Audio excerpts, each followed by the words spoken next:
Kai Rowland just nipping in behind to disrupt things. Mikael Morard.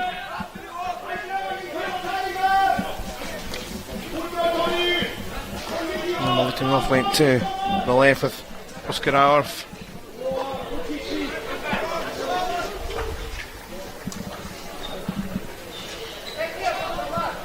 Kai Rowland. Nice movement. Get the sticks clattering. Kovsky trying to feed it through, still will stay with Russia. Partner straight in the air for the appeal. Zamar Latinov goes left. Alexander Skapersky. Nice play. Puskuranov. Is it in a fall somewhere?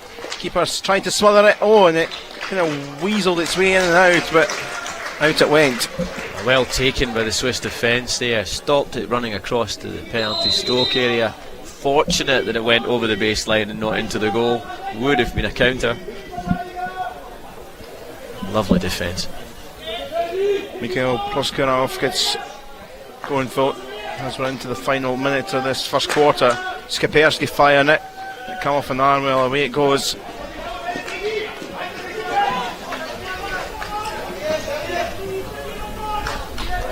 Proskurov went wide again. That left channel, as we mentioned, hasn't a lot of joy. Borisov and Mayorov trying to make the run.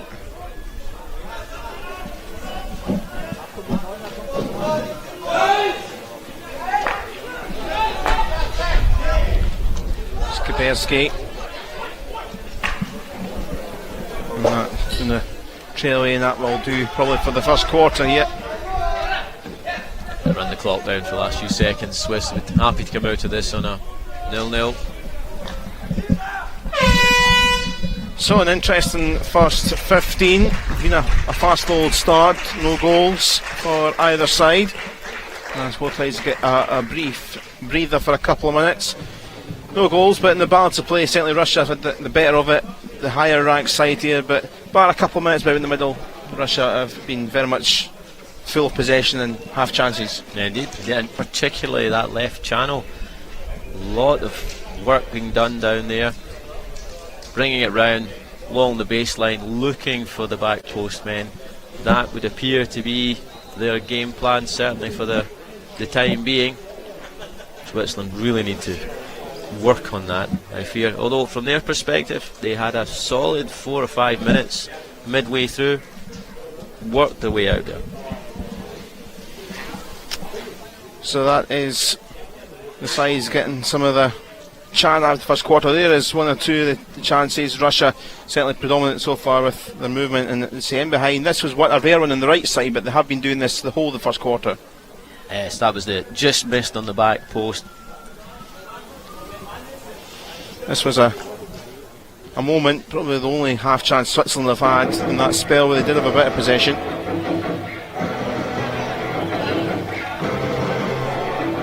Spodel being naughty. Won't be any more of them in this game. Certainly not for the Swiss. There's another one. Again, Proskuryov was trying to rattle one. It did say it came from the left side and it came off a stick and went wide. I think it might have came off a Swiss stick actually, but that was a dicey moment. Well, we talked about the left side, but they've actually, when you think they've had a couple of moments on the right side, so both channels they're inflicting damage, the Russians, which Swiss will need to maybe had a little chat about in that couple of minute break. Some marvellous 3D skills coming down the right hand side, very much lifting it a couple of feet off the deck, working his way through. Look forward to more of that.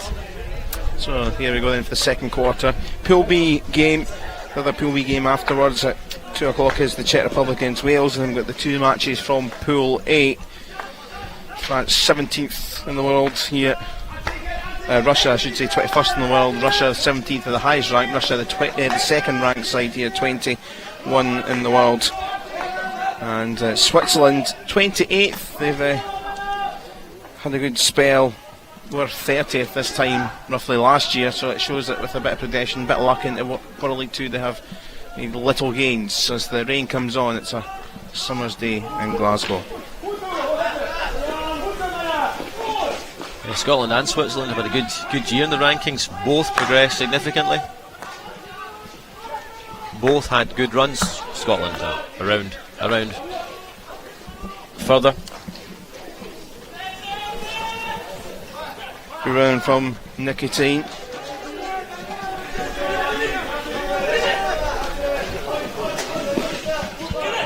Nice little bit of play for the Swiss to try and break away through Grader in that channel.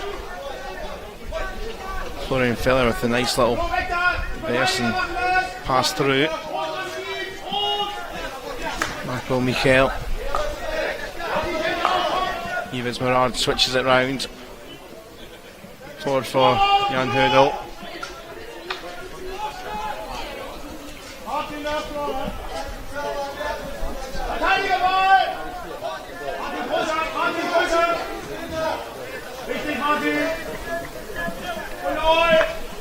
Yves Morard.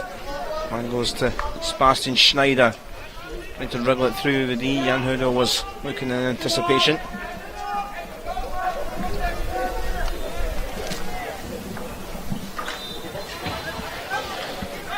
Almost came through the gap. Slom's trying to keep it alive. Mikhail Morard too, but Russia could capitalise on the break. To Andrei Kuriev. They'll try and win it back from Martin Grader. He wasn't getting a lot of help there from his teammates.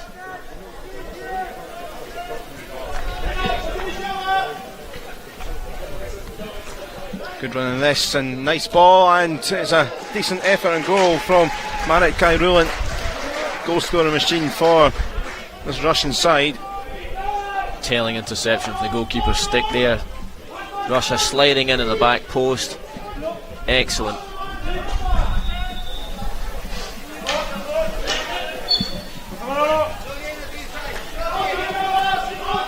Seaman was trying to weave through, but just carry off. There's a different route now.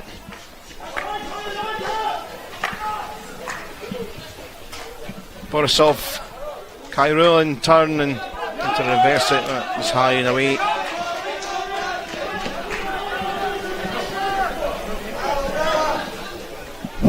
Lovely turn there. Just had half a second to spin round, pull in on the tomahawk. Just unlucky, didn't quite catch it. Sailing over the crossbar in the end.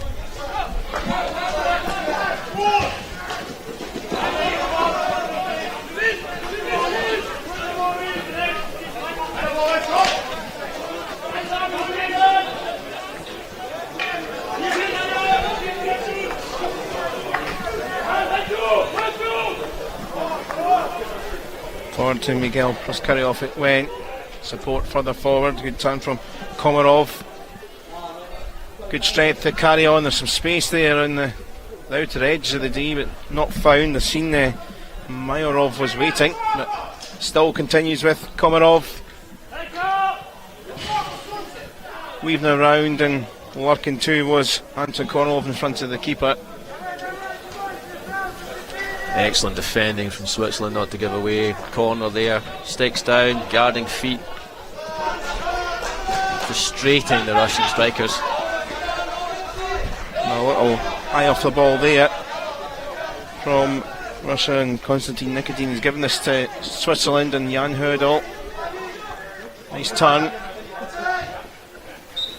Bit of a hit and hold trying to get through, but did help the Russian players, so it will stay with the Swiss.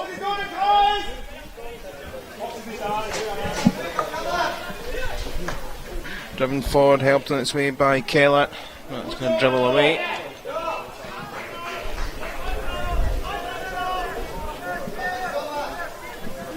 Back it goes and try another manoeuvre.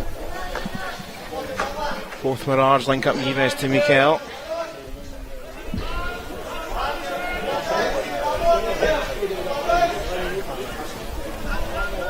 Yves Morard.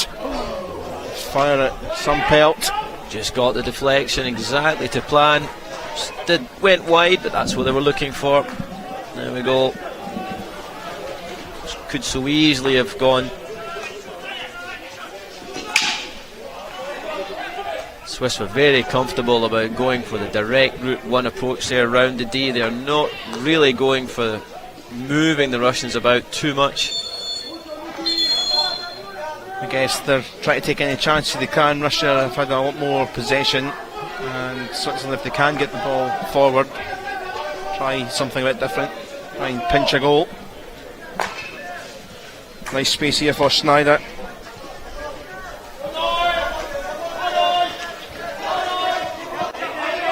It's been a bit of help, Schneider.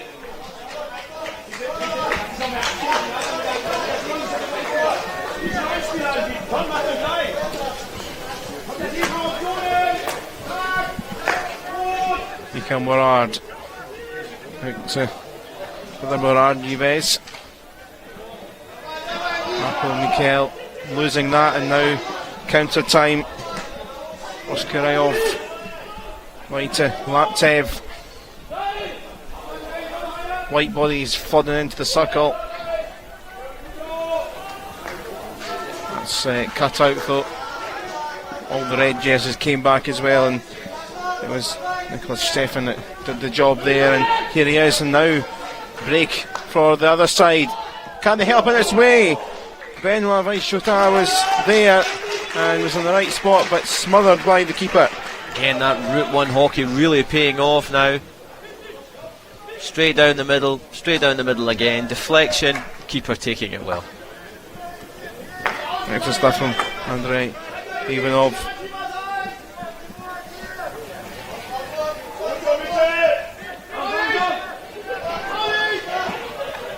Mikael Morard, the turn to roll forward. Certainly just inched away back in it. Haven't really changed their style going forward, but find a touch more possession to try and be that little bit more influential in their sort of Route 1 directional play. But Russia is now their turn to counter. Golubev still going. It's rattled off some feet there, I think, and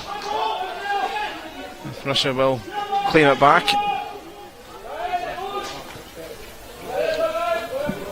Good work, Golubev held up well. Spin from Zamalutinov, and umpire blows that one. Obstruction, the striker ran in front of the defence of another striker in front of him, couldn't make the tackle.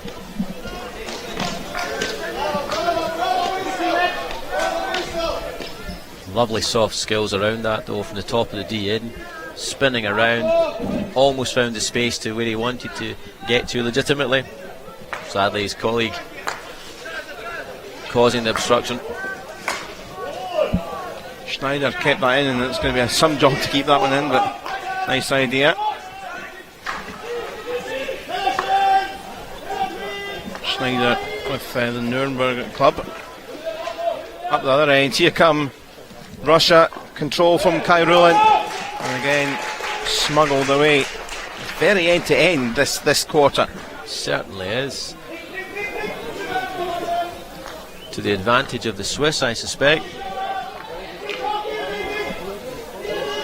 Russians much more comfortable, starting slowly, building forward, then pouncing down the left.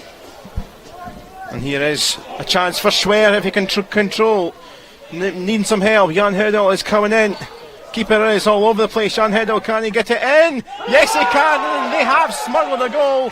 Their play on the break has been rewarded. Better second quarter from the Swiss, and they have scored. Wonderful support play there, coming from very deep. Ran straight into the D, received it. Look at that. Possibly could have fallen over, kept going. Scud. Wonderful support, wonderful goal. Excellent from Jan Hurdel. One of the main players that plays for Rotweiss Vettingen, was the top scorer in World League 1 and 2, scored 3 here in Glasgow, 2 in World League 2, so we've got 5. And well, what a moment.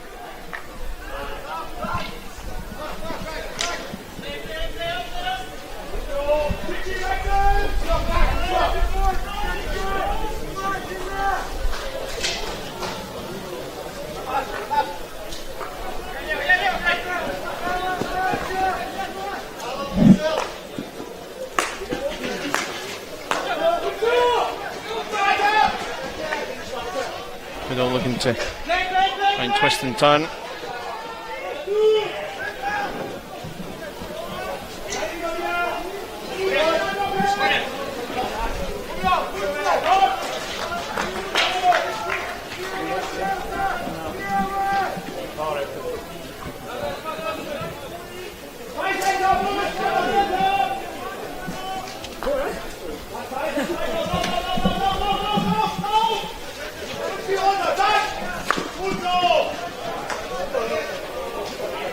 Kilmore trying to get it down the channel.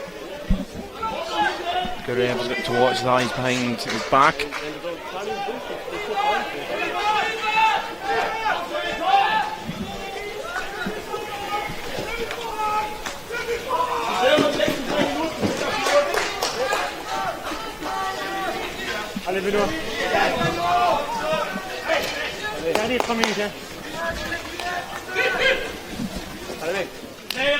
Keller trying to rove around the outside of Trichkovsky.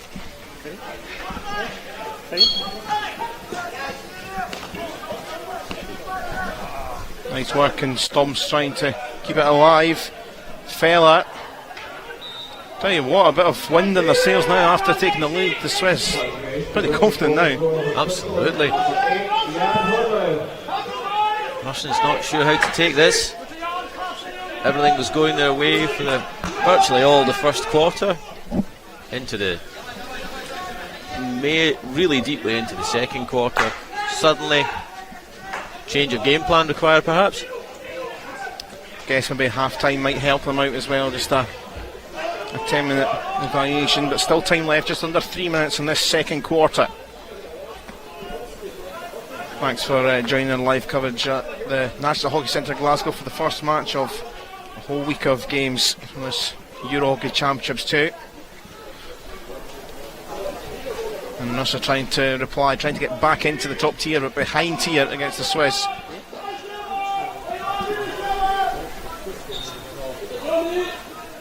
Twisting a turn in towards the D, and away it goes by Kyrulin and some Latinov who were in the D but not near the ball. A late reaction from the right hand side of the pitch. They wanted to be there. Always assume the striker is going to do what's required and put it across the front of the goalkeeper.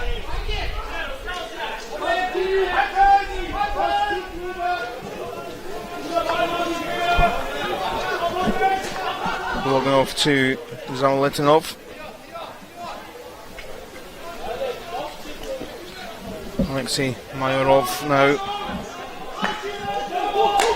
Across to Konstantin Nikitin.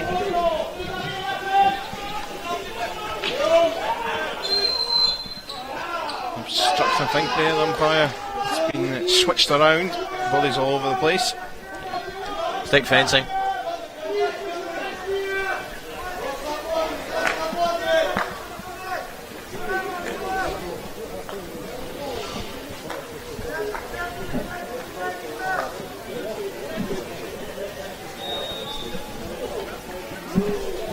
Smarard's pass didn't find anyone in red. Just looking to try and keep a bit of the possession for the last 70 seconds or so left in this second quarter.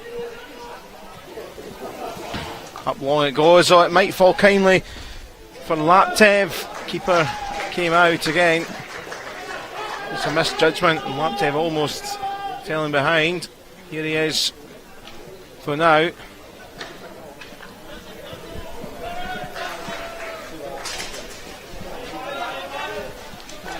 Nice tidy stuff from Gale by sure to nip out the danger for Manuel Keller into the final 30.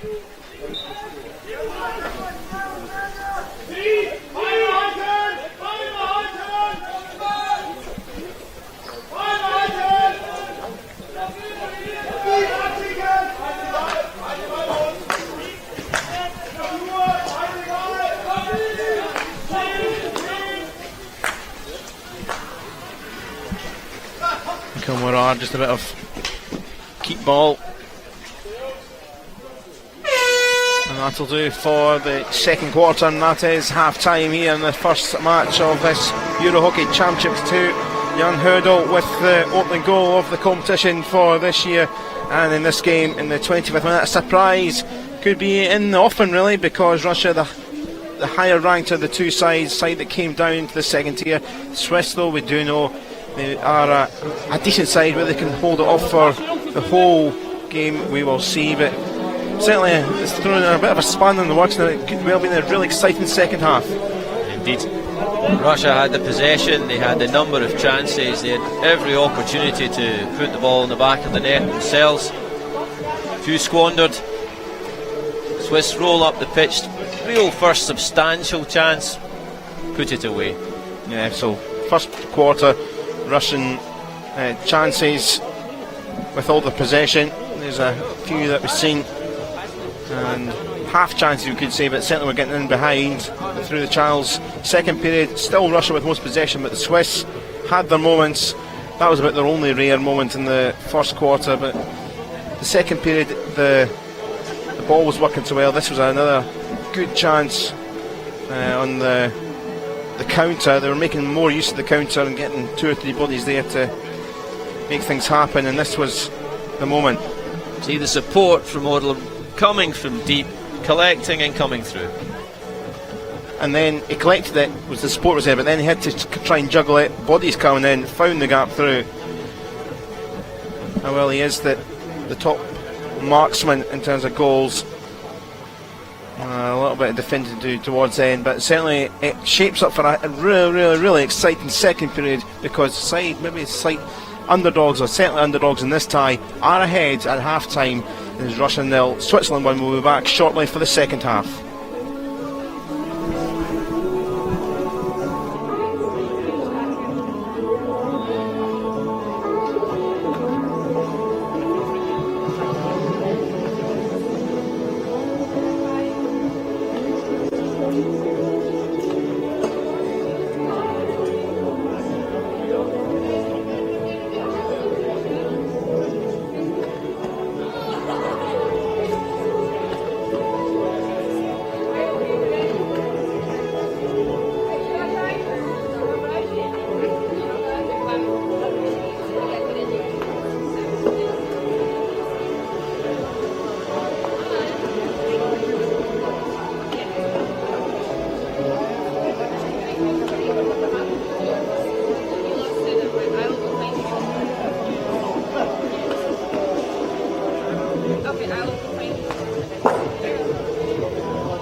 Here's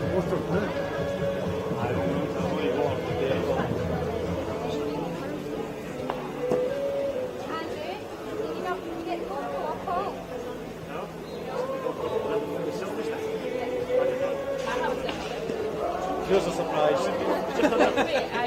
It's a performance.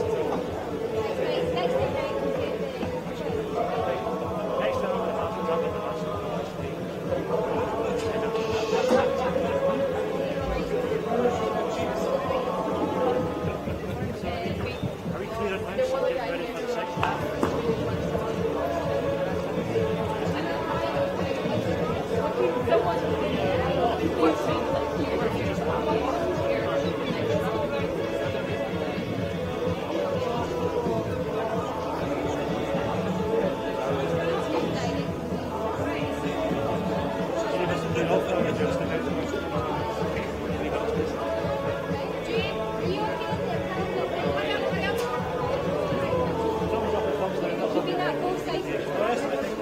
Yeah, we've been outside. They've been pictures taken. The girls give us pictures.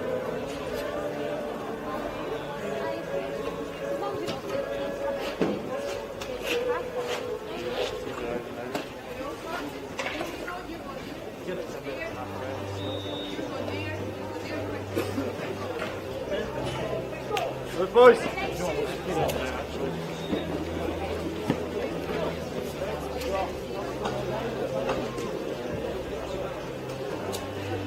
Laisse-moi la Michel.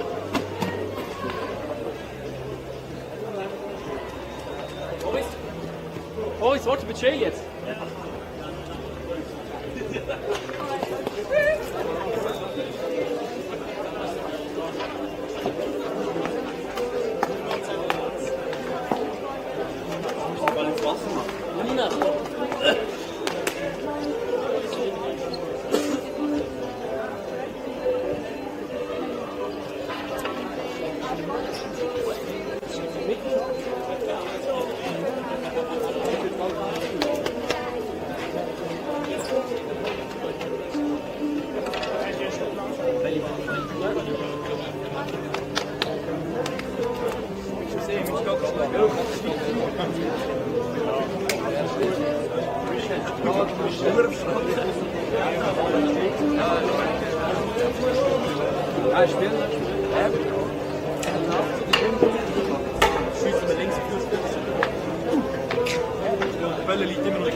Okay, welcome back for second half coverage. It's the first match of the EuroHockey Championships 2, and it is Russia 0, Switzerland 1.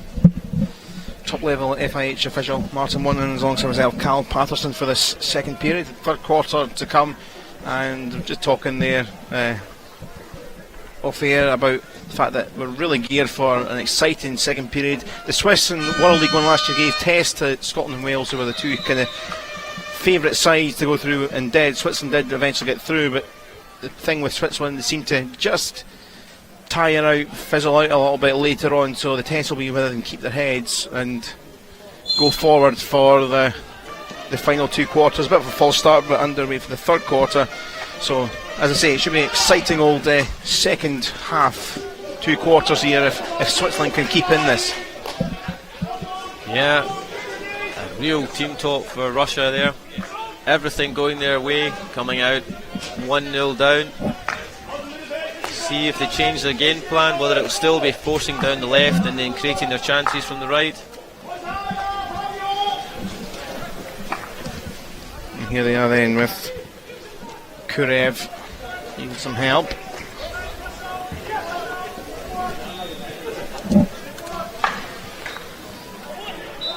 And it's going to be a penalty corner, and it's taken until the third quarter to get one for the morning into afternoon for the first game. But we've got one now, and a chance for the side trailing in the early stages of this quarter. Yeah, a bit of a miscontrol there from the defence.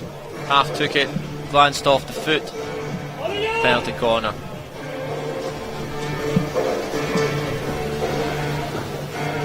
So, of course, under this 4 quarters rule, clock is when it's stopped, as it usually is anyway, for these penalty corners, while the Swiss side get themselves ready.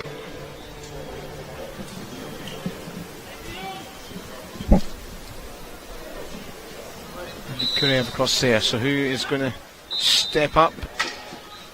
Umpire's whistle goes. Yeah, breaking the line. See you later. Breaking the line from Switzerland there. Off you go. He knew it as well, didn't he? He was away off. Yeah, he kept going. Quick huddle from the Russians. Expect the ball to be moved around the D here. Options definitely on. Jan Hudel is away back to the halfway. So take 2. Looks like the same result. It's smothered away. Mankowski with initial strike, but then followed up, and it is the equaliser for Russia. It hasn't taken them long to respond. No, they still went for the straight strike.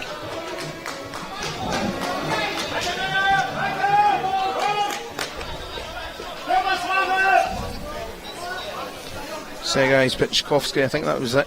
Just wheeling in underneath. Full turn to twist in and make it 1-1.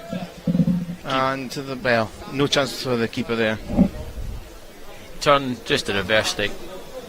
Hit. Keeper a wee bit annoyed with himself. Don't think he could have seen it.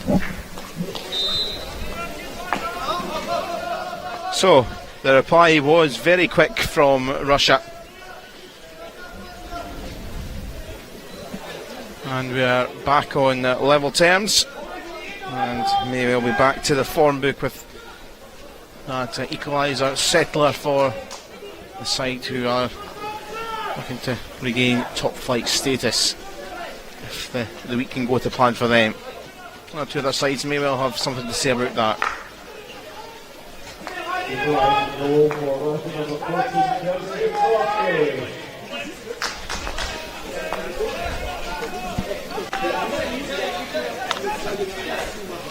And there is a goal scorer. Spitkovsky across goes and down to Let's not for long.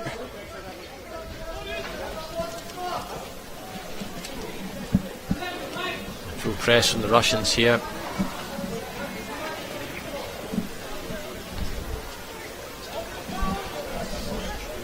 Boristov's trying to wriggle away.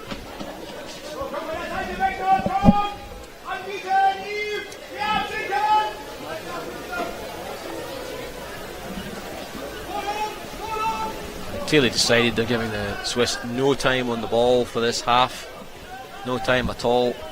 Forcing it to go forward, not round the back.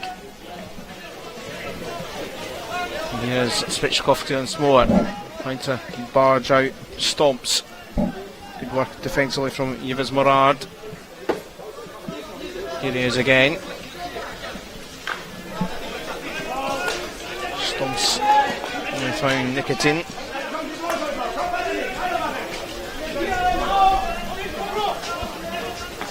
Oskarov along. Deft. A little chip it up in the air. Makovsky. Haran Mamayarov, is it going to fall here? And just away from the target, Andrei Kuriev. And they've found the second wind in this third quarter. Really pressuring. Really pressuring. Not far away.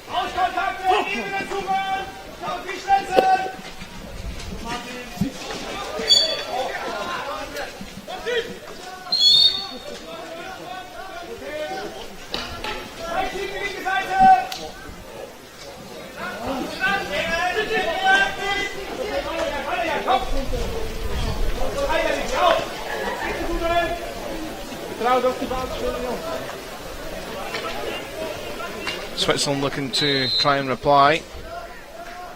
It's a bit like the first quarter of this again, how the Swiss struggling to get anything.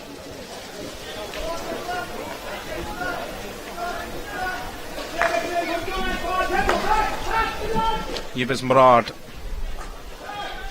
Nice space opening up for Reinhard. Doesn't last too long, but that was a bit quick. And very quickly back with the Swiss, but Yves Morard was always under pressure. Now Kai Rulin, and there's a break on here for Russia. Plazetsky's across, Kai Rulin went for himself, and I wonder if maybe one or two of his teammates are thinking that's maybe a little selfish. He did two on one at that point, want to be using the one where possible. He takes it himself. Fantastic shot, does hit the metalwork, but sadly the side posts.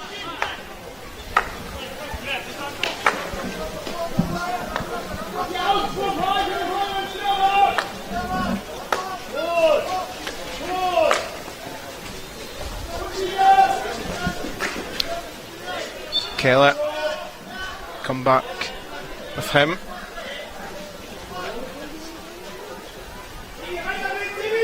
Going to get round Kornilov.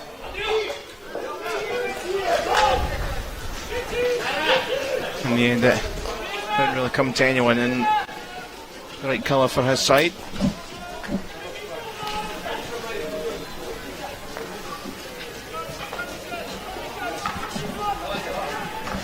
Long for Laptev. Kept it under his path. 4-5 Swiss bodies pressing, including Reinhard, who was on one of those long runs, but that's been cut out too easily. Golubev with the feet of Schneider. Golubev working it in well. Skiperski, and frustrating moment for him. He created his space, faked to the right, pulled it back to his back stick, didn't connect, scuffed it over the bar.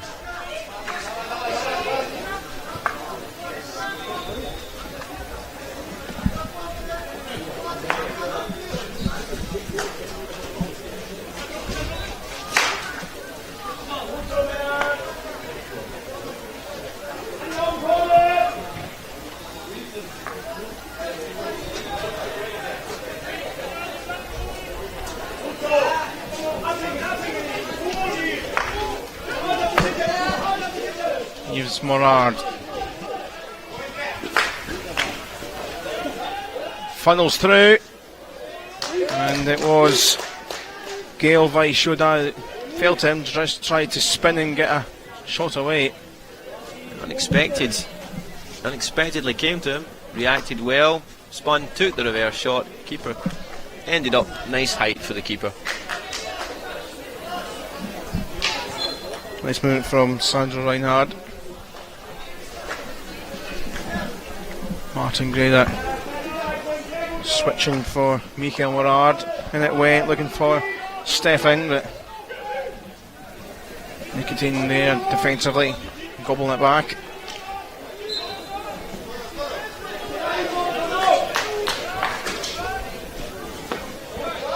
Well, is it going to fall through here? It might do. Kornilov is through. Can he make it 2-1? No, he can't. And it took a bit of fortune, it came through, but not quite the end product. Wonderful deflection pass from the right winger to deflect it into the path of the striker at the top of the D. Absolutely wonderful.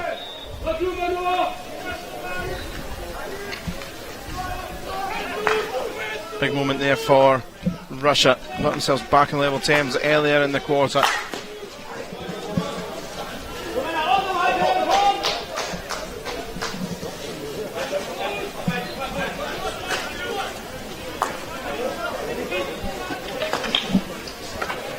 Corner went from Zamalutinov.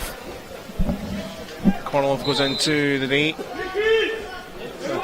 Little obstruction sign, so that'll better quickly go back to the Swiss as we're into the final 6 minutes of this third quarter. Really engaging game this, and Russia have certainly brought us back in level terms. Switzerland aren't out of this yet. Still in with a chance of trying to get themselves a surprise scoreline to many. Very similar pattern to the first quarter. Russia for the first quarter here, for the first half of this quarter, really pressed the Swiss.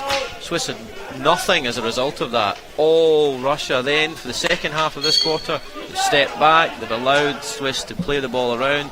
Swiss have managed to get into the game, create a few chances of their own. Jan Hudel back, trying to sweep it back, but Zalotino did well to keep it for Russia. There's Hudel again doing some defensive work.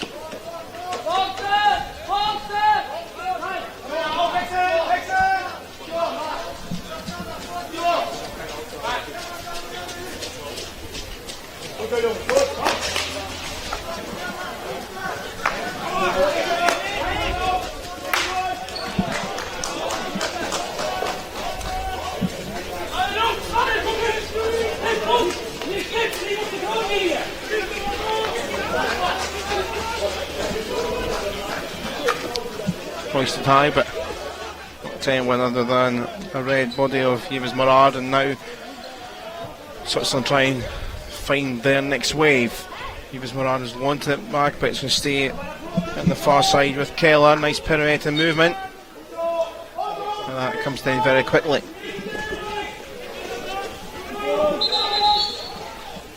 The last two penetrations by the Swiss, the final pass on both occasions has been high and dangerous. Really unfortunate, but need to do something about that.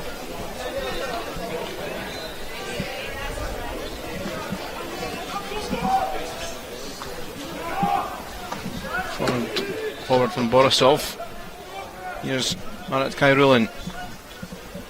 Looking maybe for the 1-2, but Martin Gruder again in there. Experienced head, but still quite young in age, 24. Should make his 50th cap some point this week. 48 now.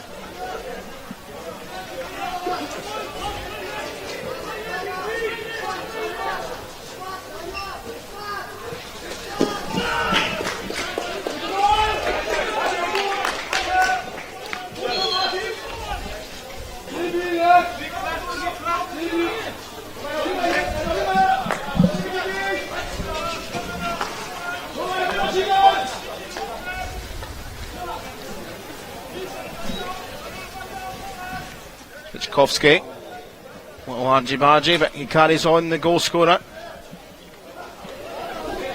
Skipped away from Mayorov. Florian Feller on the runaway. And a little stoppage, and it's going to be a green card here. First one of the game and of the week for Russia. So they're going to have a brief spell. Zalotynov is off for a couple of minutes. Yeah, looked like a bit of a breakdown there from the Russians. Big chance here, the last couple of minutes of the third quarter for the Swiss. Green card, 2-minute suspension. But here comes Skiberski. It's found its way through, and I think he was in a couple of minds. I thought he was going to play it in for Kairulan. In the end, neither really happened, and it skittled wide. Halfway between the two options available to him. Kovsky, nice space here for Skaryov. Maybe looking for it back, trying to get it back. Penalty corner, came up off the foot of the leg, and well, this is one way to just try and take the stylness out of the green card. They've actually played themselves into a good position here, and we see what happened, Dale, in the quarter. They got a goal from a penalty corner situation. Yeah, they certainly appear to have their corners off pat. Lovely view from behind the goal. Lovely view of the rain as well. It is still tearing it down, as we see here, as the Swiss side are ready for this Russian penalty corner. We've seen how influential it was last time. Nikitin, and it's brilliant, it's absolutely brilliant. Konstantin Nikitin and they've turned it around towards the end of this third quarter. 2 goals, 2 from similar sort of spots, different scorer this time. It's 2-1. Yeah, decided runner was too fast out for him that time. Last minute change of plan, drops it onto the left, drops his shoulder, reverse stick onto the far post. Wonderful reaction to an unexpected set of circumstances on the corner. Will that take the wind out of the Swiss sails? They've got another quarter left. Still in this, but Russia, through a bit of grit really, they've had plenty of possession, played some good stuff at times, but maybe not at top gear quite yet early in the competition, but they can't afford, I guess, a bad result with so many good teams in. Swiss have their capabilities on a good day as well, so less chances in this half, and yet those chances that have come along, the Russians have taken them. Switzerland looking for a quick reply, still with the man advantage. Mikkel was in there, Marco Mikel.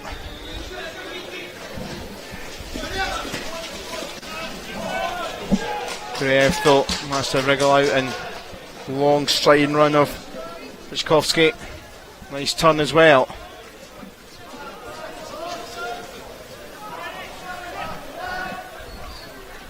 Took his time to find the support, which came in from Skapersky. Well, Lucen remains with Russia. Move set up, wonderful crossfield scoop, out of defence under pressure, launches one to the far right hand side, almost instantly Russia on the attack in space.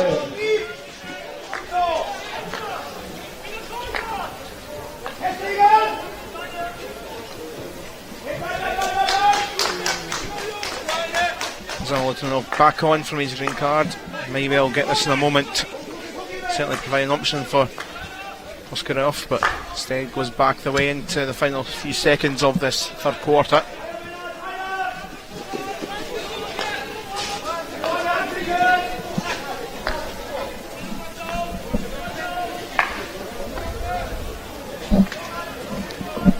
Borisov, Kyrulin. Don't think they're going to get the chance to get this in, because there is the hooter. And well, a turnaround for Russia, and a bit of bother at half time. But Spichkovsky and Nikitin with goals, both from penalty corner situations, and both proving crucial here. There's still a quarter to go, but Russia with the lead now, and well, certainly balance of play, chances, can't fault them, and they deserve their lead, but certainly showed a good response from the half time being behind. Russia came out, took the penalty corners well. They did. For the first period of the second quarter, did exactly what the game plan was, came out, put them under pressure, took the chances, which was a big difference this time. Well, there was the first goal you've seen there for Russia, and then chances came coming. That was a good chance, never quite worked out. Then there's one or two others coming in. This was a 2-on-1, and kind of thrashed that really, that one. That should have been played in front of the keeper to the back post. He knew that. This was a surprise little chance which came up. Vice Shoda didn't work out, but one of the rare chances, and this was another break. There's a deflection inside to the striker. Great vision. In that case, good keeping, good smuggle away. This was the next penalty corner. It almost seemed quite a slow motion goal. It looked like it was going in as soon as it came to Nikitin. There's so much space open up there. With the extra player having been sent to the halfway line. So that is the goals confirmation there that it is 2-1 to Russia. And we have 15 left in this Pool B game, and we've got plenty of action throughout the day here, so hopefully you're with us for the long haul. Another game in Group B is next up: Czech Republic against Wales at 2, and it's Ukraine against Portugal, France against Scotland, both of them in Pool A.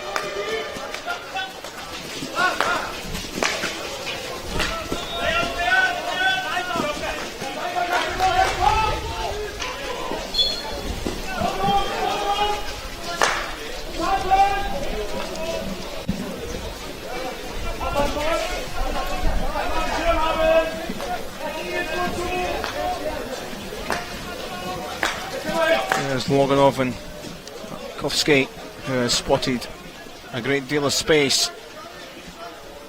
Nice interline, can they? In the back here, Kai Rowland is wanting it back. Quite in the D, but Kovsky will try and get on with this very quickly and put the pressure on. A third goal would, you'd think, put things near enough to bed.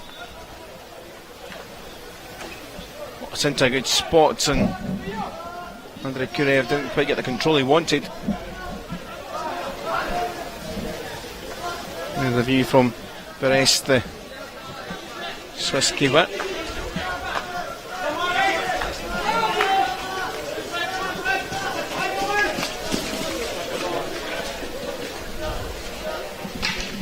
Nice stuff from Stefan, not for long though.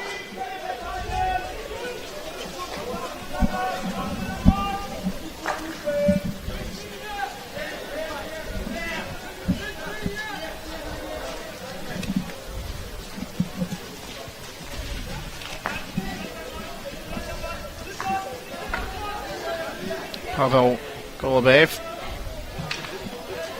It's in a bit of a sandwich.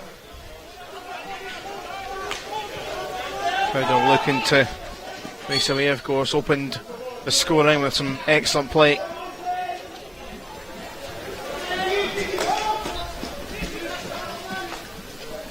Yves Morard. Marco Michel goes to no one in the colour that he wants. I'll come back to him.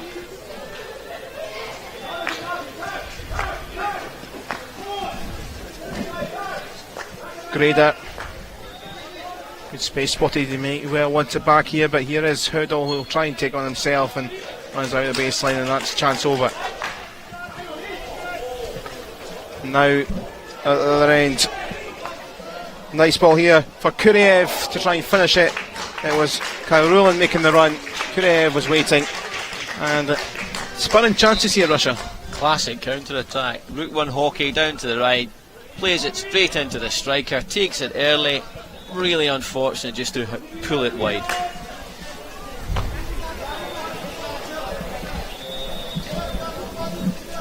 So will now be spaces. Switzerland realise they have to push that a little bit harder, take advantage of the space that they are given, but there will be gaps left.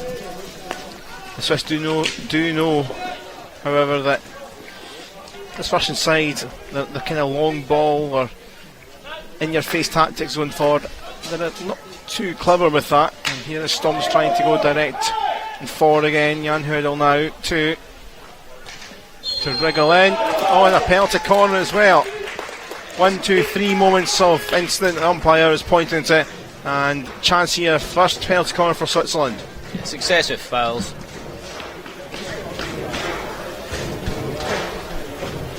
I think it may have been Loganov back there, maybe using too much of his mental experience. He was one of the offenders.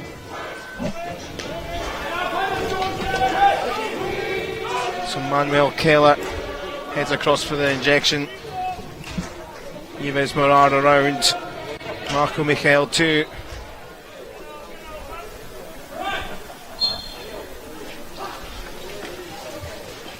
And it's tripped through. Jan Hoodle there looking for the rebound. It was Nick Schwer with the initial hit. And up the other side, Russia break away. But the chance from the penalty corner not coming through. 1, 2 attempts. Swiss very quickly back to try and defend. Again, that fast breakaway from Russia almost paying off there.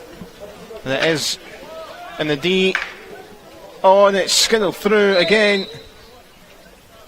Umpires have stopped things. It was Sam Lutinov in the D, and blood injury. Blood here.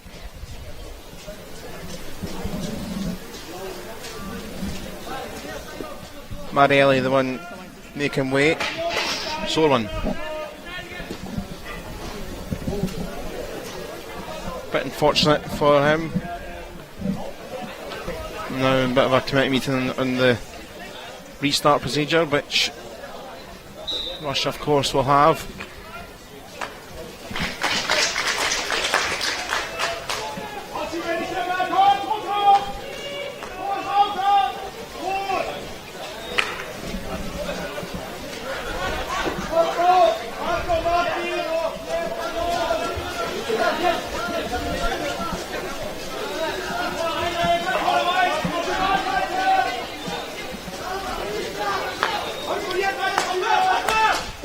Russia prepared to back off just now. They're quite happy to sit back, force the Swiss into creating that error, counter-attacking thereafter.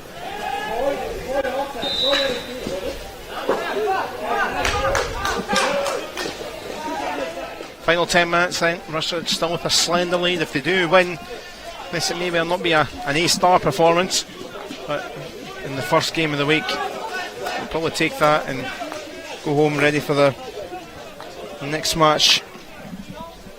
It's the Czech Republic tomorrow. Will be the focus tomorrow. There's 2 games tomorrow and Tuesday. It'll be Group B tomorrow, Group B, and Tuesday.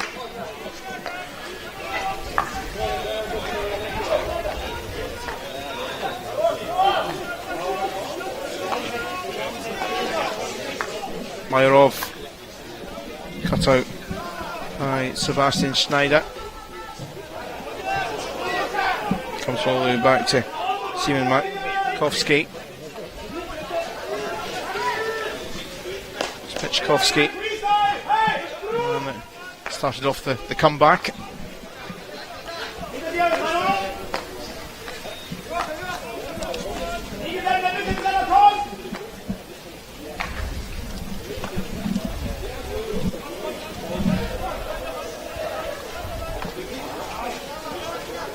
Twist and a turn and back with the Swiss and Nick Schwer, who's had a quiet game actually.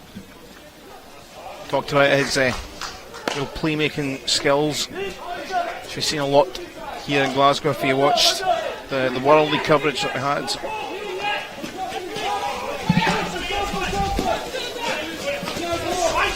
Borisov for Puskaryov.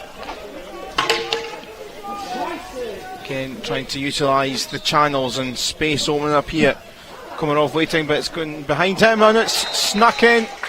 And there is the gloss just to take things out of Swiss reach. It is the third, and that should well be job done. Overlap coming down the right hand side. Along the baseline.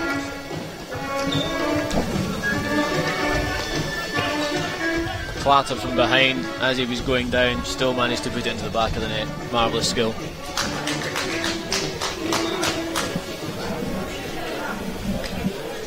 So 8 minutes left in the final quarter. That secures things for Russia, who have had a bit of a scare here, certainly at half time.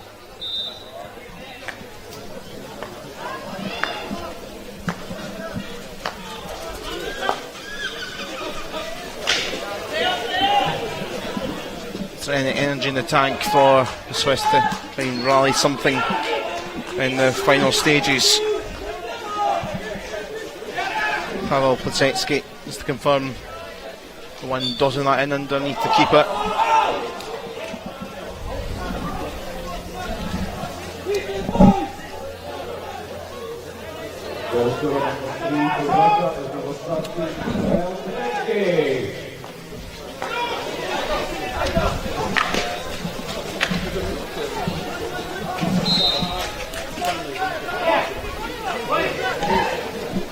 Puskaryov now. Little slide, not too much water on the surface in terms of the hoses. We've had plenty of that naturally. I think there might be a little bit more as the day goes on. It's fair at the moment, still a bit grey. About 16 degrees in Glasgow at the moment. But it's brightening up. It's a little bit brighter. I just don't like the dark cloud right in front of our eyes. That's the worrying one. Last ditch defending from Sandro Reinhard.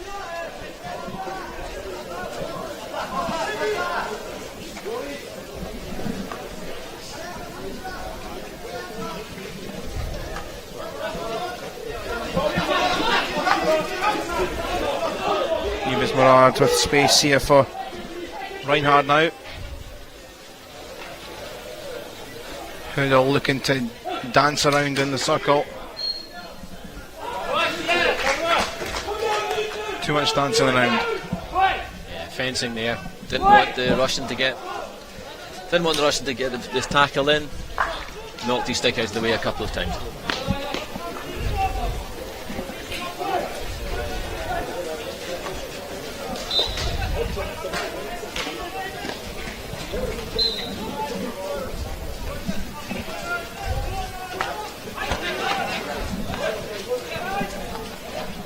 Borisov.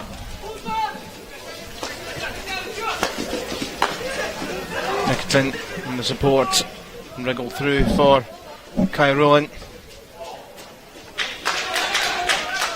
Just away by the baseline.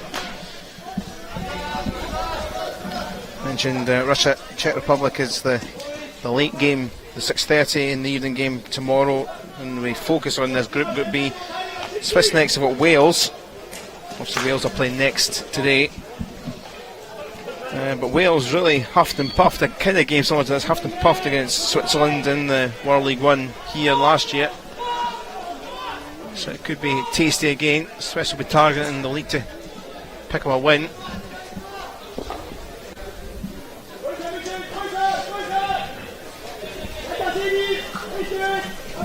Some of the Wales side are watching on in the stand while this game finishes up. Trying to smuggle it in, and there's a chance for a second, not quite. Florian Feller with the attempt at goal. Again, reactions from the keeper there.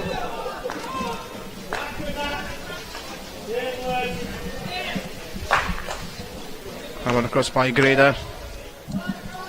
And comes to with a match another player, one or two in the Swiss side that could well reach 50 caps this week. Grader plays his club hockey with Luzera. Hammer across on Hurdle, and he has scored, and the rest of it of life yet in Switzerland came up for him nicely, and that goal scoring man again to make it 3-2, just under 4 minutes left. Still a chance for them. Lightning reaction there. Lightning reaction as the ball bounced up high off the keeper from the original deflection. Again comes unexpected, just reaches in there, puts it away. Wonderful goal.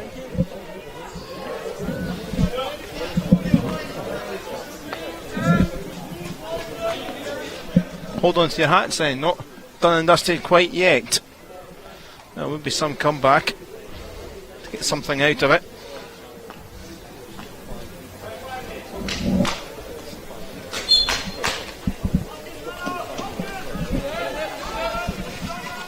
'40th cap today for Jan Hudel, the 25-year-old. Oh, and it's popped up again for him. And the keeper has to make the stop. It surprisingly came to him, and there he was, on for a hat-trick. That would have been miraculous.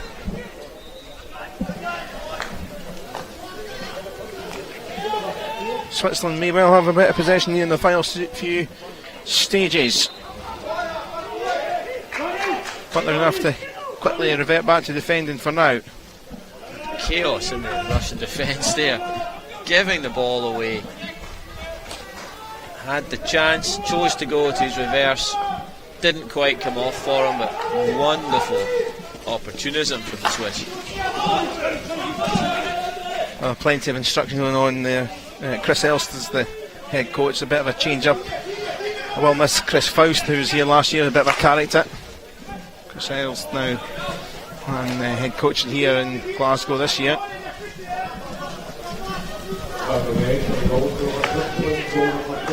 Martin just pointing out that he's across to the left, but it's not quite the same Chris Faust on the sidelines. He was a character. The voice is there, coming from a different position. Still part of the setup.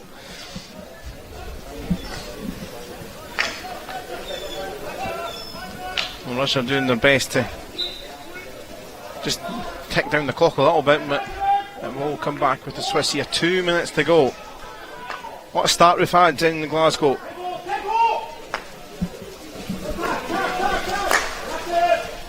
Grader down and too much, and that will just zap some time out. Too much for Nicholas Stefan. Stefan, one of the older players on the park. Here is Hurdle though. Can he bring some magic? Pitch still slippery with all the rain we've had during the course of the game.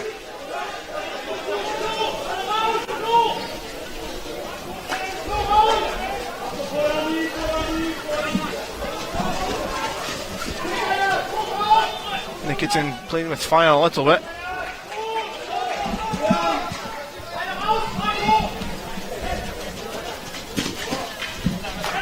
High ruling controls.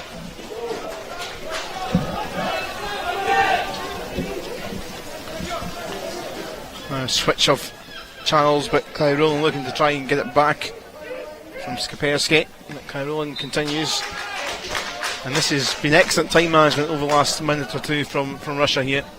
Not panicked.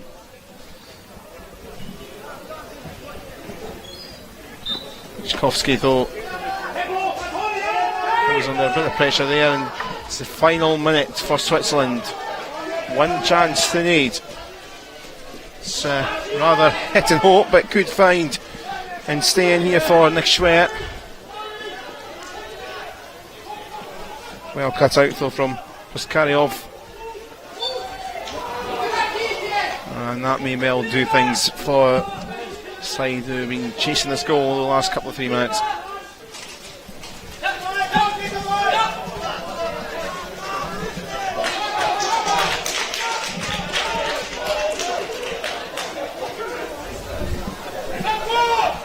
Yves Murad, Keller.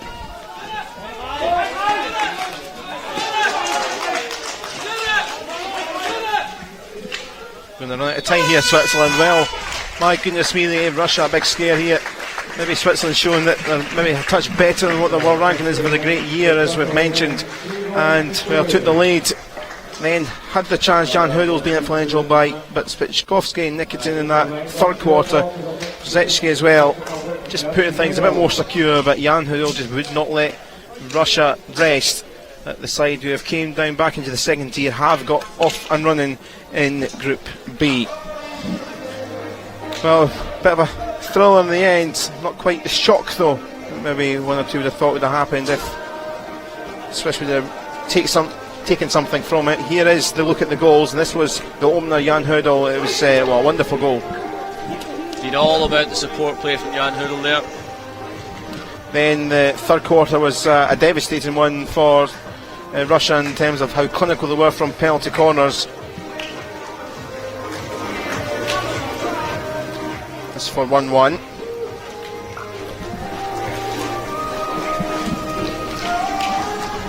And then another one as well, not long, well actually towards the end of that third quarter, which turned things right around. Spichkovsky with the first, Nikitin with the second. And this is where we kind of thought, job done here, third goal for Russia. That probably cemented things. Well, it did in the end, but it wasn't quite the last goal of the contest. We managed to slide it underneath the keeper, Berchetsky. And then this gave the Swiss some life. Wonderful bit of skill to keep it alive from Jan Hudel. Came to him very quickly. And some great goals in show. Absolutely. Difference between the teams there, I felt. Russia full press for the second half, for the first part of the second half. Really successful for them. Got the goals they needed to receive. Sat back for the rest of the game and let Switzerland come back in. Sometimes that's what you just cannot do. So there it is, 3-2 then to Russia, thanks to Martin for the moment. We'll be back ahead of the next game, which is at 2 o'clock. The Czech Republic take on Wales, another game in Group B. And we'll action with Ukraine and Portugal and France against Scotland to come in Group A. But we'll be back ahead of the game at 2 o'clock. But for now, the final score then from the first game here of the Euro Hockey Championship 2, Russia 3, Switzerland 2.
Welcome back to the National Hockey Centre in Glasgow as the Euro Championship 2 continues.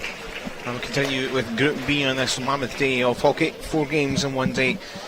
But we start off where we continue on with the Czech Republic against Wales contest, which is underway in just a few minutes' time. Wales have been promoted up to this level after winning the third tier in 2015, but have had a really good last 12 months and may well be a dark horse to go up into the top tier against this Czech side who are 24th in the world rankings and may well feel they've got an outside chance as well if they can play up to the highest they can. But it's such a tough division to stay in and to get out of.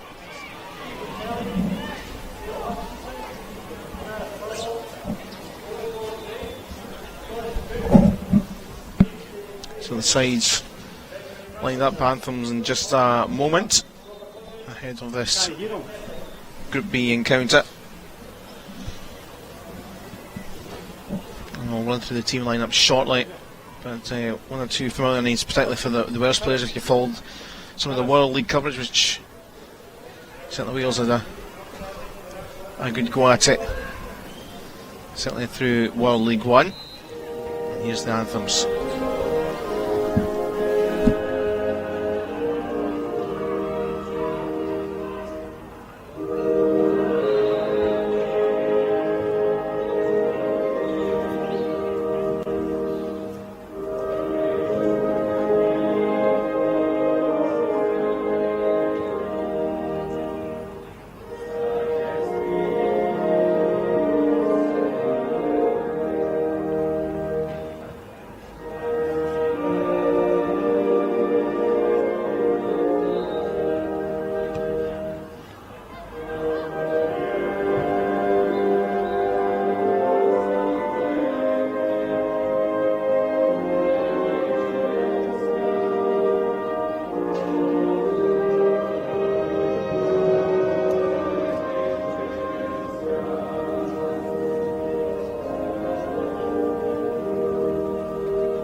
So that's anthems for both sides. Let's run through the sides. And for the Czech Republic, well, Martin Hannes is the captain for his side. Very much starts for Alice Perenka's team.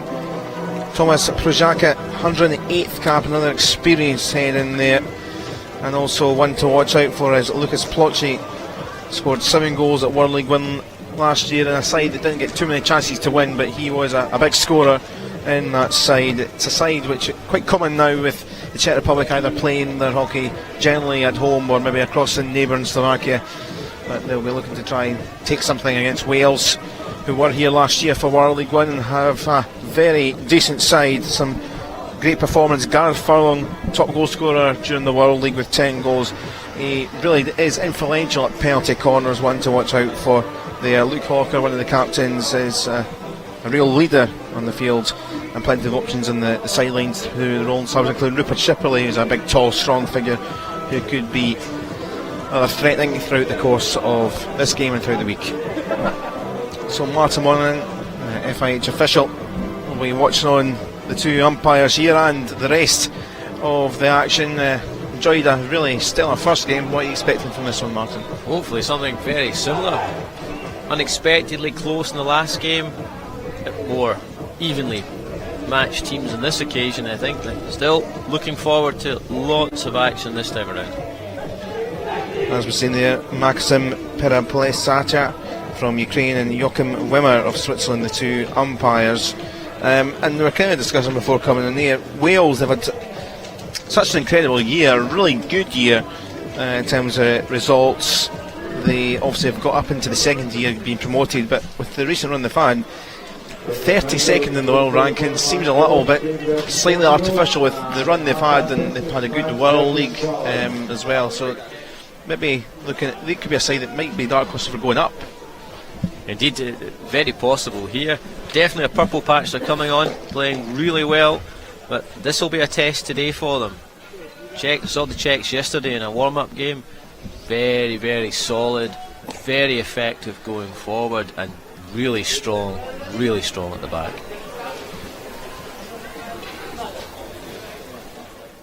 All set, and it is Wales in their red and black, with them getting us underway for the second game of the day, and it's second match from Group B.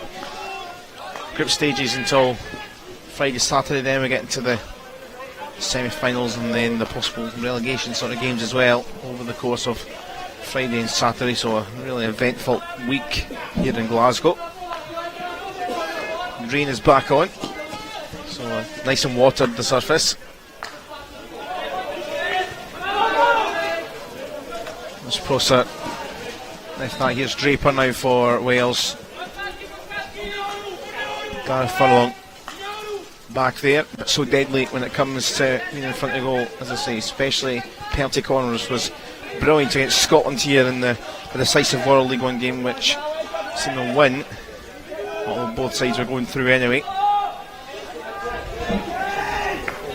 Martin Hansen, early touch for the Czech captain. Cross from Przaka.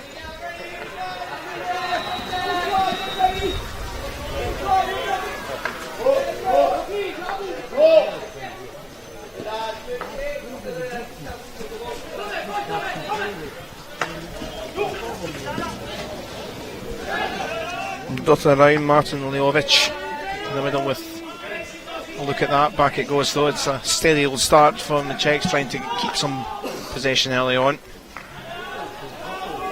Wales are leaving the left side, left wing fairly free. Their left, right wing for the Czechs. Power was looking for it, but back it goes from Leovic.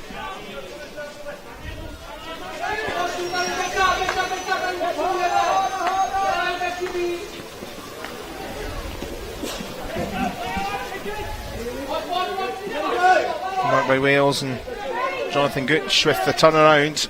Support left and right here. Space opened up. Gooch couldn't quite find the pass he was wanting. James Kyriakides was coming in last minute, but it was a good little break.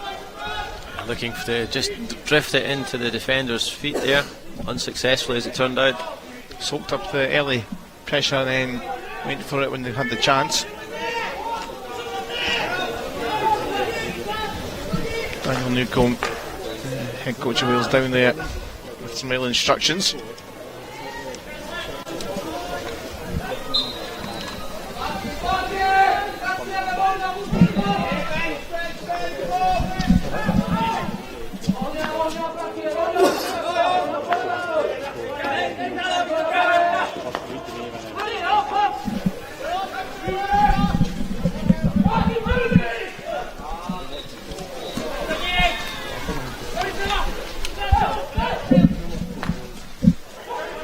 Across here for Daniel Kyriakides. Quick turn here for Hawker. A little shoving that will come to an end, but there was space on that left side. Hawker was in and behind.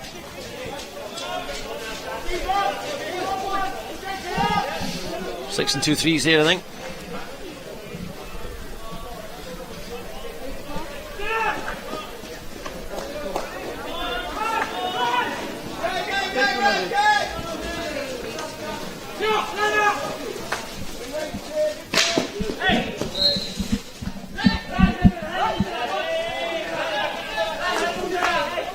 Thomas Power quickly on the front foot.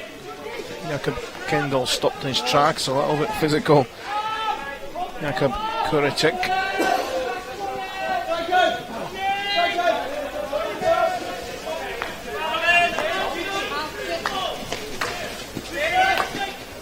Forward for Draper to try and keep it in his path, back with Daniel Kyriakidis. Both Kyriakidis is playing. Daniel the number 3 jersey, James 22.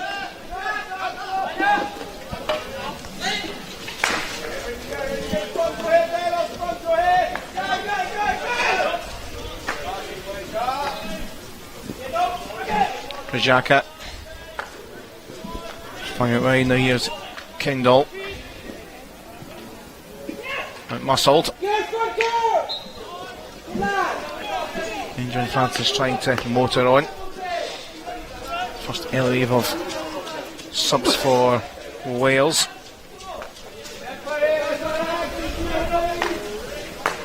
Gooch.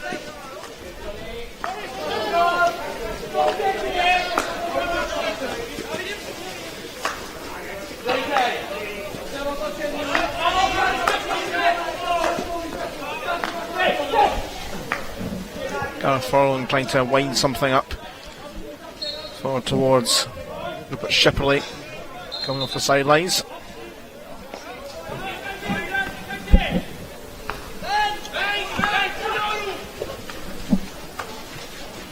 Flung forward it went for James Kyriakidis, kept in his path.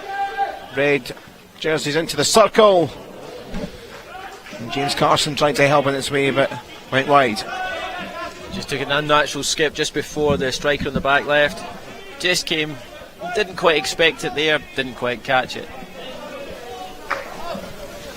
Carson with his 35th cap today.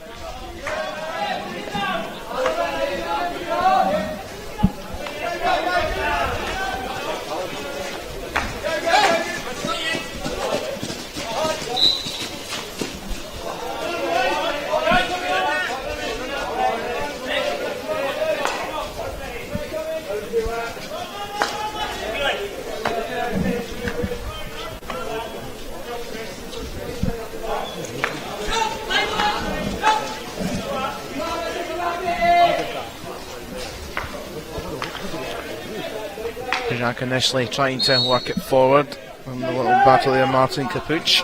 But Wales have it with Shipperley. Capuch shadowing. Thinks he was fouled. Does Shipperley. Hasn't his path anyhow.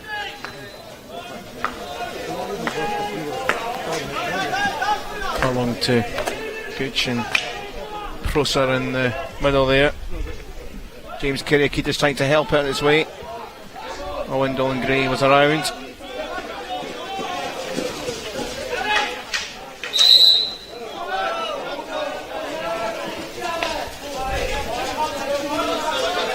Clean for the premeditated routine of 3 or 4 changes for the Czech Republic side.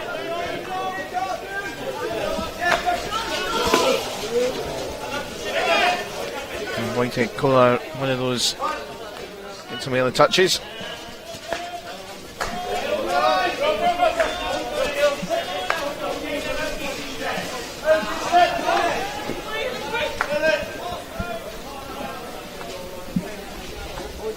The canny start from both sides here. Martin Hannes with a nice little turn. Hannes scored in the game against Ukraine at World League 1 last year. Not too much success at that stage.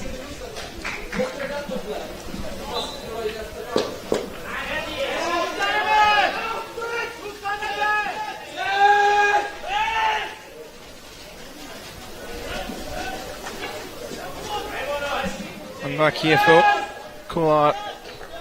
Lively since coming on. Taken by Shipley, who's roving away. Look at the water flourishing up on the surface.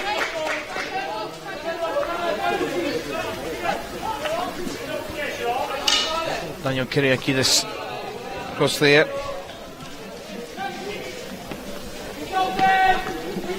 '57th cap international hockey, 50 of them with, or 51 now with Wales. 6 GB caps.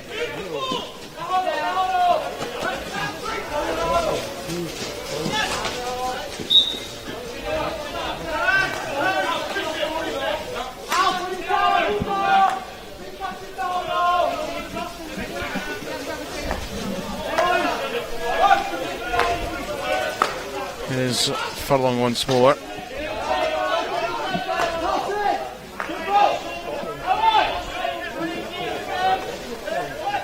Now maybe injection here for Shipperley. Nice support out wide.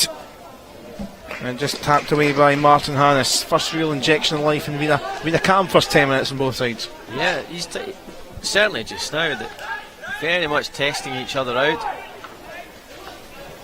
Wales playing slightly different formation. Czechs concentrating in the middle and then leaving the wide spaces for long passes. Welsh using their wingers a little bit more from the outside coming in. So far, just testing each other. And here's Dolan Graith though racing in. Carson trying to get an effort on. Keeper smothered, and that'll end that move. Wales just trying to see if they can wind it up a little bit.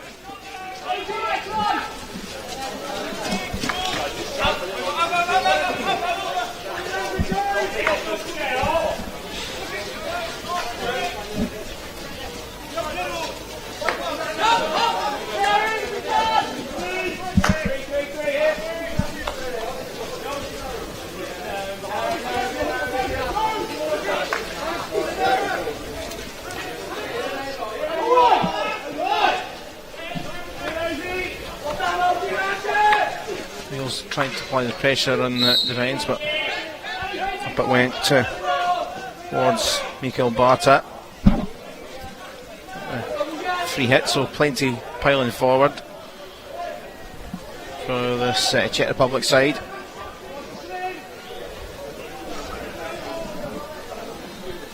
Good view up from Wales, watching on in the stands.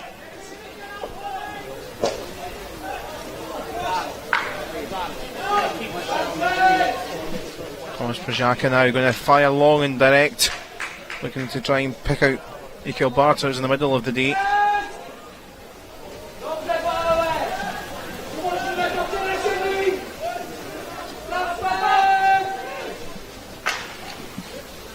And it goes again and spirals by everyone. Lucas Pochty this time was the one that was furthest forward, waiting to try and take a touch.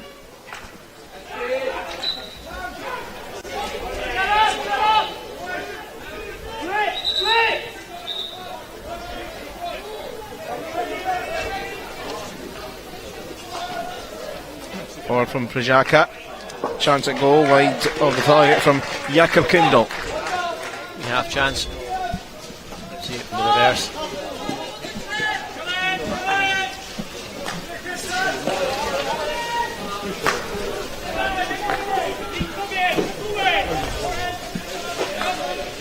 Chances have been rather spare in the first quarter here.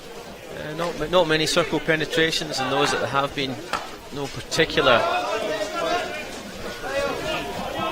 plan in relation to what's going to happen. Very, very early days for the teams, just testing each other out at the minute.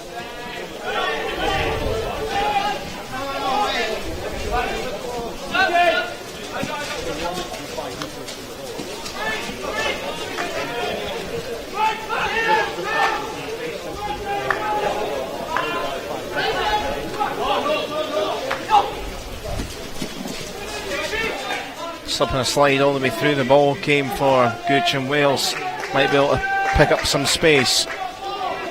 Here's Dale Hutchinson. James Kyriakidis alongside. Good exchange of passes, and it's not going to come through. I thought maybe I've hit a foot in there on the way through anyway, but it's stopped in its tracks, and that was nice exchange of passes, just not quite the end product. Yeah, and luckily hitting the Welsh foot out front of the keeper there, breaking the move down.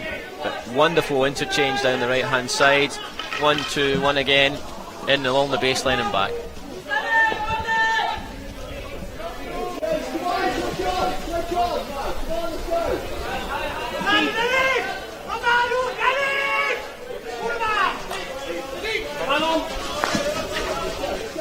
Now more space for Wales. Draper. He took just a touch too long. Zaleszny. Barta getting in the way. And keep hold of it, but back with Wales and almost the end of the first quarter.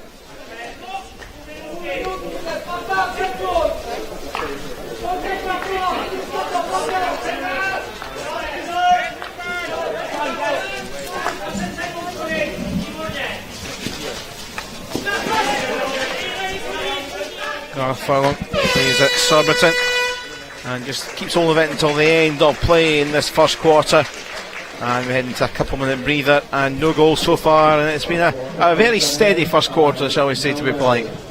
Steady indeed.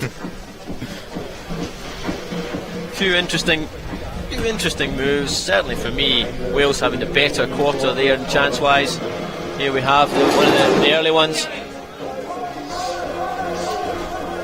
A half touch, lifted it over, and here's the better chance.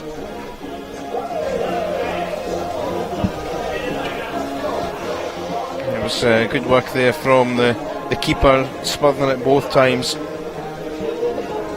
Here's the interchange down the right, pulls it down. Unfortunate not to hit the first striker, missed it, hit the foot of the second. Yeah, Thomas Harnish, the keeper there. A lot of predominantly Wales chances there, and actually well done to the director for finding too many half chances in that first half, because there wasn't too many, as we say. It was a steady first period as it still rattles down the rain here in Glasgow. Unfortunately the forecast for most of the day is rain. A reminder that there's still two games after this one as well. Ukraine against Portugal as we move into Group A in the standings. That's at 4:15 here UK time, and 6:30 France against Scotland. There's a good Welsh crowd here, I'm sure. A decent Scottish crowd, a few French fans. I remember when France were here last year with under 18 Euros, they brought a big support here and had the bells and whistles and the horns and what have you. So this should be the crowd stepping up as the day goes on. Ukraine against Portugal should be very interesting. Ukraine, another solid side against a Portugal side who I enjoyed watching last year at World League. They used to ship a lot of goals, but they were good characters and scored a few as well. It was a memorable game of the week was against Slovakia actually in the World League one last year. Was a good game. So some different stories and different tales to come. Portugal, the lowest ranked side here, so that's to come later. Second quarter here now underway. Czech Republic 0, Wales 0. Thanks for joining us on a Scottish hockey coverage throughout the week. Great to have all the games covered for you.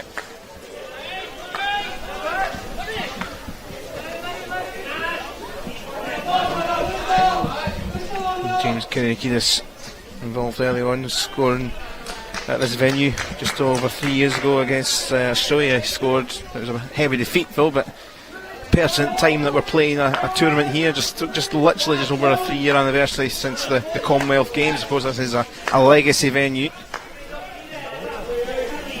Some great stats about Scottish participation rising after the Commonwealth Games playing hockey. So we'll touch a bit more on the legacy throughout the week.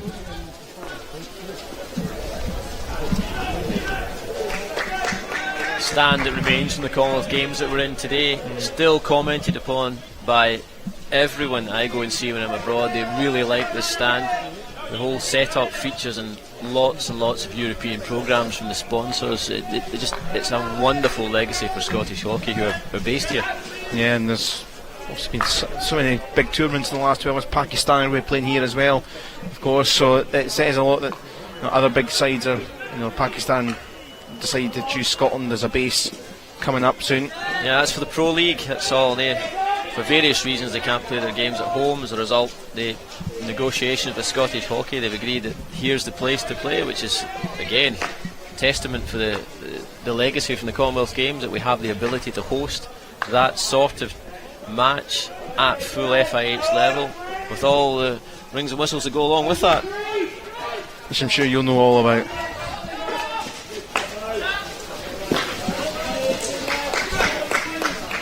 Good work from Leovic initially, but Wales have it back.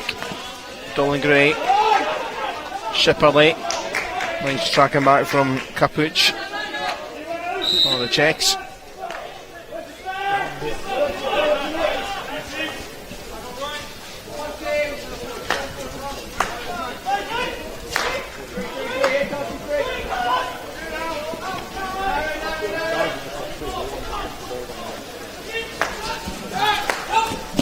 There's Parr.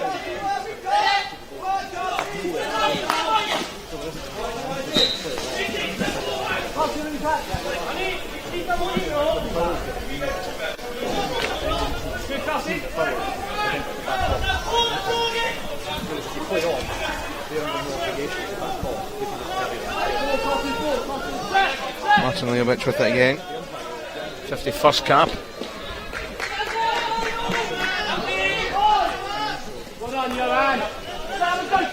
Taken though for Wales in space for Carson, closing down a little bit. Power there to try and marshal. Wales just a little bit quick to carry on the momentum.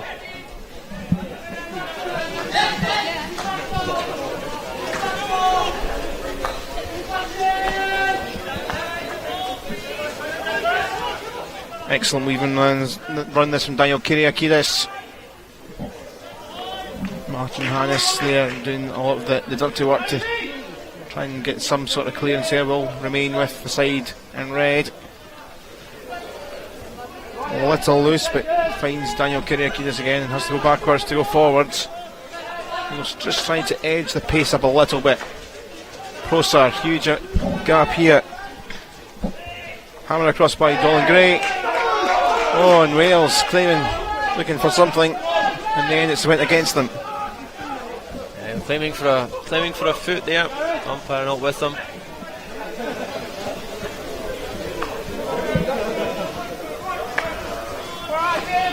Sometimes you need to guess an extra pair of eyes or a few pairs of eyes. The mayhem that can go on inside the circle.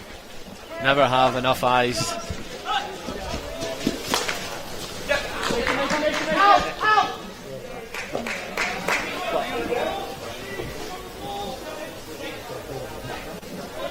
No video replay here. No.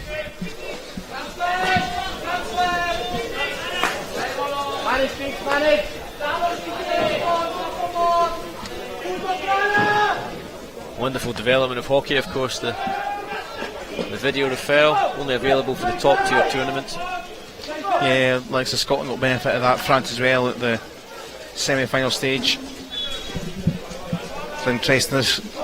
You know, watching the semi-final recently, France having a good go at one or two decisions, particularly, and notably the game against Ireland when they're trying to stay alive or try and finish higher. But it's an interesting tool, but maybe it'll spread as the game develops. Obviously, we've now seen the 4 quarters influence at this kind of level tournament, which this time last year we're playing still 35s. Now here is Hawker.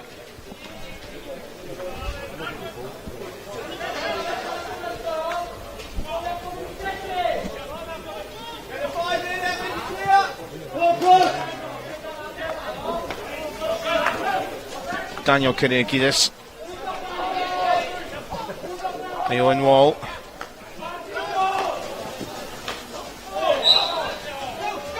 Coming together. Hutchison. Quickly on with it. There's Gooch, a bit of a slip and a slide.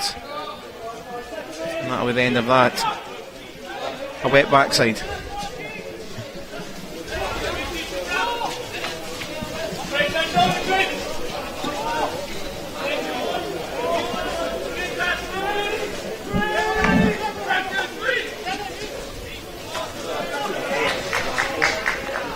Huge amounts of space that have opened up. Thomas Power. Now maybe a chance here for the Czechs. Plotchi was around. Power again was trying to help in its way, but up for Wales and now trying to quickly break.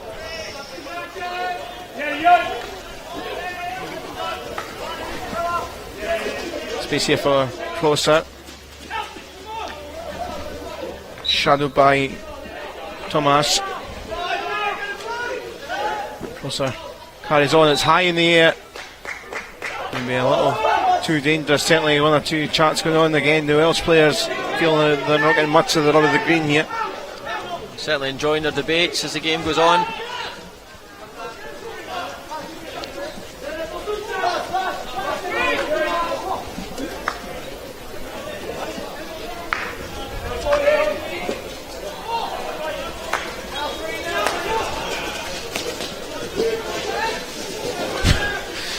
One or two on the floor this time.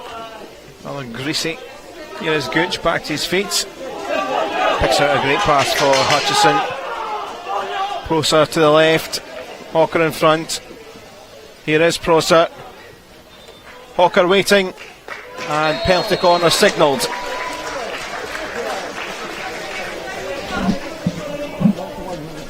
A few high fives there. Lot of success coming down the left Wales have had in the last few minutes or so, finally rewarded with a neatly worked penalty corner.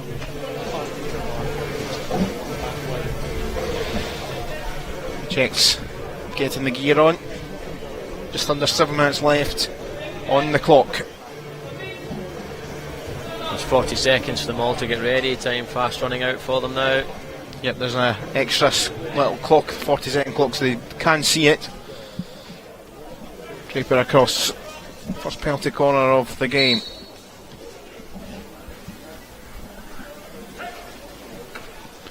It is Furlong, and he just cannot stop scoring from penalty corners. He is the man, and he gives Wales the lead. This time chooses to go low. Usually see him putting them a bit higher than that, but keeper no chance. Drilled it. Keeper be looking for the lineman to help on that occasion. That didn't come. He is just so potent from the penalty corners, Gareth Furlong. We've seen it last year at World League, and it continues that as well. 8 goals from his 10 he got in World League came from penalty corner situations. Tells you everything.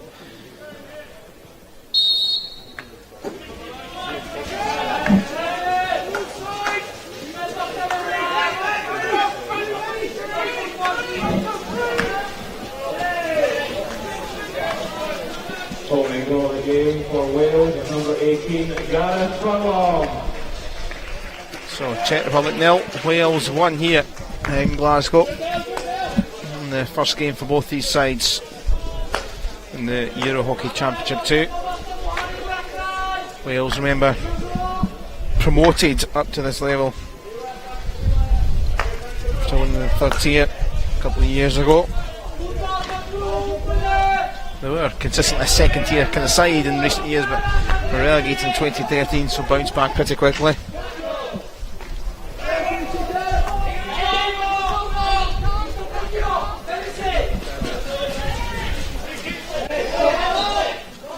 Thomas Prajaka dispossessed. Sticks flying in, and see you later. That'll be a green, and there's going to be an extra conversation going on. But off goes Thomas Prajaka. Martin Hannes is getting told to calm down. And now Wales got an advantage here with Ione Wall. Down the channel, had support and found it. Hudson helping it around. Draper can't quite keep it in his possession. Hutchison, good steal. Carson to James Kyriakidis. Stockton. Wozniacki is heading away up the other direction. final 5 of the second quarter.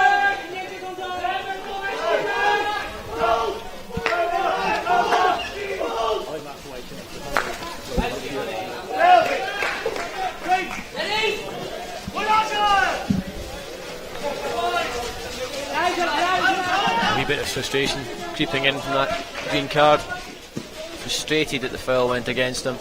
Followed the striker back and made sure he wasn't coming through. Czech something to get themselves back in. A lot of Keystone Cops, but back in position as Wales to carry on, trying to make advantage. And rattled in it. Some pace, some gusto there from my own wall.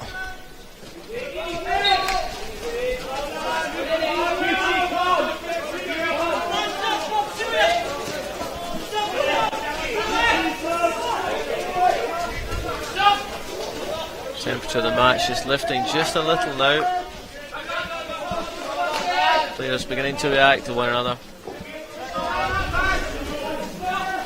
Jakob Kindle just ushered away by Owen Don Gray. Hannes to no one. Disappointing pass in the end. Space was there, player was there. Sadly the pass wide.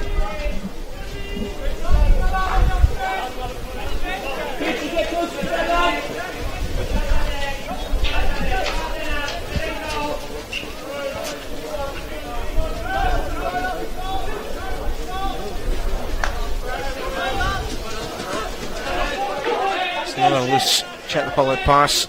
Shipley will say thank you very much, and now Kyriakidis, James Kyriakidis that was. Hear the sticks from here, I'm sure.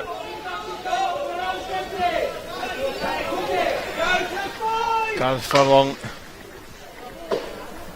doesn't find anyone in red.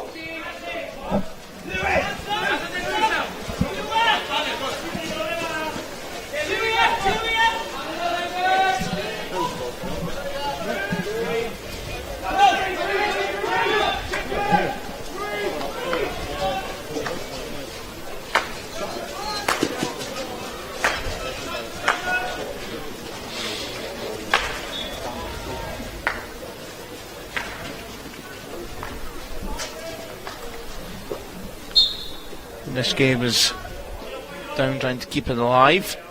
Czech Republic are heading towards a couple of minutes left, so a lot of reply would be pretty good for them right now against the run of play.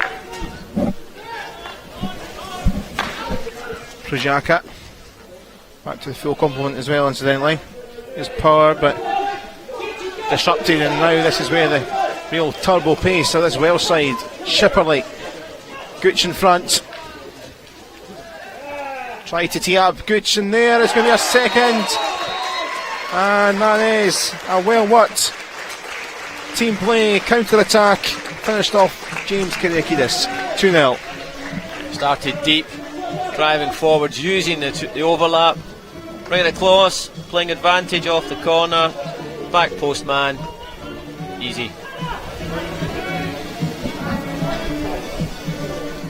So a little over 90 seconds left, and that will make that half-time talk a little bit sweeter. James Kyriakidis with the second on his 59th cap.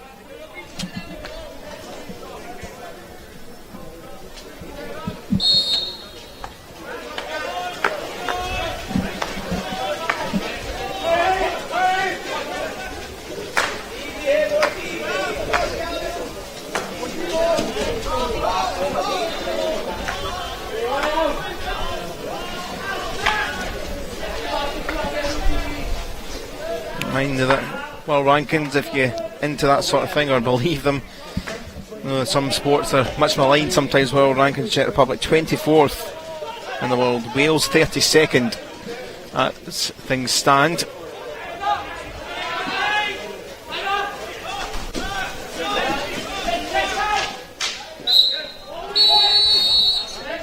Umpire's not happy again, and A little chat there, and it's going to be a green for Alf Dinney.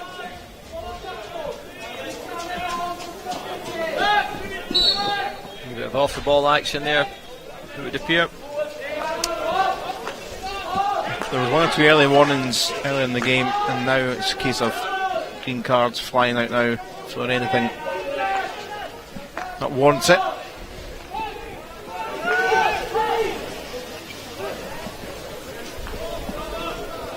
Shipperley now for Wales.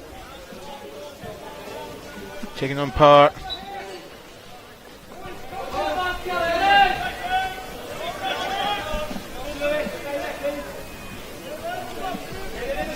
So the last little play of this second quarter. Shipperley trying to try and win it back, but Czechs are stuck down that corner. And there is the hooter, and well, pretty good stuff for Wales. Second coming right towards the end of that second half, which really just helps that team talk, doesn't it? It does. Be interesting to see how the Czech progress for the second half. They were consistently going for that, holding the ball deep, trying to make long diagonal passes into the striking 25 without really using the midfield to get there. May have to think about changing that for the second half.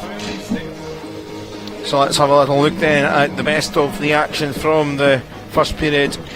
We'll rate a lot about Gareth Furlong, but that's why from that situation. Excellently worked, and then the second. The Towsey green card, unhappy, rolled through.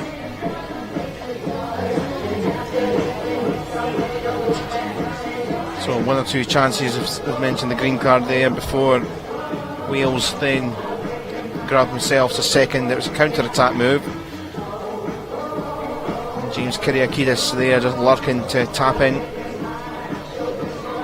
And pretty comprehensive. So that is the state of play at the half-time break. We'll be back shortly for the second half, but at the moment it's Wales who have a 2-0 lead.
Welcome back then to the National Hockey Centre in Glasgow. Game 2 of 4 today in the EuroHockey Championship 2.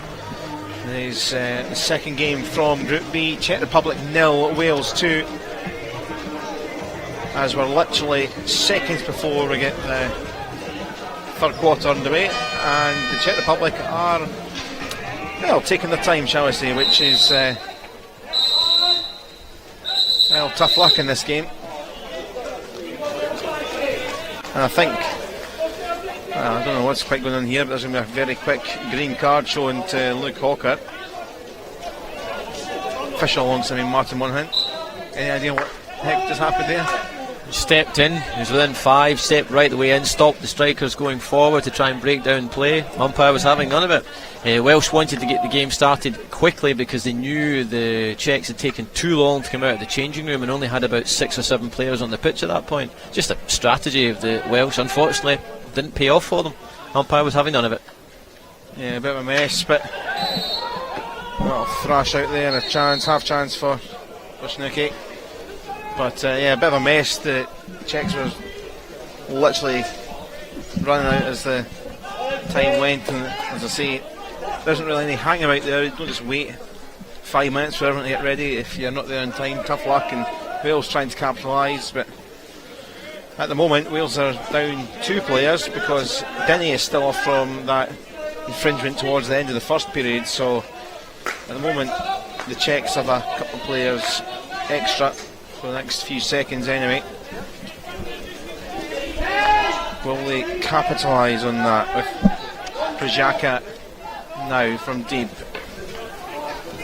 Power trying to help it in, but instead goes down towards the corner and that trickles away. Czechs are going to have to find something here. 2 adrift. Wales, certainly the second quarter, looked very comfortable and got their goals as well to help.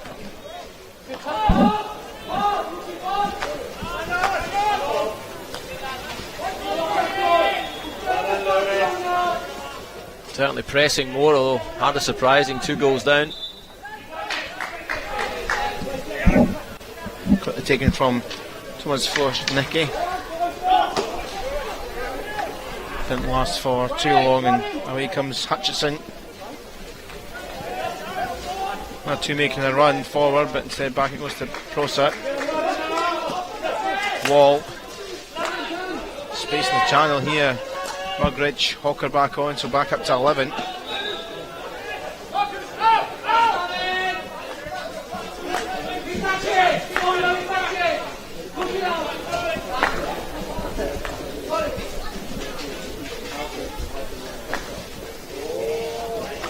Could have been dicey, but Wall, well, he did get it, but put himself under pressure there. The pass, Plotchik. Now.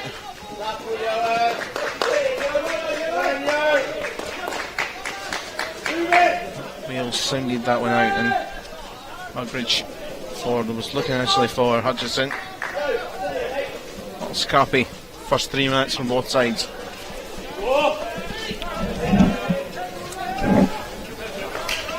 Well, Wales just trying to get through those first 2-3 minutes to get up the team back up to full strength. Czechs really not taking enough advantage of that.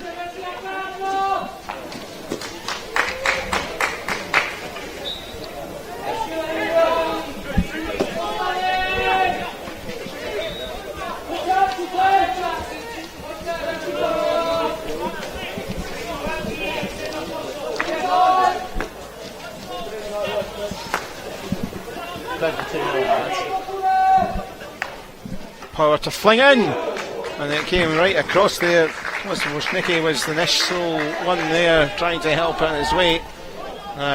Very good ball across. Really unlucky on the touch. Looking to see if he'd be nudged from behind. Too fast to see on the screen.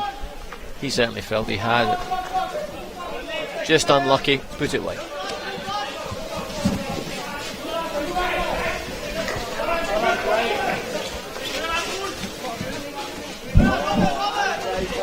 Draper twisting and turning and doing really well. Good control. Wall.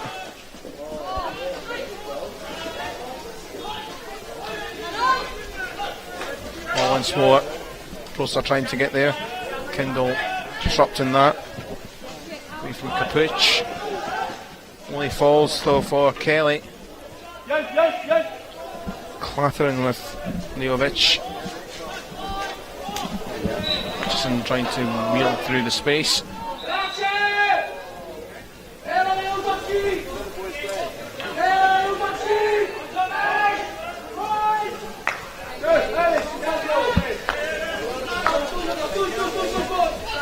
Furlong. Cut out. Jakob Kendall. Swarm of Wales bodies there around him.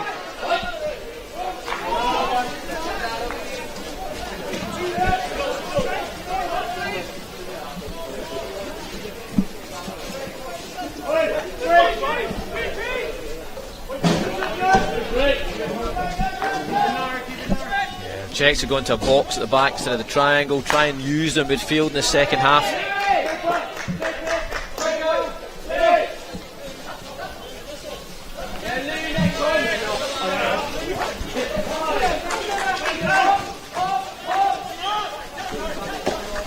Furlong who got the opener. There's Francis now to collect. Kelly back to Gareth Furlong.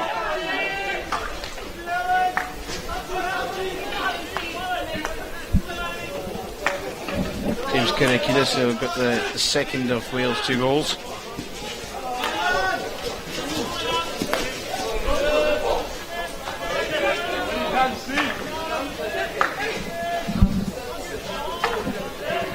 Gooch down that left channel. Daniel Kyriakides battling.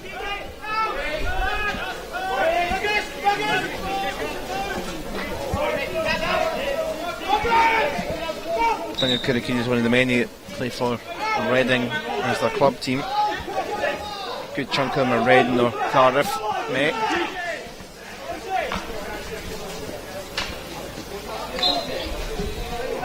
Bit of a hit hope, but they do have a chance here. The Czech Republic not really had too much. Wales have been bossing this quarter so far after bossing the second quarter with the goals. Push backwards to Power. Hannes only came into Gucci's path. Now ball to Shipperley. 1 or 2 breaking forward, including Mugridge through the middle.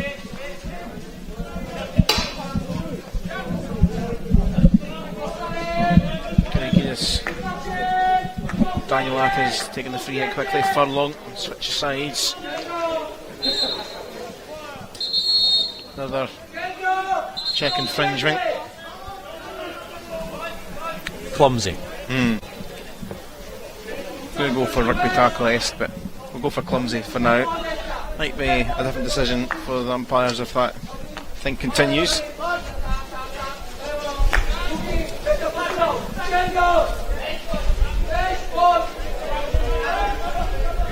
Furlong.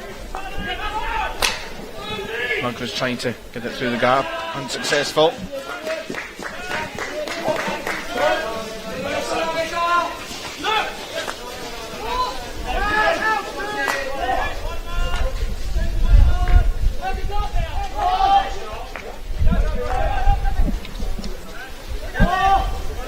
Martin Capuch for a bit of help. Hannes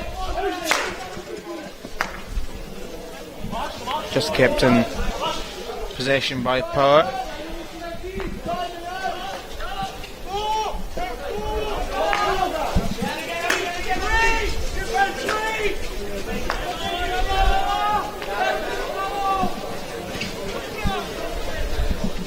Prajaka hitting Hope. One to tap it in blue and white. It comes back for Prishvat. Just to leave it and give it to Prajaka. Probably good old committee meeting who's going to take this. In the end it's Capuch. Power looking to try and maybe deliver it then. Instead, there's some support out there. Tommy's trying to work round.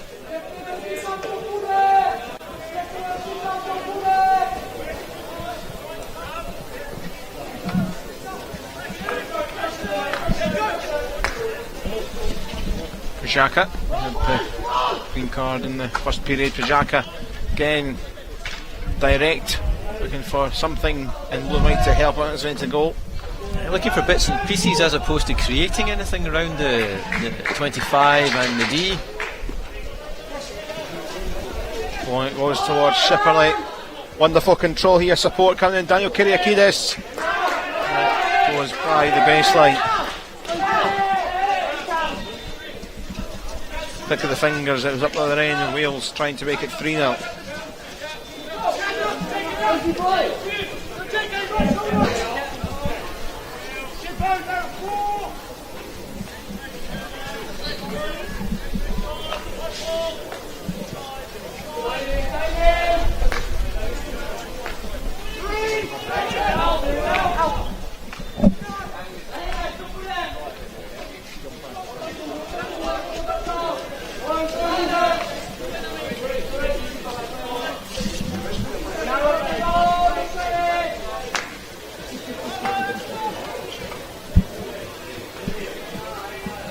It went from Kendall. Again, it's all very tight down that side. Mikhail Barta struggling to work anything, but try take two.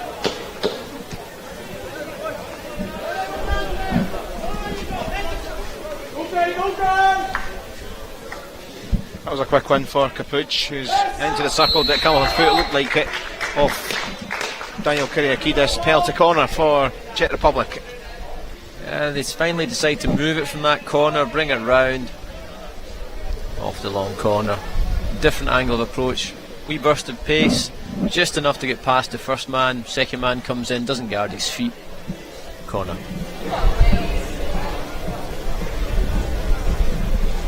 So, plenty of chat going on. The Czechs look to try and pull themselves back into it.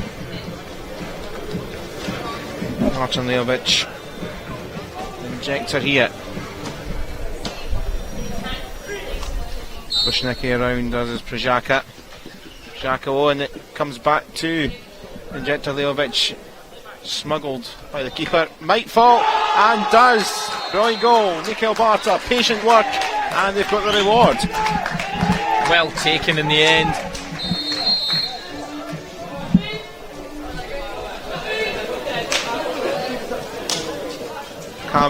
Calm stuff there.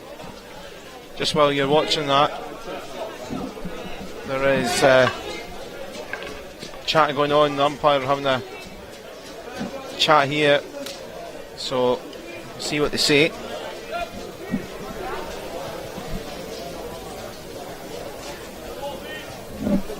Give you an idea what they might be talking about? I'm assuming it's first, second shot they're discussing. It's not going to be danger. It's not sure from the replay.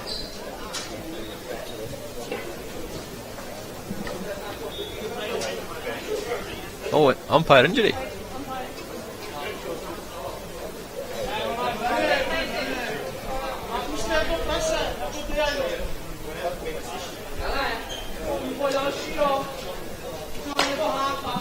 Well, drama after the goal there. Here is the goal again.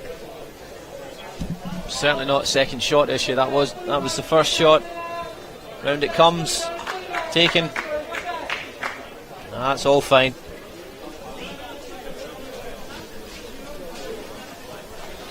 Looks like we're going to be okay. Both umpires getting back in position, so not a twinge, but see what happens and carries on from here. Well, drama kicking off.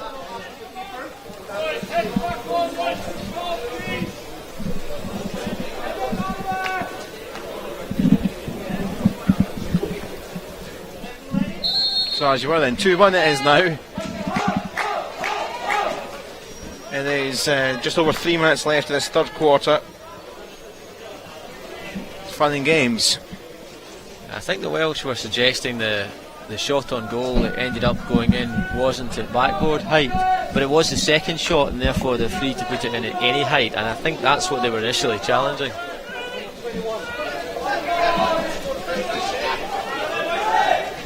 Maybe something we can look over a little more during the interval. Oh, and it flew all the way across the D again. There was plenty of blue in there.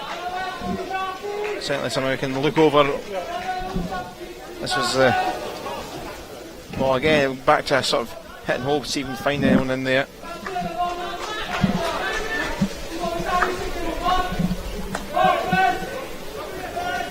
Welsh score is 22 and Czech goal is 21.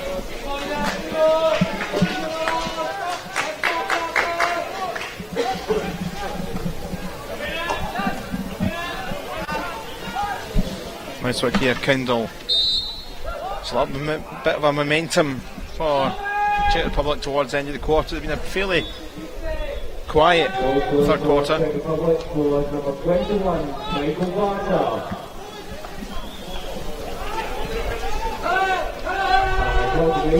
Down the other side, here comes Wall.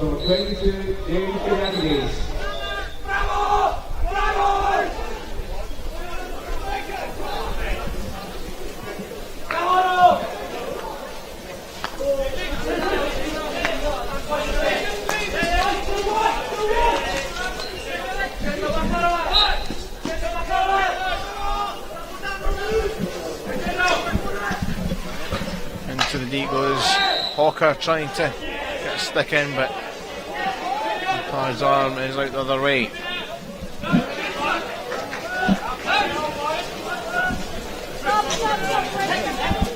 Certainly making sure with that tackle.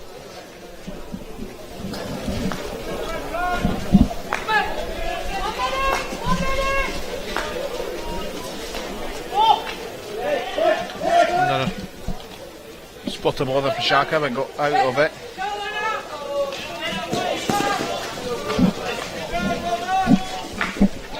Good run with very little space from Pritchva.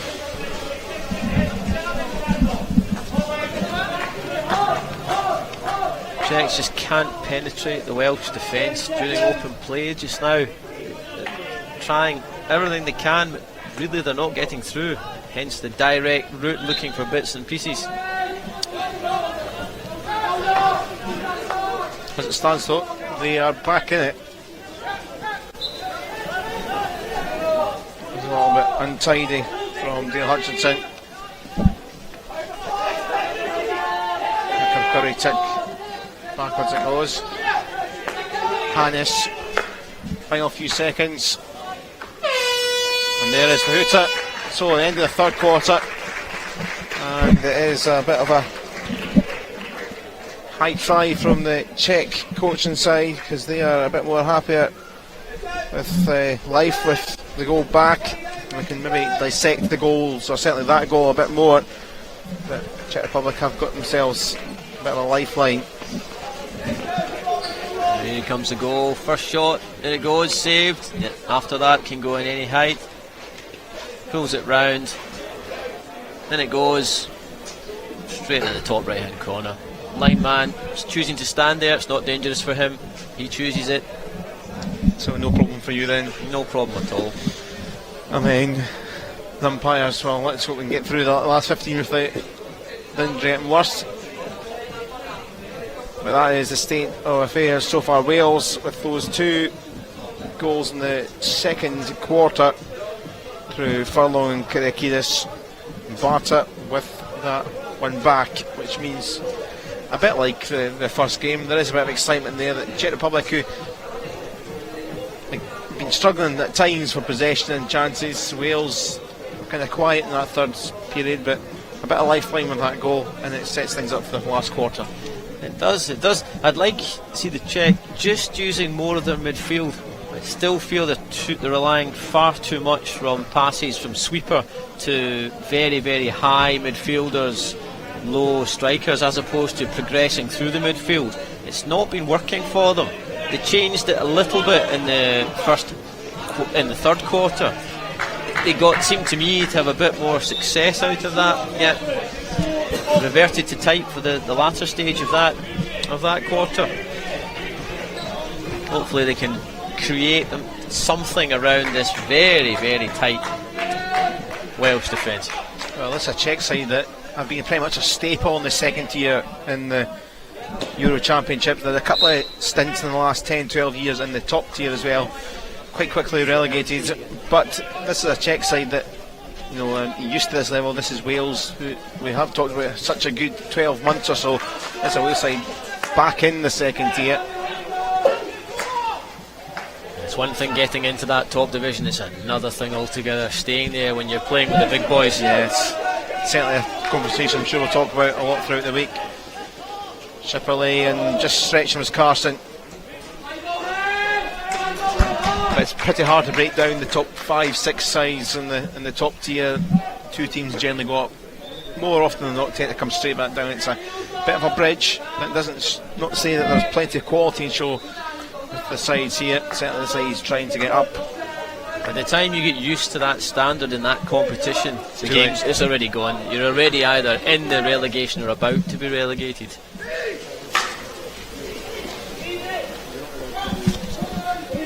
Call for Dolan Gray. Always under pressure, but could be stolen back here by Kelly.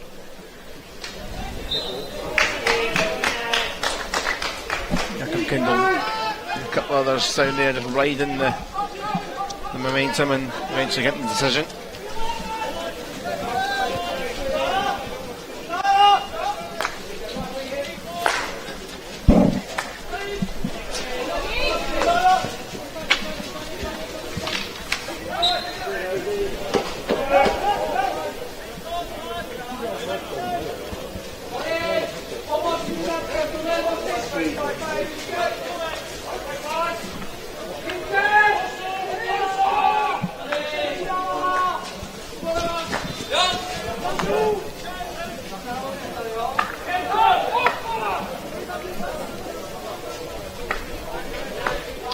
Prosa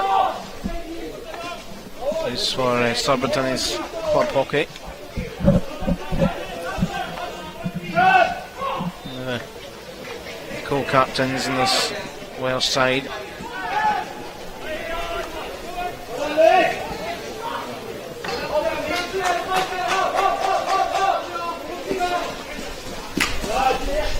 Kelly was looking to try and find Shipperley. It was cut out by Zuna initially. And then with further help it is back with Slovakia and with Kindle. Back it goes to Hannes.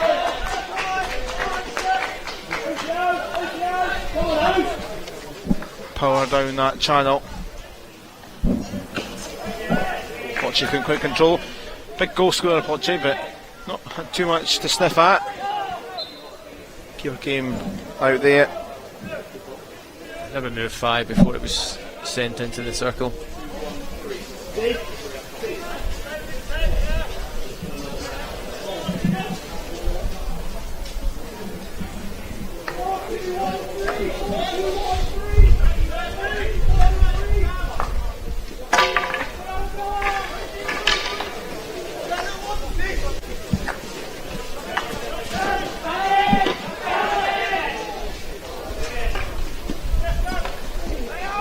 Stolen off furlong here. Good work by Koritic initially, but Leon Wall cleaning up. And now could turn something for Wales and could do with a third goal. A bit of a miscommunication between Carson and Dolan Gray. Still, Owen Carson here. Excellent work against Zaleshny.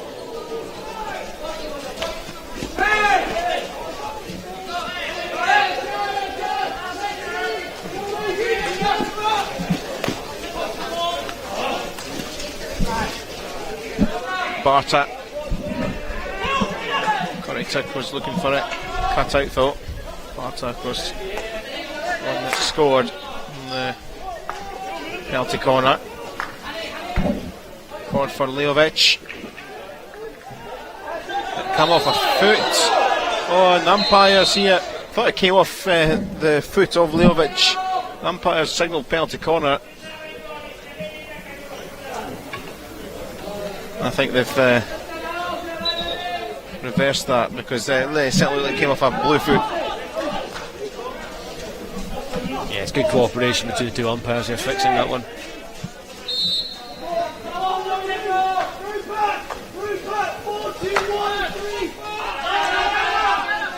Always know there's something wrong when everybody shouts at you at the same time. Usually it's one or two, but when it's the whole team, something's gone wrong somewhere. Pray for the words in your ear from the other umpire over the radios.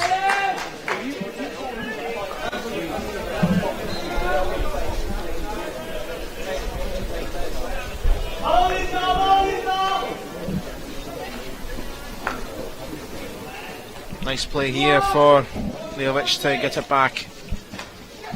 Koretic stretching. Nice to take it over Mugridge.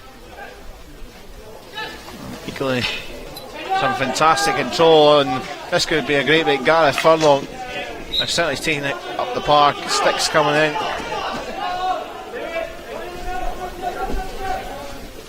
Proser firing it out. Now a chance, can he get the third? Hawker was trying to get there, and a bit of a chance, and penalty corner up the other side, and Wales have a chance to try and get a third.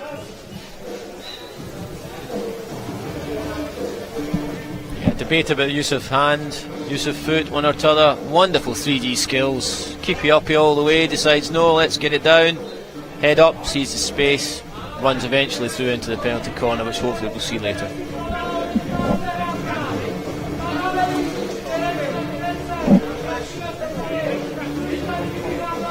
Shipperley heading across to inject here. Will they go the same route, or will they try something else, or will it be tried and tested? Furlong and Gooch around. Mugridge 2. It's Furlong again. This time there is a block, and it is a Czech Republic ball. High onto the runner. Foul against the striker there.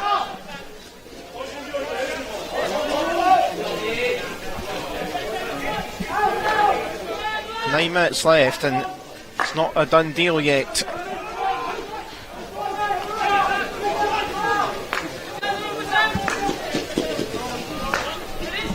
Prishva or Prajaka.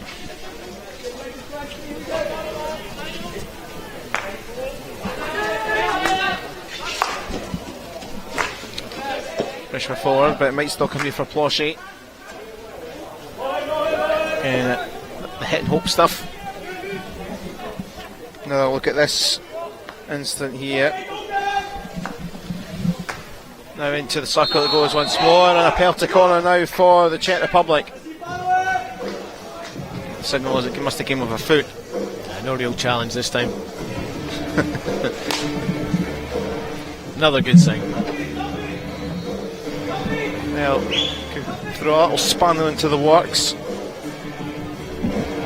Well, Czechs did score from the previous penalty corner. What a move that Leovic was the injector. There's going to be a different one this time, but it came back to him and then they worked it through the space. It's going to be Martin Capuch now, though. Mikael Barter scored, remember, previously.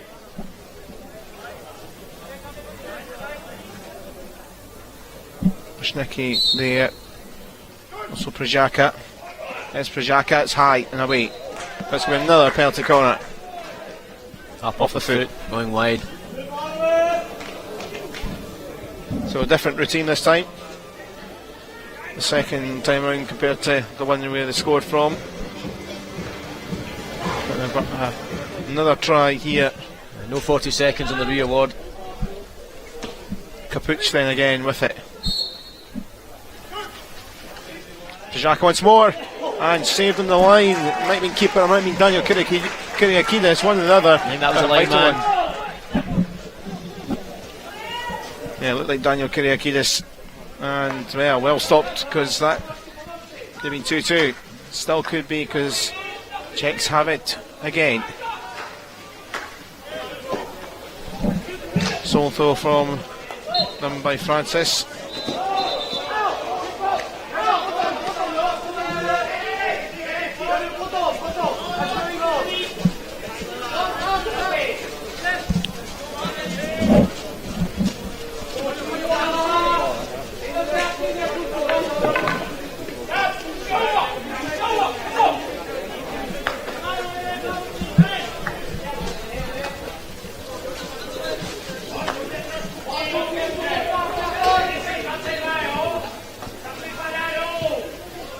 for Prosa. Flick back for Hutchinson. James Kyriakidis. Hutchinson weaving away. Kyriakidis gets it back.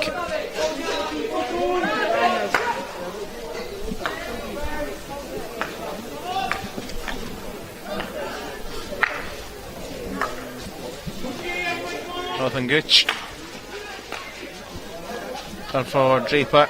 Cross from Hutchinson. Nice quick ball for Francis. Hutchinson. Still alive here, Prosa. And the arm goes out the other way. Too many cooks spoiling the broth there.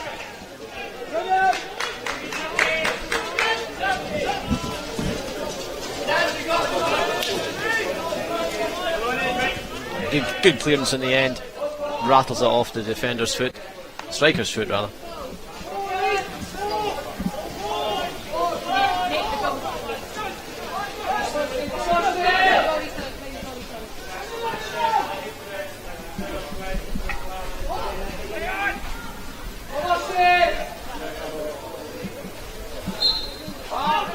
Wales been given a lot of time on the ball when they're attacking round the edge of the 25. They're picking up the ball ahead of their defenders. At the same time, the other strikers are ahead of their defenders, which means they've got an easy layoff to then go forward in a second phase. Czechs really need to stop that. It's far too much space being given. Turn from Bartek. Called up by on wall. Little slip though, and almost gifting possession back, and does. Quickly from Zunat. Barta once more. Trying to weave into the final 5 here. Still very close on the scoreboard. Half time, you didn't really think there was much in the Czechs to come back from, the way Wales certainly played the second quarter. You wouldn't know it was the same two teams. Xhaka on it, found its way through. I don't know if it took a touch on the way through. Zuna was trying to claim a touch, but stopped him. He didn't find the back of the goal. One or two tense Welsh supporters, especially to the left in the stand. There's a few Czech supporters around as well. That's been lost though. And here comes Hawker.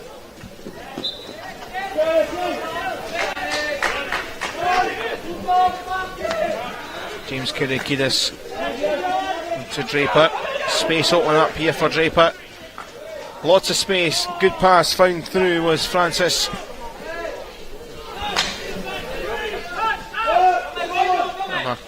Good old scramble.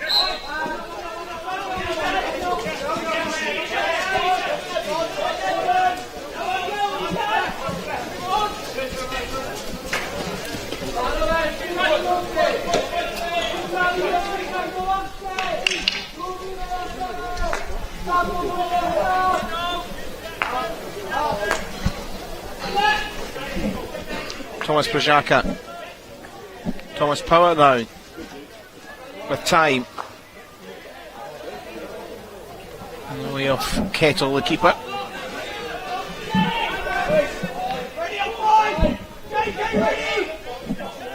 Jakob Korychuk then takes that for Przaka once more. Try a different route. Hannes blocked by James Kyriakidis. Wales just trying to time manage this. A similar story to Russia in the first game.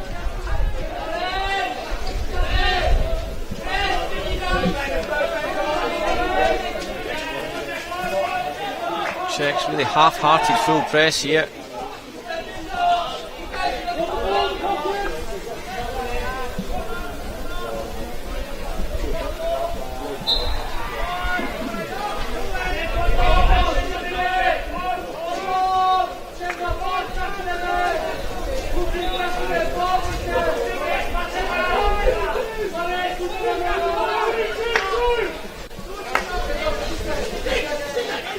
Daniel Kyriakidis.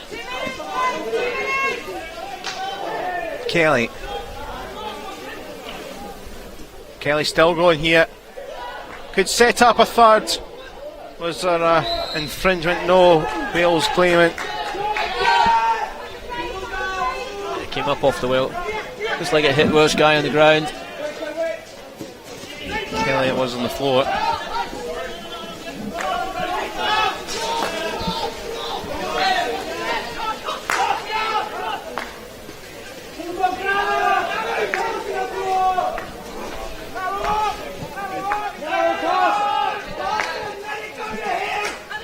Prajaka to Hannes. Final minute just over left. Jakob Kindle. Hannes with some space. Prajaka. Is it going to fall kindly for the slide in blue? Capuchin.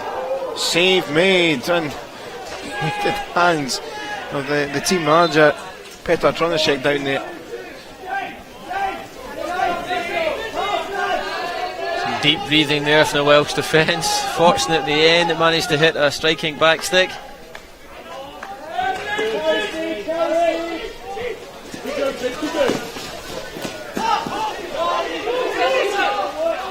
Last hurrah, this is last chance in the game for Czech Republic in their path. High it goes from Prajaka.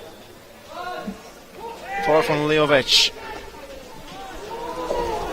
Wide it goes. Out it goes.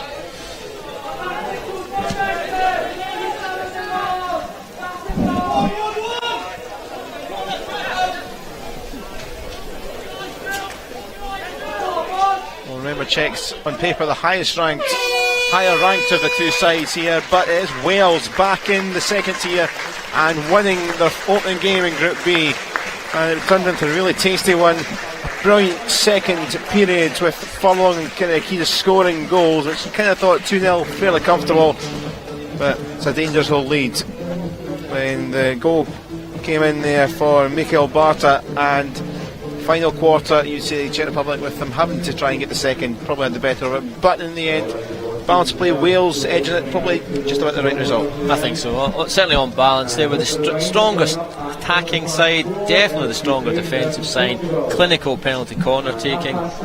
For me, deserved winners in the end. Well, there was the first, and then there was a cracking second as well on the break.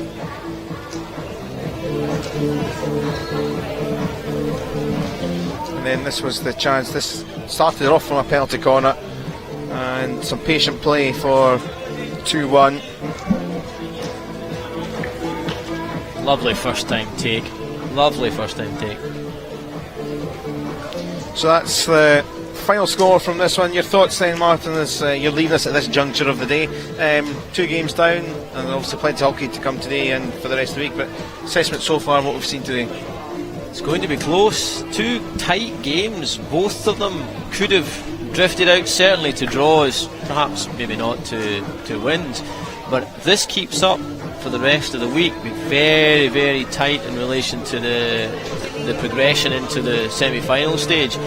Interestingly will come who ends up in the Pool C relegation pool, and the results between those two teams critically important. But for me, they were close games. I didn't quite expect them to be as close as that, which is certainly entertaining from our perspective. Absolutely. Well, Martin, great to have you with us for the first couple of games. Thank you. Thank you for joining us. And there is confirmation of what's to come. Ukraine against Portugal in under an hour's time at 4:15, and then the big one for the home fans, obviously a home venue for Scotland. They are up against France, the other side, along with Russia that came back into the second tier. So that is still to come. But we'll leave you for the moments as the rain continues to burrow down in Glasgow. Final score in the second game of the day, in the second game in Group B, Czech Republic 1, Wales 2.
welcome back to the National Hockey Centre in Glasgow for the third match of the EuroHockey Championship 2. And we move into Pool A as Ukraine are up against Portugal. There is one more game afterwards, France and Scotland at 6:30, but the two games in Pool B were very close and entertaining. Russia beating Switzerland and Wales edging out the Czech Republic. Before we focus on Pool A, there is just a quick look at Pool B in terms of a table, and 3 points out of 3 for Russia and Wales. Switzerland and Czech Republic yet to get off the board.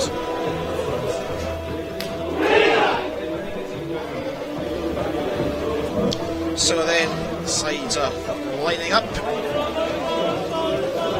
They're about to head onto the field. What is now the focus for the next few hours after the Pool B matches? As I mentioned, there were, I'm sure, a big home crowd for the games in France and Scotland. 6:30, but the other two in this pool are Ukraine and Portugal. Portugal were strangers to Glasgow after they were here for the World League One last campaign. Just the one win, but they were great entertainers. That win coming against Slovakia.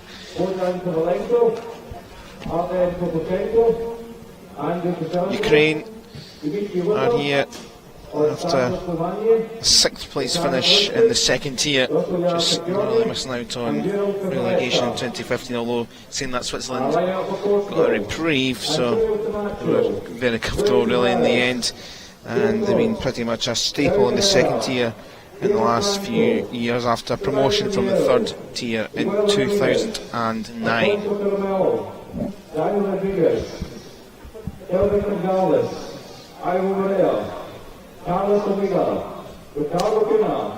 So we're on through the team lineups after the anthems, which are just about to take place.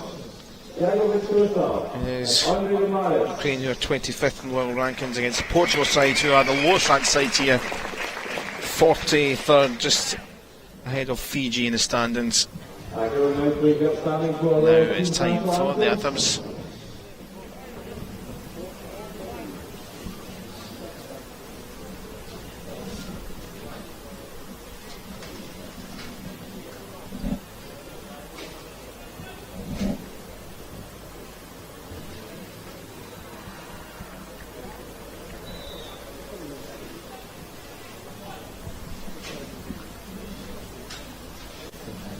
Sure, the anthems are on their way. About to take place here. A pregnant pause, I think they call it. Anticipation before the first game here from Group A. Here we go.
We've all missed that. It's been nearly a year since the Portuguese were here at World League One, singing away with real passion at their anthem. Let's look at the sides. Let's first of all look at Ukraine. As I say, 25th in the world rankings. A couple of notable scorers in the World League, including Vitaly Kalinchuk with 10 goals across the World League. Andrei Kościelenko also very influential with 5. He will, I'm sure, cause problems.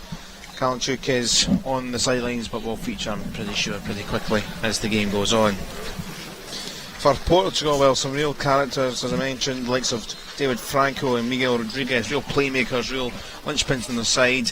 Might find it tough to win too many games, but they will try their best. Luis Tavares was a bit of a villain last year, got himself a red card at the World League One in Glasgow, but then bounced back after suspension to score 2 goals in a win against Slovakia. So almost ready to go to set the scene further. Delighted for the next 2 games from this pool.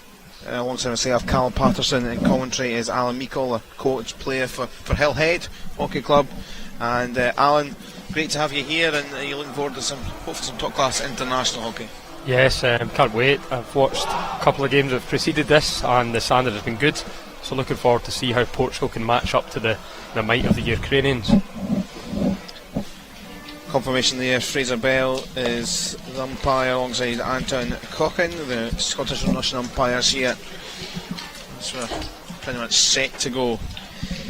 And we've maybe seen a little bit of how the world rankings maybe are, you can take them with a pinch of salt. So Portugal are quite away in terms of world rankings. The lowest ranked here, 43rd. Ukraine in the mid-20s, like a whole clutch of the sides are in this World League too. So is that a foregone conclusion here, Alan? Do you think that Ukraine should steamroller Portugal, or do you think we could have something a bit more exciting and closer at the first 2 games? I think the first game of a tournament, there's always a chance for the smaller or the lower ranked nation, so hopefully Portugal can keep it tight. The longer the game goes, with no scoring, Portugal will fancy themselves, but I would if I was a betting man, I'd put my money in Ukraine, probably by a couple of goals. We shall see what happens, and it is going to be Portugal to get us started from the pushback, and they are in all red. And it is time to go from right to left here.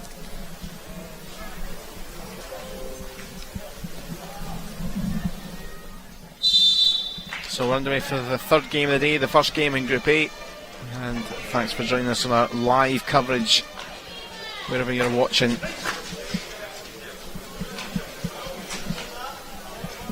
And the early possession in the heart of the defence for Portugal. Helder Gonçalves forward. He goes for Jose Santos and Miguel Rodriguez. Here he goes, nice little early ball in here. And an excellent early save from strike from Ventosa. That would have been an interesting little start. David Franco gets on with things quickly here. Very much a bright start for Portugal. Yeah, an excellent start. As you alluded to in the preview, the couple of real live wires on the Portuguese side, and we've already seen them. A little replay of that early chance for the Portuguese. They were here last year, very much a very nimble side. It's very difficult that the sides are up against that. With the same in this competition, but although they do concede, they do score.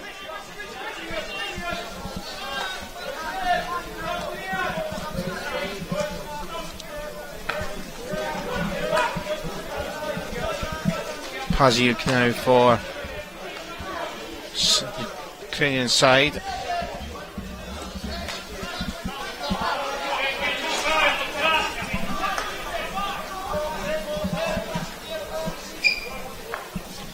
Slipping a slide and forward.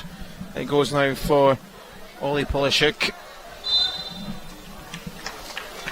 Umpire signals their directions. That comes to a swift end.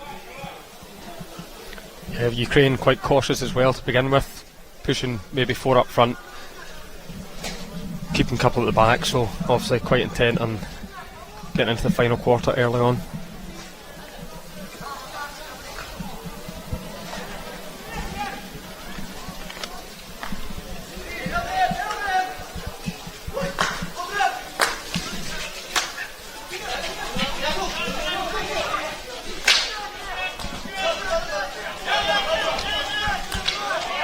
Good battle there, and away it goes. Ono Farouk now down that side, taking on Koda. It's a great tackle by the Portuguese number 3 there. Otherwise, that was looking like a good 2v1 for the Ukrainians. Yeah, Joe Koda, captain for the Portuguese side.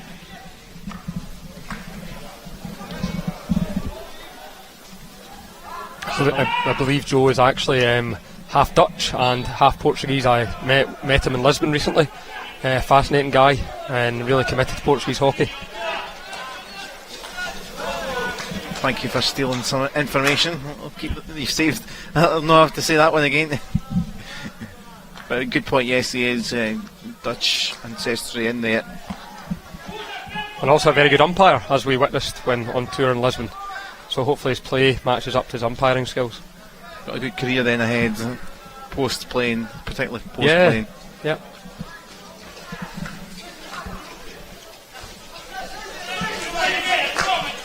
Gonçalves, back it goes to Koda once more.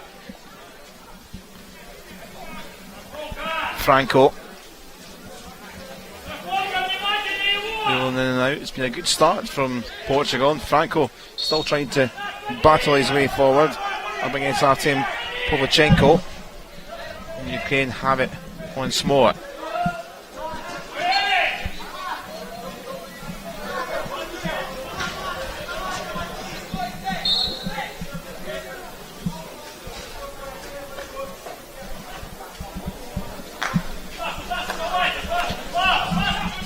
Vladislav Paziuk now. Playing it forward, now across to Lori Moros. Dayachenko, it's into the water circle. It might break here for a counter for the Portuguese. They are pretty good at that. 3v2 if you can use it. Rodriguez through the middle, out wide here is Ivo Moreira. Moreira finds support. Space is shutting up very quickly. Franco trying to get across. Will remain with Portugal, but they are very good with pace in the break, Portugal. Yeah, and early in the first 5 minutes, it's Portugal have threatened twice. Ukraine still really finding their feet and probably looking at the long game rather than the first quarter.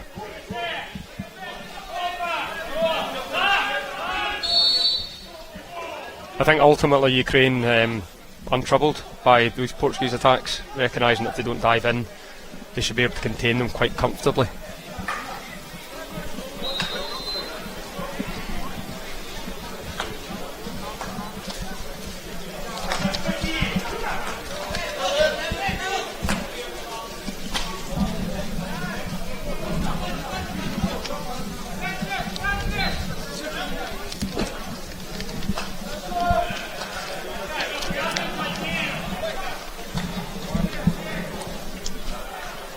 Good start then for Portugal as they try again to go patiently from deep.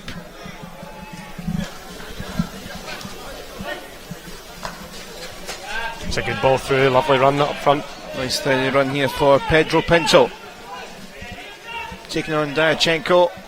Oh, it's in a good area, but no one there in red. It's easily going to be taken care of by Vyacheslav Paziuk.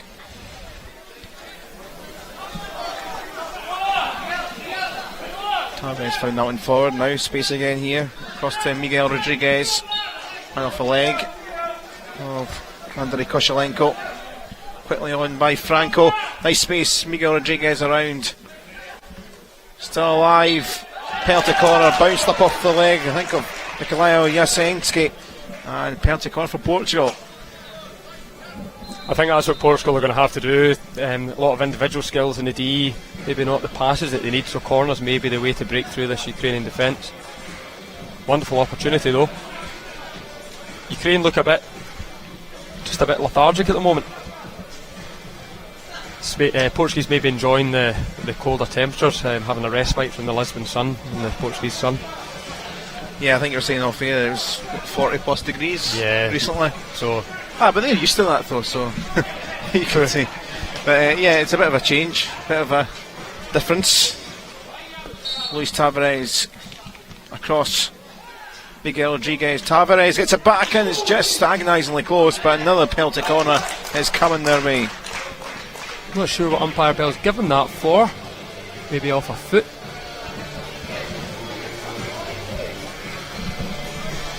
Didn't look much in that. No, I'm not. I thought it looked like it may have hit somebody, but as it was going in the goal, but that would have been a penalty if so. So I'm not too sure. Now it will be Tavares once more. It's Franco. It's the keeper again, and that may well be that chance over as Ukraine look to turn away with Bodin Kovachenko support in front and Artem Povachenko. This would be one break to the other. Now at the other end, penalty corner because it's bounced off the leg of Carlos Almeida. That's the danger for Portugal. Ukraine just demonstrate how quickly they can counter attack. So Portugal really need to get the balance between defence and attack early on. Could be quite an exciting prospect that both sides are kind of quick on the break. Yeah, I think as the game goes on, as the teams tire, it'll become a very, very open game and skills will be exciting and chances will be plentiful. I was watching the Ukrainians warming up during the warm-up time in their penalty corners, and they've got a very, very fast and direct flicker, so it'll be interesting to see how capable the Portuguese keeper is, and particularly the linemen. So it is. Umpire just stopping for a bag blowing onto the pitch there. That was a good spot.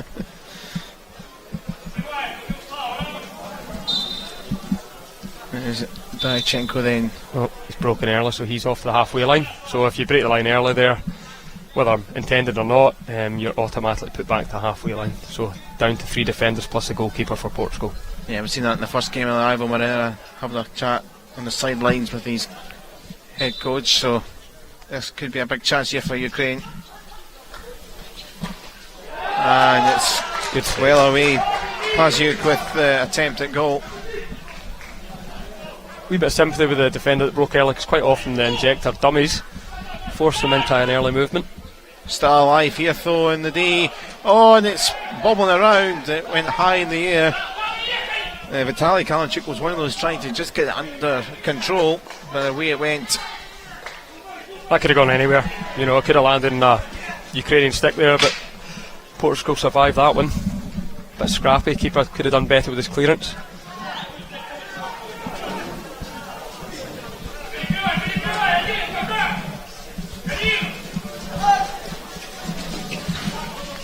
Tavares looking for Franco.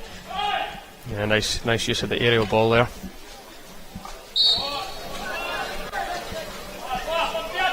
Jose Santos with the free hit quickly.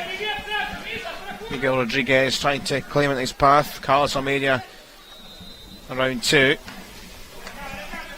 Not for long. It's a lovely turn there. Break time once again. 3v1. Out wide, Kovalenko.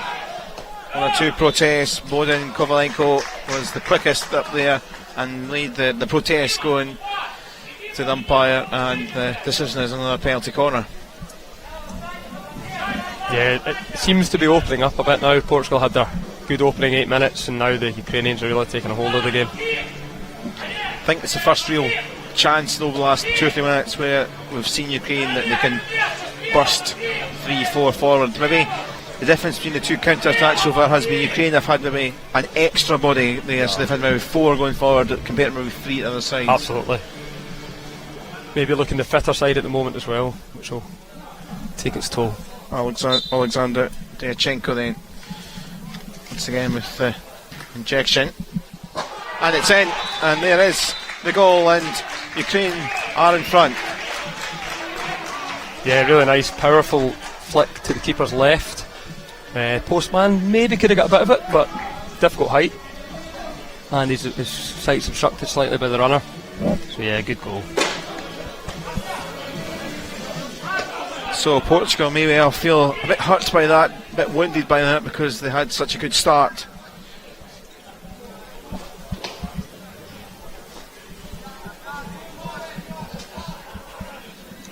I get the feeling that Portugal will continue playing their style of hockey regardless of the scoreline, which for the neutral and for the spectator will be good to see, but I think they just need to tighten up. Yeah, well, as I mentioned, that is the story with them when they're here at World League One. and Dimitro Lupa was the one that finished off from the penalty corner.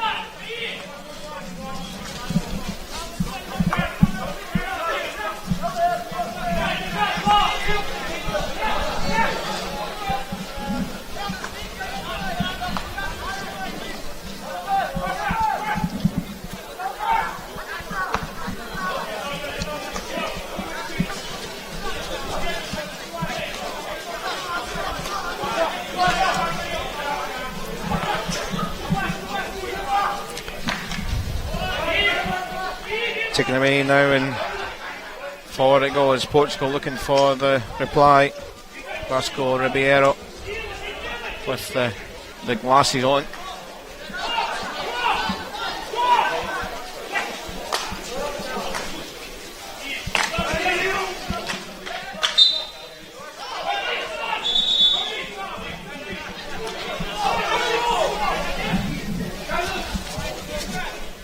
Already looks like Ukraine have maybe upped the pace a bit, having got that early goal, settled into the game. So real test for the Portuguese organisation and fitness levels now. Don't want to chase the ball too much.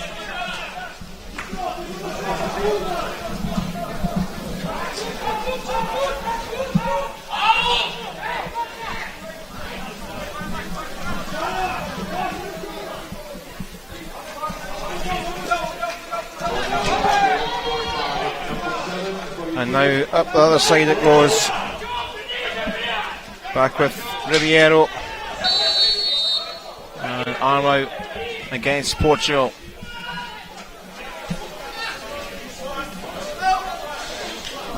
I think a tough day for Ribeiro. He looks a fairly young player, getting the ball a lot on his own, so he's going to have to be really productive with the time he's on the ball, and hope that some support coming.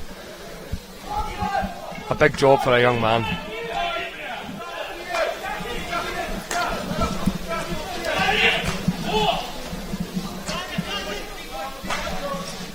Nice ball fire across the Boden Kovalenko.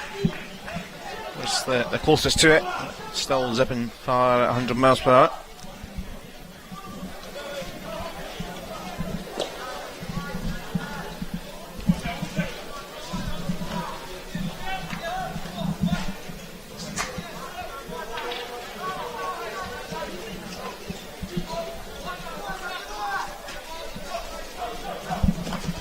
Or from Coden's side, he looked forward but decided to go sidewards. That was a bit more hit and hope, and back very quickly with Ukraine and with Andrei Koshelenko. But now to Alexander Shvets, good movement, good running this from Boden Kovalenko. Cleaned up but only briefly as Polishuk now tries to fire it into space.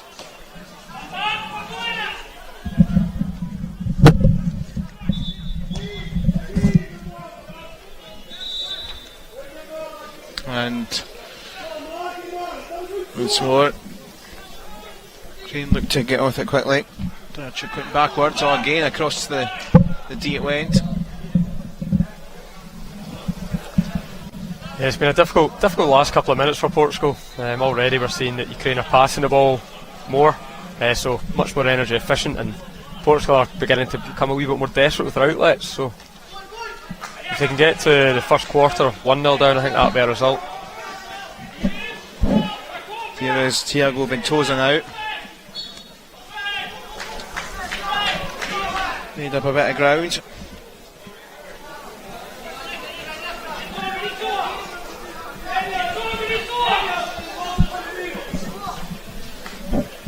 And towards Ivo Moreira, good control.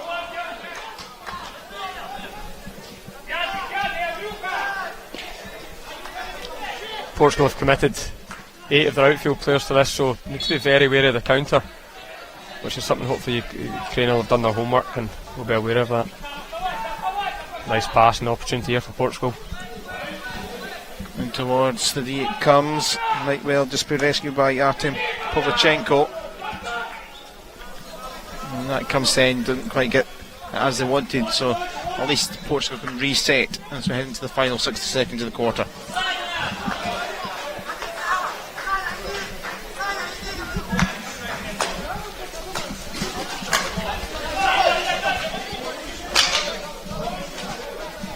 Sergei Darchuk in a bit of a battle with Jamal Pignorio. Darchuk again for help, trying to get it in Kovalenko.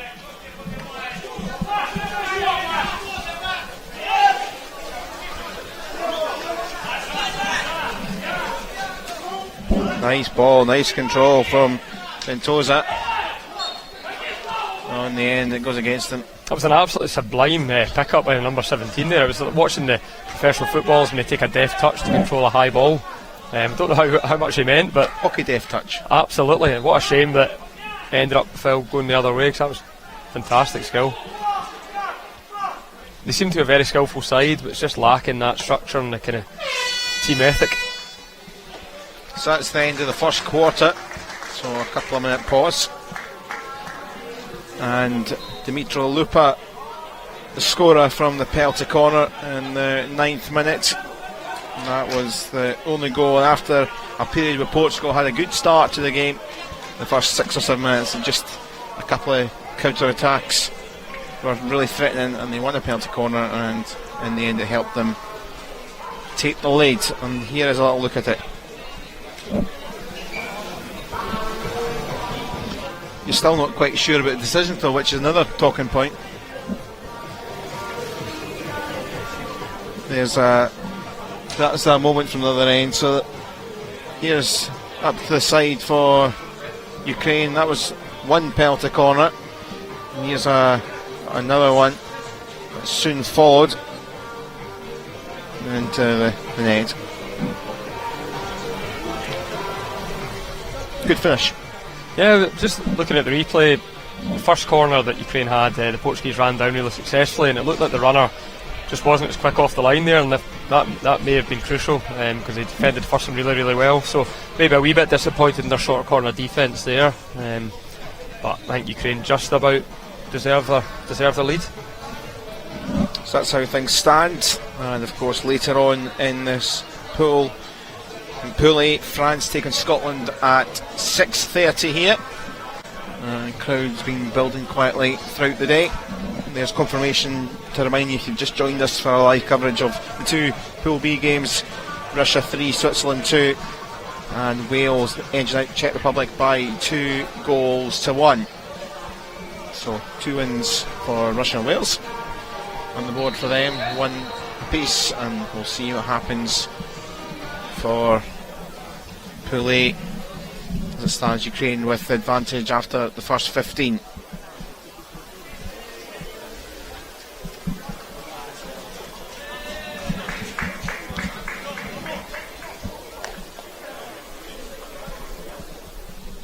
So set for the second quarter, and it is Sign Red Portugal trying to find themselves a goal bag, and Pedro Pinto trying to do so very quickly into the quarter. Gonzalez kind of lost out in the slip and slide, and could be another battle forward for Bodin Kovalenko. Just stopped though. It's a good bit of pace by Pedro Pinto. It's not bit of a shock to see him open up his legs there, but he certainly left the Ukrainian defender for dead there. Pedro Pinto, very much a veteran, 38. Oh, young nowadays, Callum Young. That's what surprised me though. I looked at him and thought this guy's certainly had a fair paper round, but then we see the legs opening up and he's obviously still got a bit of life in him.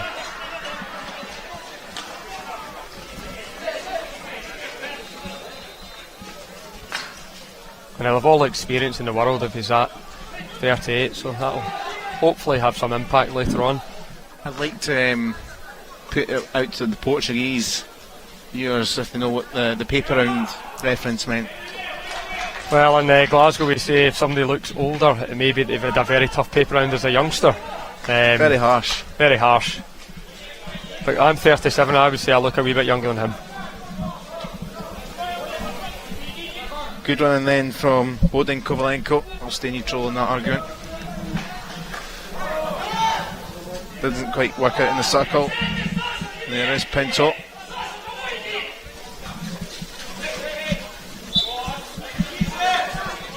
He certainly knows what he's doing there. 3 men round him, comes out with the ball. Good experience. I think he's still recovering from that sprint though. Just looking at him, he's gingerly walking over the halfway line there. Actually not the most experienced in terms of caps for Portugal, but more of a senior pro at club, and quite late in the day getting chances with Portugal. Even Franco trying to keep it in his path. Franco Wonderful dancing skills. round. Can he set up? Well, they've got a penalty corner. It doesn't come to anything in open play. Got a chance here now from the penalty corner position. I was watching the Portuguese coach during the quarter break, and he was certainly quite animated in his demonstrations and his instructions to the squad, so it seems to have had quite a good impact. They've certainly not sat back in the opening 2 minutes. Jose Rodriguez. It must have been the water in Portugal for the hockey, because Mario Almeida last year, the Portuguese head coach last year, was a lively figure, and Jose Rodriguez very much of the same mould. Passionate. Talked about the anthems. They're passionate. It's a group looking to try and get an equaliser. Miguel Rodriguez with the injection then. Okay, that's A line break. Yep, Ukrainian boy away. Bogdan Difficult. Kovalenko is off. Difficult because it looked like the Portuguese guy again was maybe shifting his weight a bit. Yeah, it did look like he was shaping up and just getting ready to hit it. But Definitely a bit of gamesmanship there, but that's the umpire's judgment. maybe an even score from the one in the first quarter. And Miguel Rodriguez trying to tee it up, and then it comes to nothing. So it wasn't a painful one for Ukraine. Unlucky there for Pedro Pinto. If he'd just a couple inches either side, it would have been flushing the stick, and a really good chance. Keeper looking quite comfortable though with the flicks. Might need to put in a variation, maybe move it to the side. I think actually Portugal probably have it in chances so far, despite that penalty corner goal for Ukraine. Trying to pinch it back is Santos, not quite from Lore Moroz. Nice control from Tavares. Oh, a wonderful what a ball pass to that Pedro. is. Pinto is not going to quite keep in. He's frustrated with that. Very flamboyant, the Portuguese. I mean, that's the kind of skill that a lot of international teams will try and hammer out their teams, saying it's too high risk. But I don't think the Portuguese really know what high risk means. They're all about the reward, I think. Good to watch.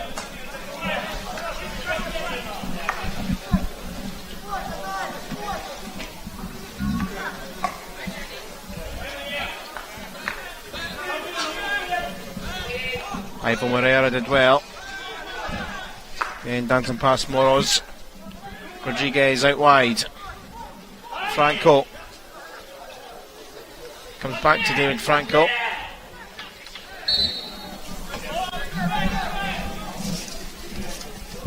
Moreira. In chance. Portugal. Oh! Thiago Ventosa was on the line. I thought he was going to tap in. Oh, they go underneath his legs, I think, there. I don't know if it's a hard one to see, but he either missed it clean out or it's been a touch by the Ukrainian defender, if so it's an absolutely wonderful save. But chance after chance for Portugal. It's just maintaining it. The 5 minute spell seems to be about the limit, so we'll see if they can do something this next 10 minutes. Ukraine looks shell shocked at the moment.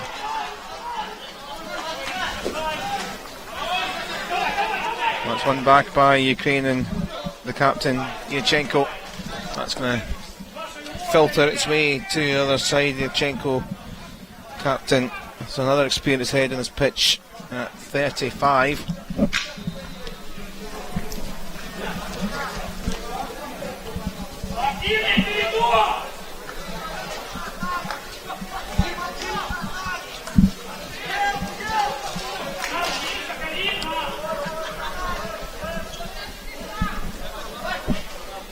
Tavares will go long.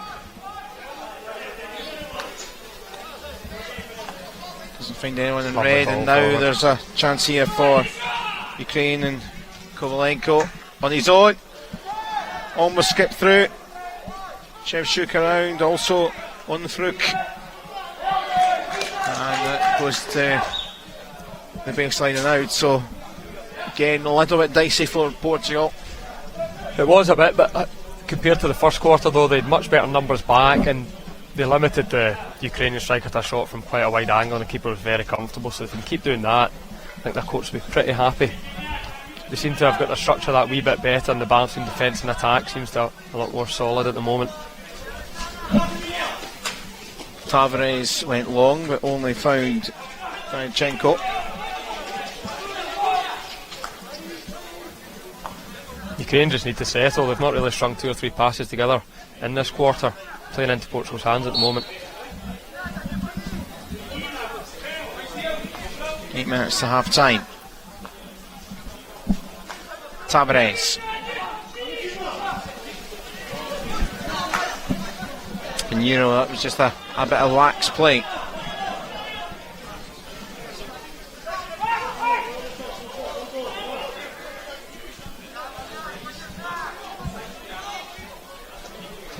That's went long and it's kind of went missing for the defenders. Keeper's having to smuggle that.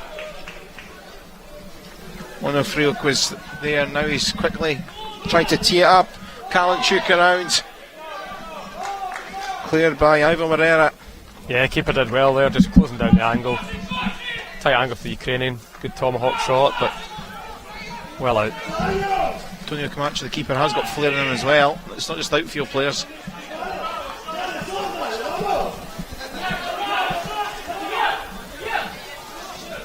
Must be something to do with the Portuguese red wines, just giving that wee bit of spice. Mikhailo Jasinski, the roving run here. Shevchuk.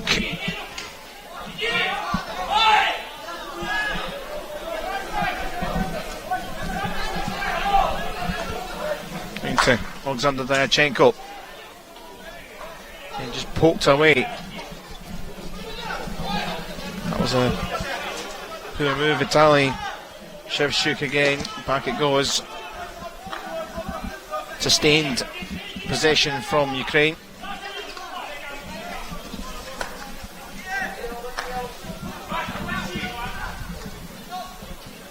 I think this quarter's following a very similar pattern to the first, albeit Portugal have probably had a longer spell of dominance, but now it's tired out a bit. Ukraine are getting their composure back, so hopefully for Portugal's sake it doesn't go the same way in terms of the scoring pattern.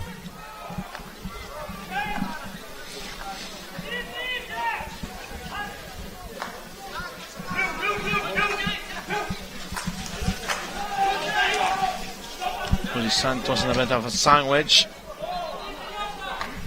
Comes through for Portugal. Caro Cunha. Artem Povichenko's tracking back well for the side that are leading.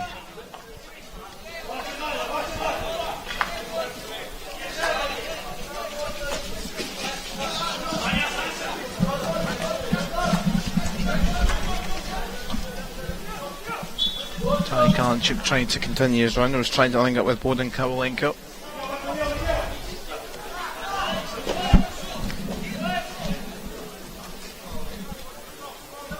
Bodan Kovalenko stuck down the corner.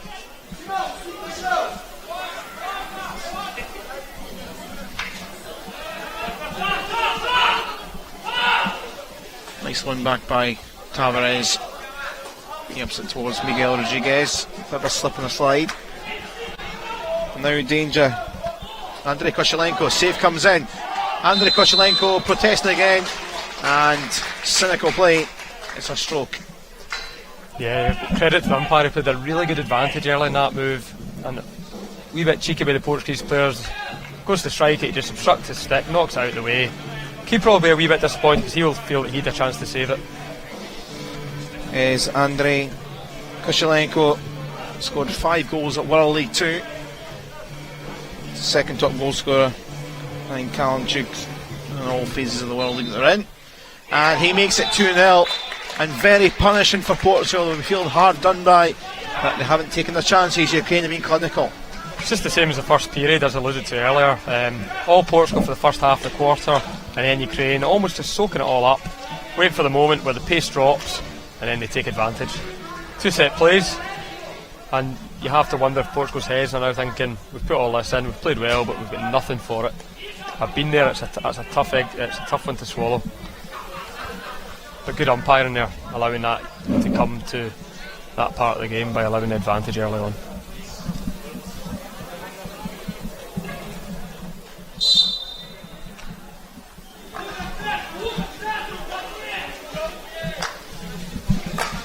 So 2-0, just under 5 minutes left of this first half of the second quarter.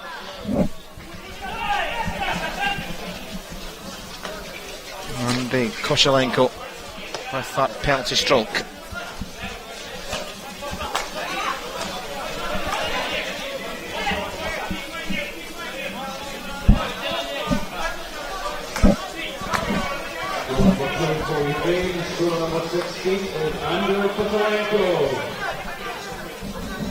Santos to Lupa, scored the opener from a penalty corner.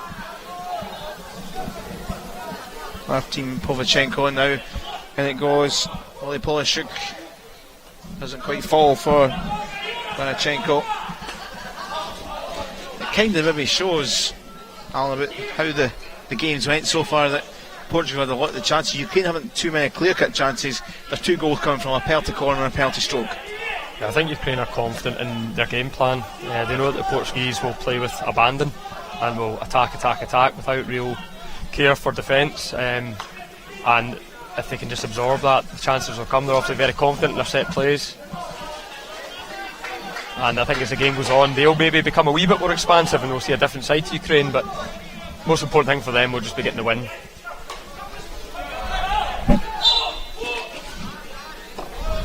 Carlo Cunha stopped in his tracks.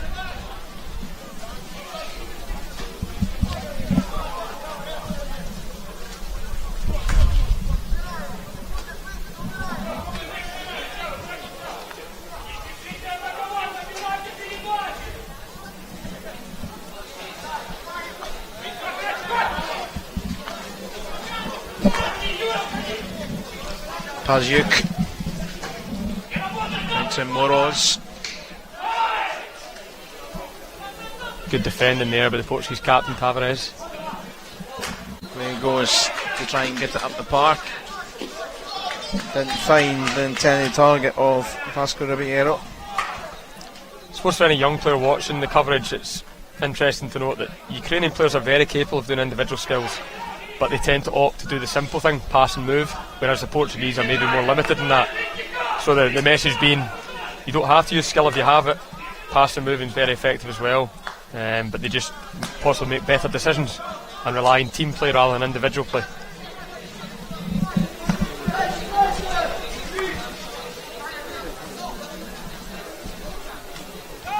It was missed by Franco, but there was support behind and needed to clean up. But Franco losing it. And that is going to be a Ukraine ball. It certainly would be very disheartening if Ukraine got a third for the Portuguese side. Could be even from Shevchuk. Tavares menacing again. Now half a chance here. Fantastic ball.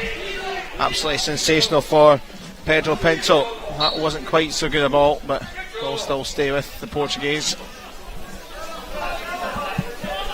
And they'll be back though for Ukraine. Again, a lot committing themselves forward in red. Tavares. Koda spotted some space. Pinheiro gets it back again. Hammered across by Cunha. João Ferreira. They're trying to work a bit of space and then did the hard part, just couldn't quite turn and get the player he wanted in his path. Better by Portugal, but just a wee bit of the same again, where Ukraine have got loads of numbers back, flat sticks, making Portugal have to do something pretty special individually to win a corner, and Ukrainians are just too streetwise for that to happen.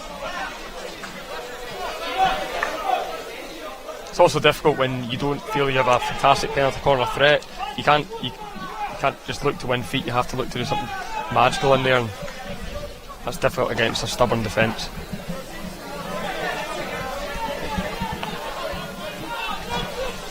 Final few seconds then, Ukraine happy just to knock it about to take the lead into the break.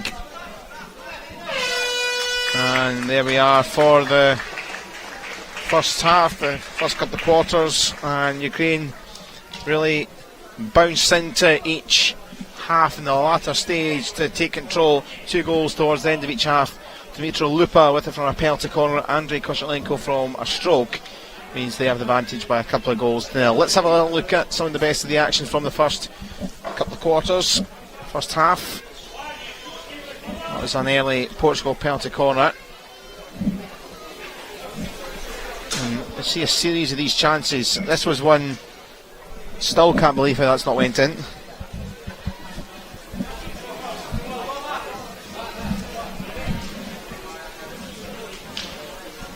Ukraine, the story very much that they seemed to just up it as the quarter went on. So obviously this is looking towards the second goal. This was a melee which in the end ended up in the stroke. Yeah, Ukraine very clinical. 2 chances they've taken with 2 penalty corners, taken one of them, and now obviously the penalty stroke. Very difficult for goalkeepers now in penalty strokes. Players can move the ball so quickly.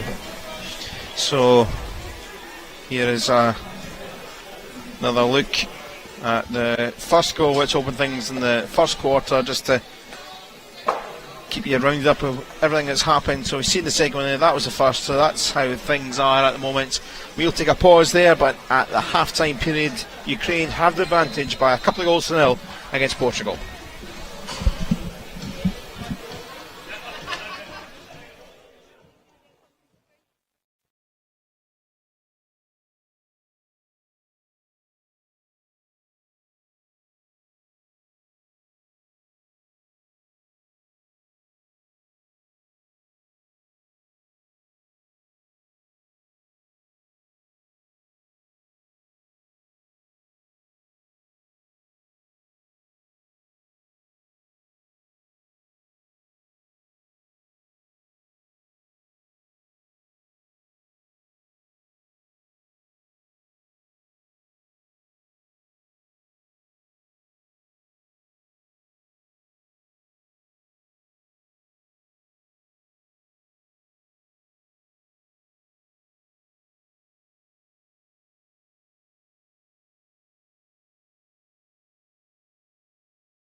Welcome back then to the National Hockey Centre in Glasgow as we are 30 seconds away from the second half of this Pool A game between Ukraine and Portugal. Ukraine with the advantage 2-0.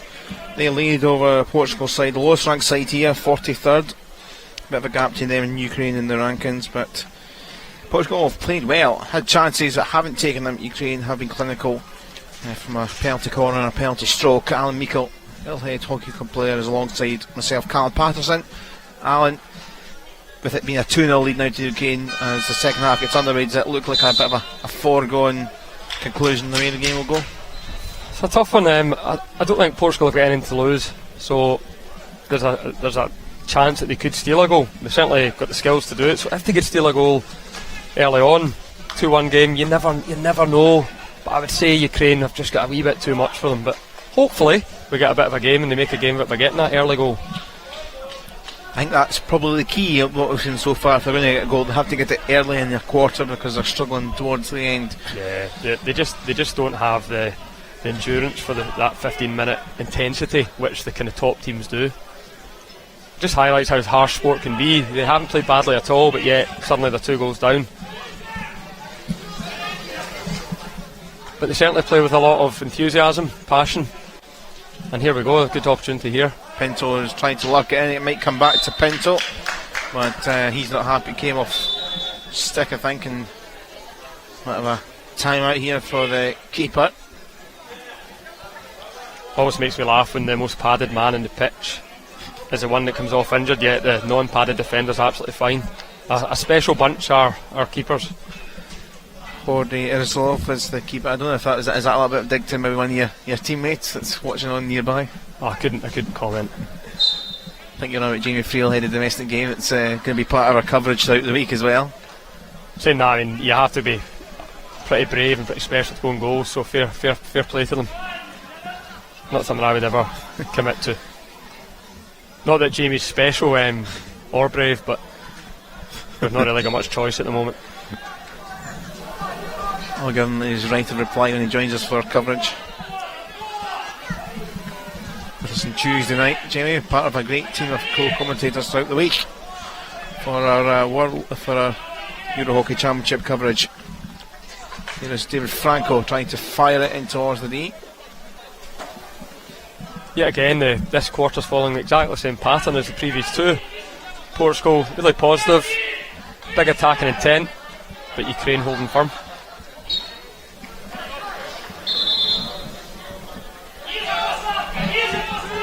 A lot of room in the right here if you can see it, just to stretch the Ukrainians out of the middle of the park.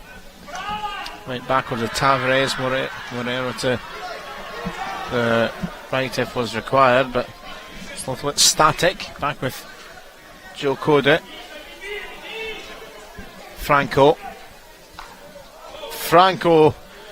that was rather high. I was getting worried for someone's head there. Yeah, I think he saw Pedro Pinto and thought aerial presence there, but maybe just the wrong sport. And now up the other end, this could be where they're in trouble because completely exposes the defence. Keeper comes rushing out.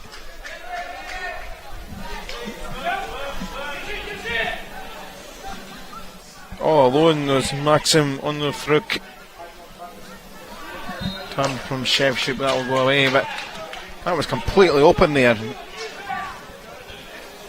Yeah, that was more a kind of Portuguese style attack with this kind of lone forward, but yeah, I think he nullified his angle there a bit, so the keeper was always going to come out favourite for that one. Camacho out there, quick as a flash. Daniel Rodriguez,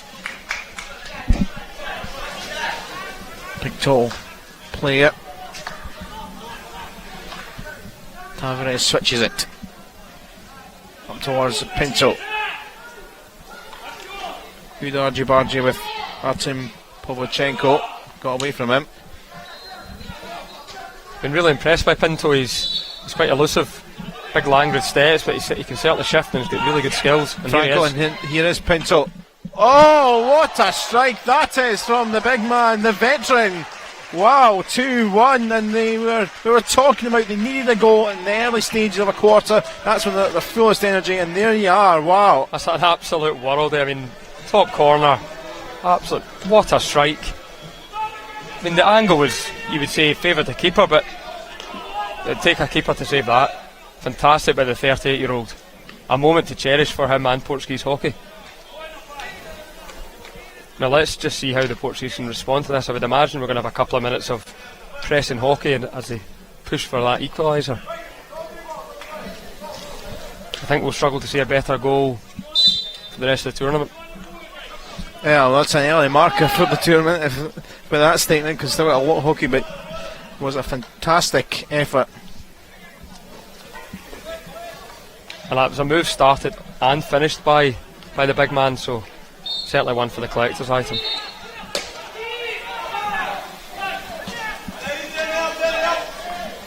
Captain Zachenko in the 1-2 with Shevchuk, but that didn't last for too long. We'll always talk about the next 5 minutes after a goal being crucial for both teams, so it'll be important to see how Ukraine can Portugal can consolidate that opener, and if Ukraine can just maybe get themselves back on the ball and steady the ship.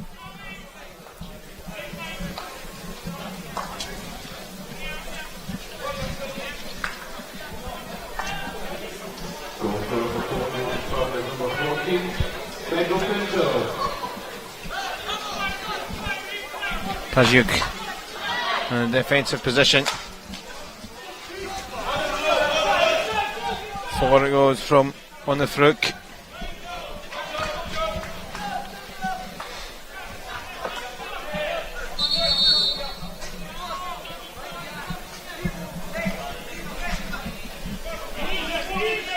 It looks like they're employing on a Fruk a wee bit higher up the park now, Ukraine. Oh, and is it causing its own threat. Whistles through. And well, that was danger now there for Portugal. Back it comes with Yasin Skate.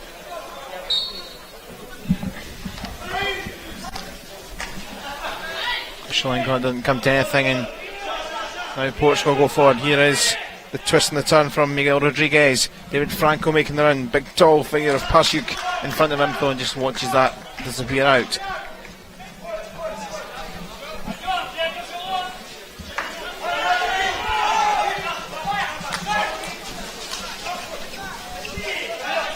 Kovalenko twisting away.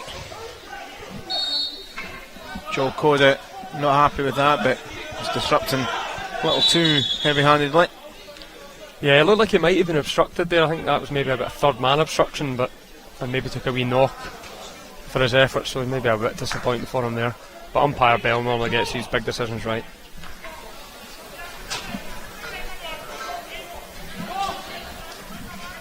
Played into Tali Kalinchuk. Weave it, kept on going, but eventually stopped Tavares there. Back it is with Shevchuk. Oh, and it might fall here, space opening up. Oh, that was excellent as well. Bodan Kovalenko. It was Artem Povachenko initially trying to help it, and it was high in the air for Kovalenko, and well, he just talked about goal of the weekend. That one was to rival it. Yeah, initially I thought it was a good save, but what a reach. I mean, he's at full stretch here. He must have the stick 10 foot in the air, but he's in the right place. Coaches always want their players at the back post, and there he was. Incredible. I think that's more shinty style finish there, that we're used to seeing in the fields of Scotland rather than on the hockey pitches. So yeah, two fantastic goals. Wonderful, and it restores the 2-goal cushion. Disappointed in Portugal having got back into the game. They changed the pattern. They seem to sit back a bit, and I just don't think that's a style of hockey that's going to suit them. Ukraine are just that wee bit more organised, so I think they just need to go back on attack and see what comes of it. We'll see if they can muster the energy for this last phase of this quarter. This is usually the time when they maybe just start to struggle. Ukraine maybe sense a bit of blood now. They've got the 2-goal cushion. Can they maybe finish it? Crossed by Shevchuk, trying to help it further towards the day. That's a bit long and aimless, that one. And Tozer had no chance. By looking for Kalinchuk.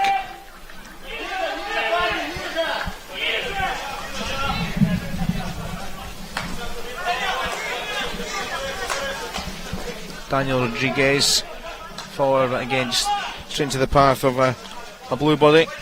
This time it was Diachenko, and through comes Kovalenko. Great 3D skills, but just umpire just missing a wee foot there, I think. Pedro Pinto just pointing that out. Shevchuk carried on and further support there. I think I sense a slight change in intensity and pace here from Ukraine, realising that Portugal are a bit vulnerable. Lupa trying to play into the D, and there is a penalty corner.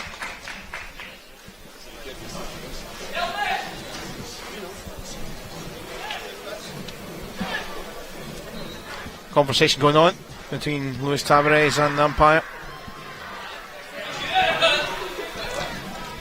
Maybe Portuguese can feel a wee bit let down there. There was a foot just in the halfway line that ultimately led to that attack, but these things balance themselves out.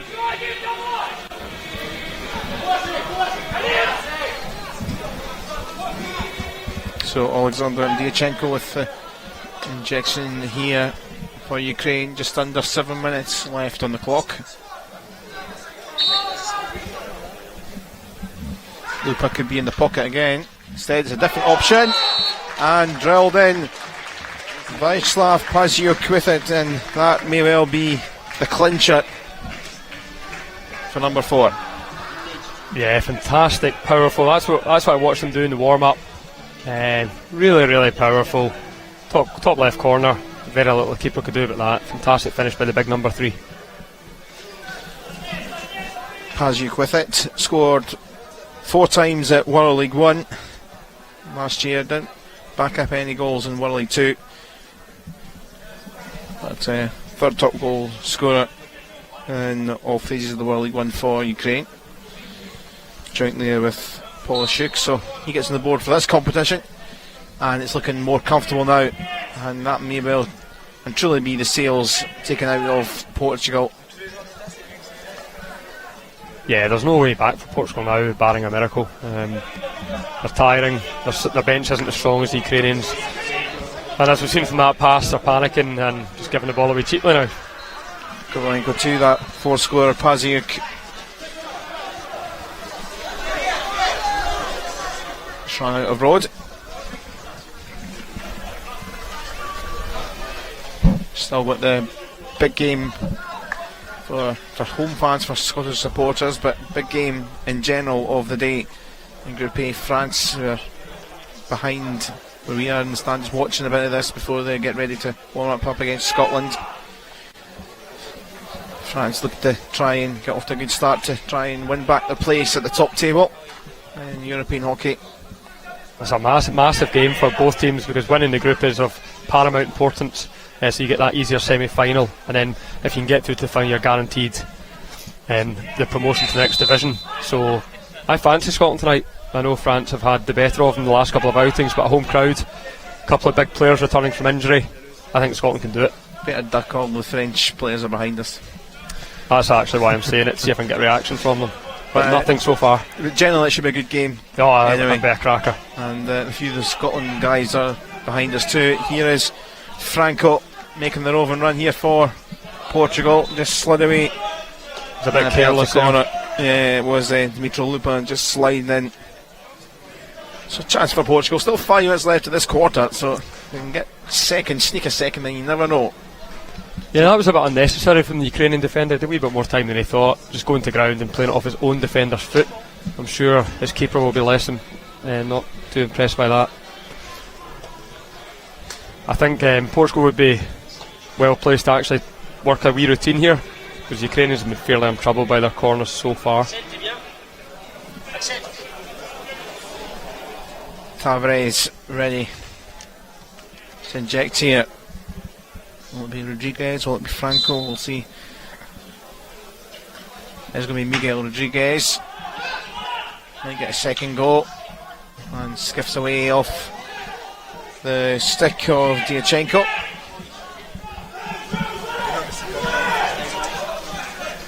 Coda quickly for Miguel Rodriguez, but it was a bit rushed.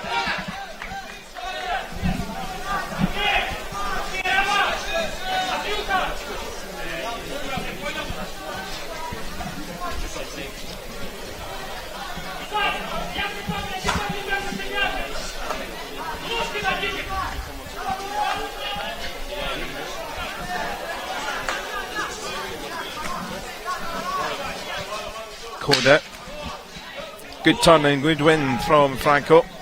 Yeah, wonderful hands by Portuguese number 5, but ultimately comes to nothing. Kovalenko got back to defend, and now big amount of space and numbers.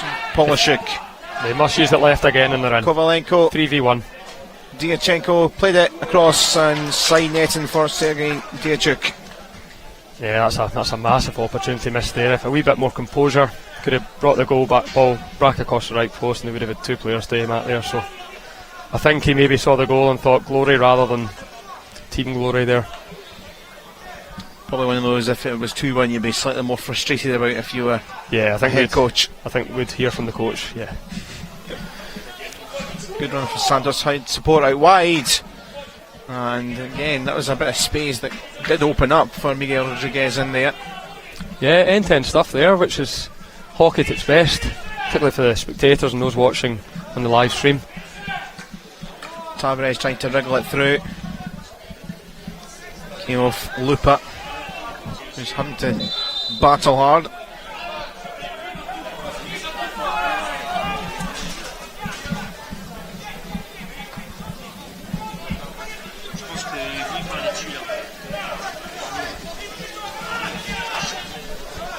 Walk forward it goes from Pasiuk. Wonderfruk skipping by. Penalty corner. Looked like they're always in trouble when it went round the back. Yeah, Portugal look a bit beaten, unfortunately. Just beginning to tire a bit. It's amazing what the brain does to your body when you're suddenly chasing a 3-goal deficit. The legs feel that wee bit more heavy. The skills that wee bit more slow. So I think it's just a matter of getting to full-time whistle without conceding too many more, and going away with their heads held high to some extent. Interesting to see if the big Ukrainian drag flicker goes same again. Will be Diachenko to take.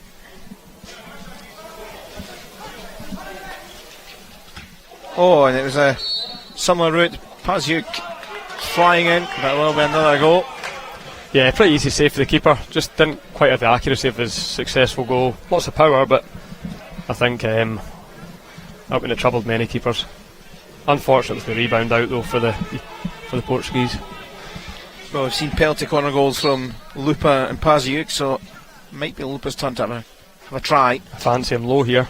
No, it is going to be Pasiuk. This time thrashes it in, and a couple from the penalty corner position for Pasiuk in the space of the last few minutes, and it is another goal. Yeah, very, very powerful. Never easy for the postman, although they've got the protective masks. It takes a brave man standing away with that. Very good power by the big number 3. I mean, you need a lot of forearm strength to change direction and go right hand side, so he's obviously practiced that hard and worked hard to produce that kind of power output. So number 5 then, as we come towards the final couple minutes of this quarter.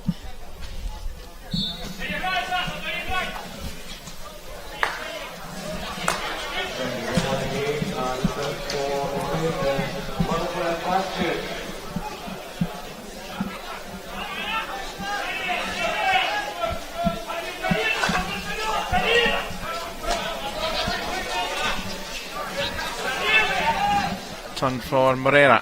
That was poor pass. Nasinski back to Ole Polishuk for the long thought.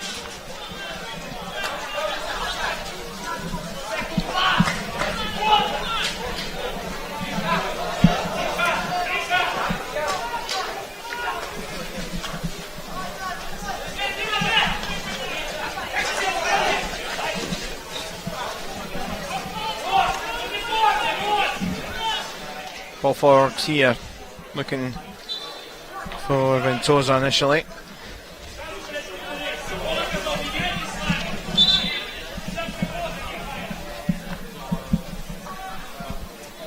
A space out wide, looking for Miguel Rodriguez away. He will go from danger by Lupa, and Pasiuk back to defensive duties.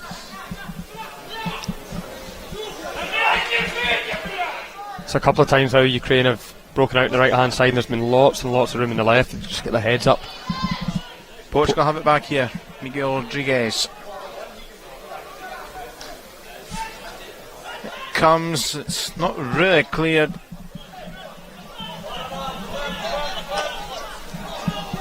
Miguel Rodriguez still roving to try and get a goal.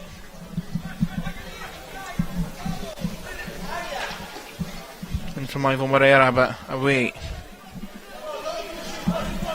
It did come off a... We'll play it. Tavares goes for the space and the switch. Pinheiro in. Very astute, solid defence from Ukraine. Tavares might spot a gap. Miguel Rodriguez around. Can they work the space? No, they can't, and that will do for this quarter. And well, we've had a bit of goal fest this quarter as well.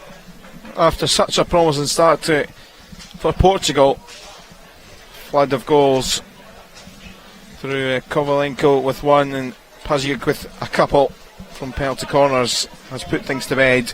I'm sure we'll have a little check on the very busy third period. Well, he called it his goal of the tournament already.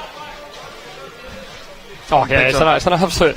You could watch that over and over again. It's an absolute beauty. I don't think he'll ever score a better goal than that. And then we had one obviously a lot closer in, but more for the stretch factor. Not long after. It's an exceptional skill when the ball's up above your head like that. You know, it's not easy to keep an eye on it. Just great presence of mind, fantastic composure, and good umpiring until out to go. And then a couple of penalty corners. We've seen Vyacheslav Paziuk with a couple of goals. I'm not really sure what the Portuguese postman was doing there. Yeah, as he runs out, he just ducks out the way, so maybe saving his good looks. Similarly with the postman again, although it was powerful, it probably could have been a wee bit more inside the post and at least get his body in the way of the flick. So that's the story of the third quarter. A busy one. 4 goals, not too bad. I'd love to see Portugal just come out and just go all guns blazing here. Do what they do best, as you say. They're a side that like to score goals. It'd be wonderful to see them grab even a consolation goal because they deserve something just to add to their solitary goal so far. Yeah, definitely no doubt that the scoreboard looks a bit flattering, but it's just the nature of the game. I think Ukraine will be pretty happy with no injuries so far, and first game of any group stages, it's just all about getting a win or not losing. So they'll be pretty happy with their return so far after a tricky start.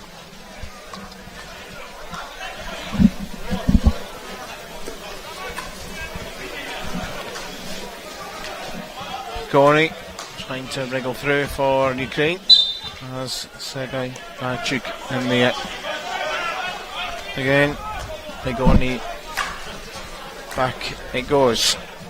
It'll be interesting to hear the Portuguese cope in the rain. I mean, I see this in all seriousness. They get maybe 21 days of rain a year, and certainly in the Lisbon area, so they won't be accustomed to it. And I see number 15s wearing glasses, so maybe an issue they certainly won't be used to dealing with. Whereas the Ukrainians will maybe a wee bit more adept to it. Yeah, Vasco Ribeiro with the glasses. Well, they did play in a bit of rain last year here, but that was nearly a year ago.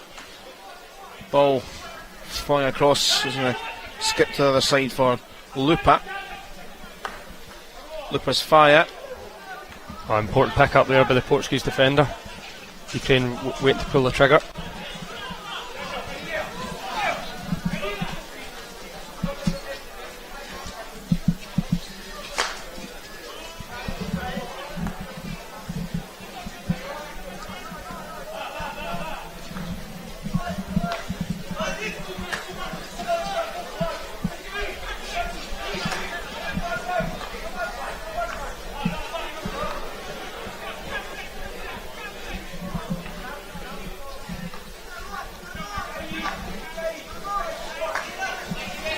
Paziuk, the double scorer in the third quarter.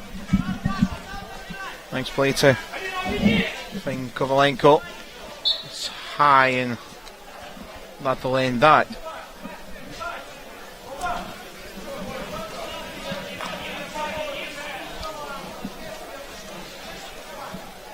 It's been a game played in actually very good spirits. Czech Republic Wales game was quite a physical win. It's a wee bit less so, but certainly well controlled by the umpires, which always helps. That's always a kind of key to keeping the players under control. So allowing the fans to just enjoy some good hockey.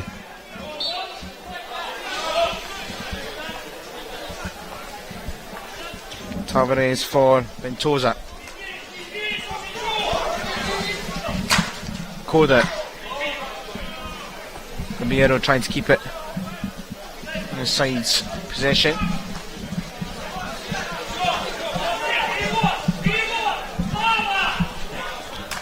Hold forward it goes. Ventosa. All a bit tight. João Ferreira trying to keep a little bit. Will stay with Portugal. Rain lashing down again. Ventosa. Ferreira. Cut out. Good pass it was to Farouk. Kovalenko. Farouk now continues his run. Wonderful. Kovalenko. Good save. Yeah, I've been really impressed by the Ukrainian number 13 Farouk. He finds a lot of really good space and uses the ball really well in the day, so a good threat and looks like quite a young player, so maybe one for the future. Yeah, he is a young player, 17th cap today, 21 years of age. Yeah, showing a lot of real maturity there, not panicking, unlucky not to get an outcome. And there might be a state of minor panic in Ukraine because the under-18 side were here in Glasgow last year, lost their second tier status in the under-18 Euros. So maybe a bit of work still to do at that level. But there's a great goal, fantastic goal. Vasco Ribeiro, and you were talking about the glasses there in the rain. Didn't affect him too much, a nice little finish, and there is a consolation I think many were looking for, the neutrals in the stand. Absolutely, he's obviously been doing his wet weather training in preparation for coming to Glasgow, and a lovely finish from a very, very tight angle. Maybe a wee bit of sloppiness for Ukraine, just thinking the game was over, switching off. The keeper will be very disappointed to concede from there.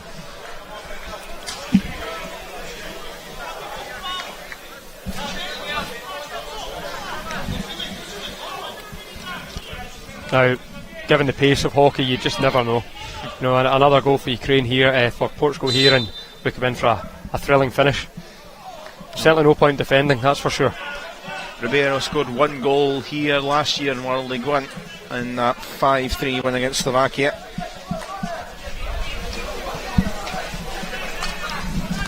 So he scored here in the EuroHockey Championship. And Portugal's a great story. They were in the fourth tier in 2013. They had two successive promotions into the second tier. So very much looking to stay in this, which will be very difficult. But we have talked about the world ranking, how positioned they are. Obviously, you can tell they're maybe behind your size like France and Scotland here, but certainly look better than what their ranking is. They've had some good success of late. And there's a penalty corner, which won't help their cause if they've got any hope of getting back into this.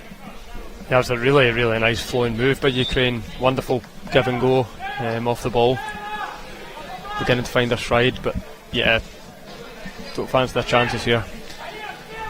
Paziuk surely will be trying to claim honours of trying to get a shot in for a hat-trick.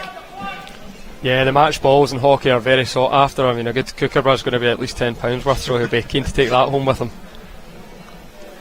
Other kinds of hockey balls are available.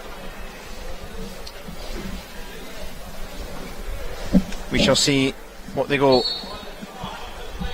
There's going to be Paziuk, and off keeper, I think off post as well. Yeah, good touch by the keeper there, just putting it into the frame of the goal. And a penalty. Stroke this time.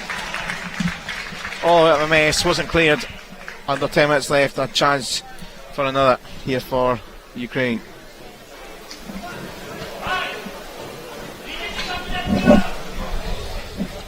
So the second stroke here for Ukraine for the day. Andrei Kovalenko Yeah, got one there. the umpire bell just adjudging that the Portuguese were a bit heavy-handed there in dealing with the player on the ball as he was about to pull the trigger. Consistent though, very similar award early in the half for Ukraine. That is Andrei Kostelenko for his second penalty stroke goal of the match. And there you are, and a player who is really tipped to be a star in Ukrainian hockey. He scores another from the stroke, the 22-year-old, and that puts another one on the board for number 6. Without trying to be overly controversial, wonderful flick, but he seemed to move the ball quite a bit before he released it, but I think you just let that one go. Certainly gave the keeper no chance. The rain really teeming down now, so difficult conditions for both teams. Good skills there by the Portuguese captain, just bringing the ball up in there and causing the Ukrainian defender some headaches. But a slip there, that's the weather coming into play. And now forward for Kovalenko. A nice 2v1 here. Odin Kovalenko, that is. If they can move it right, they're in for a shot. Moroz, not quite the pass behind Povachenko. That's just a bit of rain, bit of water in the hands, just not a sure grip on it there, otherwise he would have made that pass 9 times out of 10. People slipping all over the place here. This is where the Scottish boys will hopefully have a big advantage in the next game, used to the conditions. Luis Tavares is trying to escape from that danger. Credit to Portugal, they've not given up. With 9 minutes to go, they're still pushing for another goal.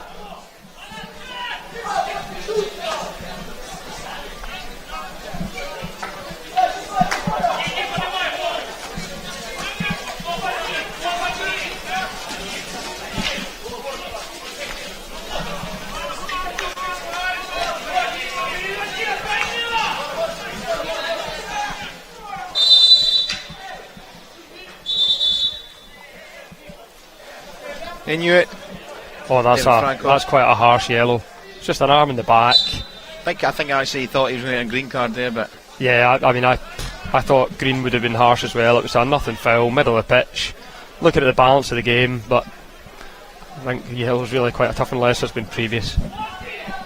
Odin Kovalenko trying to slide it through. Then Franco off then for 5. I think he was away off thinking, alright, well, it's going to be a green, but then the yellow card flashed. I think surprised a few of us. Yeah, there was no real intent. He knew he was breaking up play. It wasn't malicious as such. Yes, he knew what he was doing, but there was a very, very, very tough, when you're 4 goals down, you get a yellow for something so tame. It's not really been a really dirty game or any real strong challenges. No, not at all. Challenges. Been a pretty open, decent game despite the scoreline now 6-2. Yeah, another good game today here. Yeah, it's been excellent. As we've said a number of times, the scoreline hasn't really reflected Portugal's attacking intent, and they've certainly been in the game for large spells of it. Lovely ball in there. I think he was trying to compete with Pedro Pinto for goal of the tournament there with a first time shot. Would have been better to just control it, but when you're 6-2 up, I think you can afford those luxuries.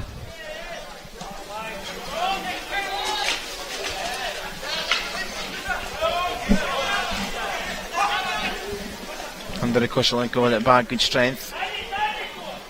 Now flung out again. That right channel's a lot of good usage. It's a lovely That's goal. A brilliant goal. Ollie Polishuk for number 7, and they are racking up the goals now.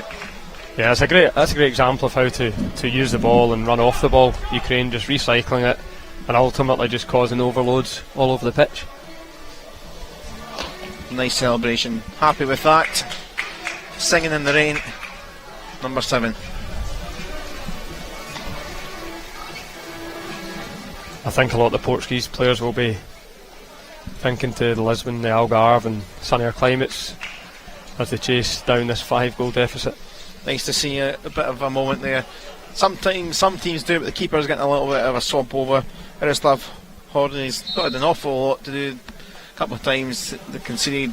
Portugal had chances, but not really enough as the games went on. And Yuri Perebeslata is on for a little appearance. It's nice when teams sometimes do that if they've got a bit of a cushion. Yeah, it's really important as well, because you never know when your number one is going to be injured, so you need to give them the confidence and the sharpness. Very difficult being a number 2 goalkeeper in a national squad or a club team, because quite often you just watch the match from the side, unlike outfield players who are rotated frequently.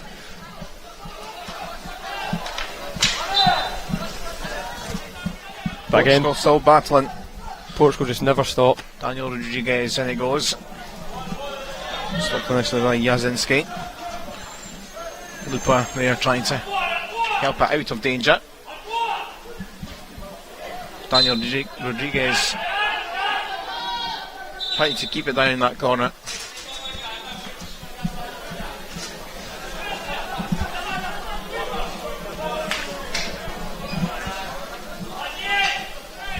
Pinto and Ventosa still down in that tight spot.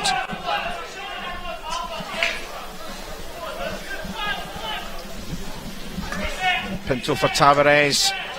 Miguel Rodriguez. Schwetz just argy-bargied that away. Goal number 7 for Italy, goal number 8 for Portugal.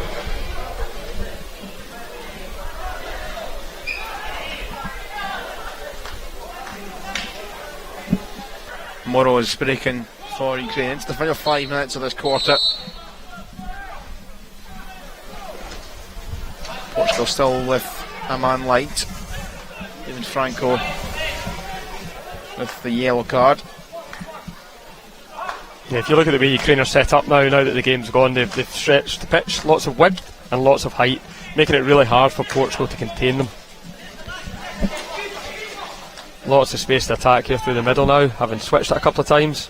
Andrei Koshelenko high in the air, not to anyone in particular, but stick around here. Ollie Polishuk again. Tavares, brilliant player. And away for Pinto, still running hard. Has his souvenir from this game. Miguel Rodriguez was nearby, but Pinto will take it back.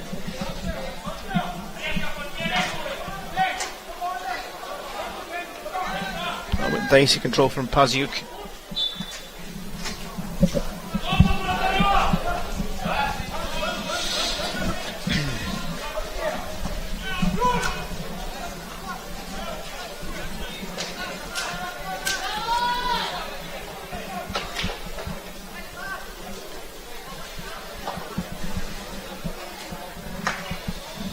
Hammering towards the circle.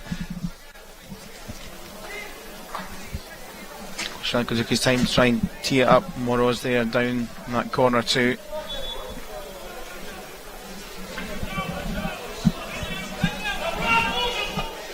Other sides in this pool, have got a bit of a breather tomorrow. Portugal will be playing Scotland on Tuesday, the 6:30 game. Scotland beat them 9-0 11 months or so ago. And Ukraine then obviously up against France. Should be a real test for the Ukrainian side, the real test of their muscle. Got a chance of maybe squeaking a promotion place. I suppose the danger for Portugal will be if Scotland were to draw with France this evening, it would then become a goal difference shootout. Therefore, both teams would be out gunning to hammer the Portuguese, which is never nice for the lower ranked team. But I could see their tournament being difficult as it goes on against the bigger sides. We've just got that wee bit more tactical savvy about them.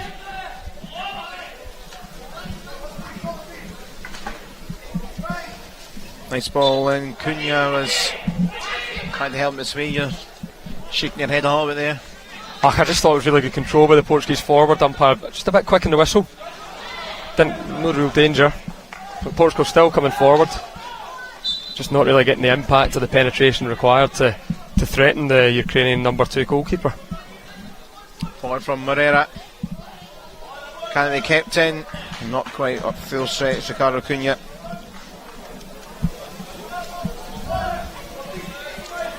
Cunha, another experienced head, 34, wasn't involved. He's been a recent addition into the setup, 34. Wasn't here last year at World League.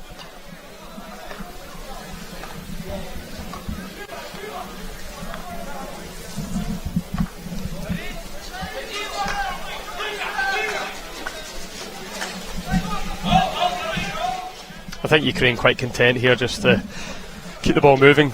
Bit of a training exercise now. And if they get a goal from it, it's just a bonus. Very professional performance by them.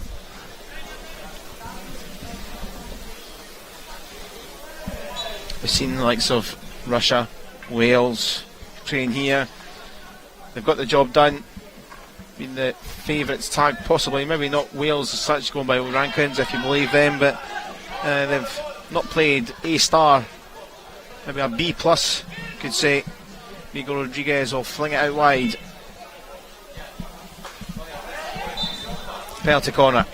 It's an interesting point you make about the rankings, you know, whether Wales' ranking is the right ranking for them as we see them play today, and maybe that ranking has suited them in that they may have an easier passage to the top of their group, so it'll be interesting to see how that works. Yeah, we're kind of talking about certain opposition and stuff, you know, it can affect things. I think it's always a bit more difficult with the home nations, the UK home nations, with the GB scenario and all that. It's a complex formula. Yeah, I think if I'm right, if you've got Welsh players in the GB setup, you get a certain percentage of points, and I don't think they've had many in the past, so that may well have been the deciding less factor. Games, possibly things like that. Yes. It's a topic for another day. Penalty corner. Franco with the strike back on the field after his yellow card. Luis Tavares is in the fall. Oh, I think a few of the neutrals here, I think including yourself, was hoping that would fall for a Portugal player. Yeah, I think they deserve another goal, but just not their day. And at the other end, on the Farouk could tee up another. Oh, is it going to scramble in? Well, I think they take her off the line there. Hooker by crook, they've got away with it. And here's the man of the moment, I think my player of the tournament, I love him, Pedro Pinto. Well, played his part there. Tavares. Here he is. I wanted to see if that strike was a lucky strike or he could replicate it again. He's been quite impressive for an older man. Well, it's been fun. It's been another great game. Bigger scoreline this time, but it's been brilliant to watch. Portugal with a just have a go attitude has been really refreshing to see. Great hearts on them. Ukraine were the favourites heading into this game, and eventually the third quarter was the decisive one in this victory. It was really, really good from a neutral's point of view, or even for viewers that don't know hockey, because neither team really sat out to nullify each other. They both tried to play hockey, particularly the Portuguese, so really good to see the skills on show. Played in a really nice spirit. Umpires performed well, so all in all, 9 goals. Both teams on the score sheet, can't ask for much more, in tricky conditions. But Ukraine just far too clinical, well organised, and just that wee bit fitter. So then, hopefully you can keep up with all the action we've had. All the goals, had 9 in total. And Ukraine, again, the 2 goals they got in each quarter were, as they were just developing into the game, each quarter, if you get my drift there, you know, that Portugal had the better start in each quarter. And 2 punishing goals. Then there was this moment which you're going to rave about, I think, talk about for the rest of the week. Yeah, I think we'll see that. Social media will take hold of that. Portuguese hockey will certainly be quick to put that on their Twitter page. Certainly a moment to cherish. Yeah, it was worth getting excited about because it was brilliant. And then for Ukraine, this was a different skill, but up in the air, that is just Salmon Leap-esque. Yeah, wonderful skill. I think Ronald Ross of the Shinty World would have been proud of that one.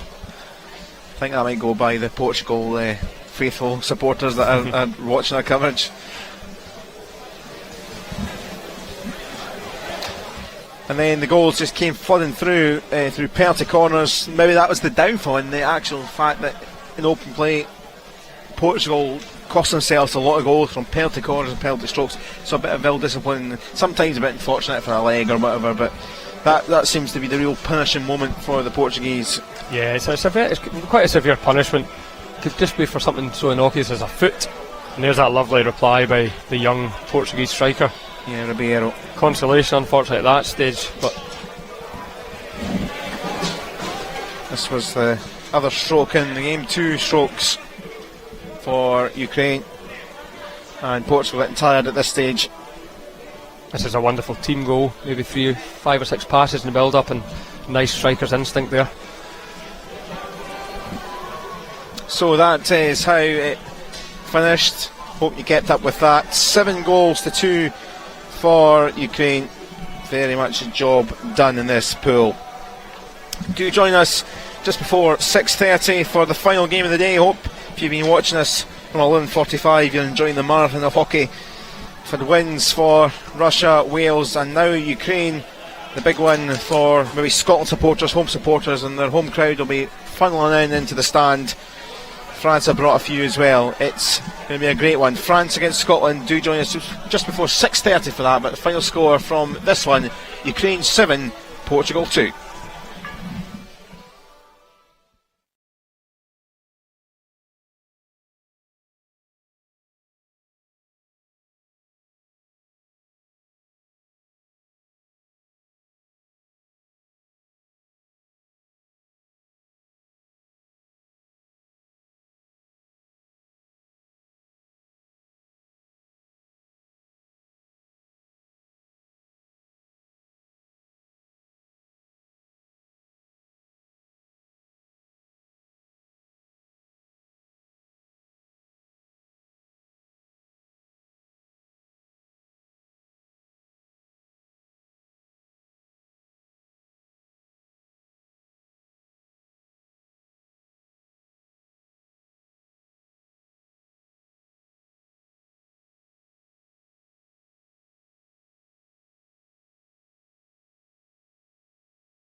back to the National Hockey Centre here in Glasgow as we're getting ready for the final game of the day in Group A, and the big one for good travelling French support as well as the home fans. There's a home crowd for Scotland as they are up against France here. France, who came down from the first tier of the top table in the EuroHockey Championship, relegated in 2015, and we're trying to do that again. Let's get straight to the sides, and for France, well, it's a side filled with quality. Victor Charlie, the captain, top scorer at the World League in all rounds with 6.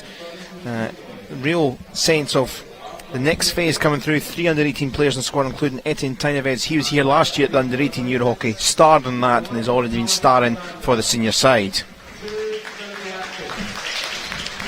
For the Scottish side, in front of the home crowd, well, of course, a couple of players in there, also part of the GB training squad, and Alan Forsyth and Chris Krasick, captain.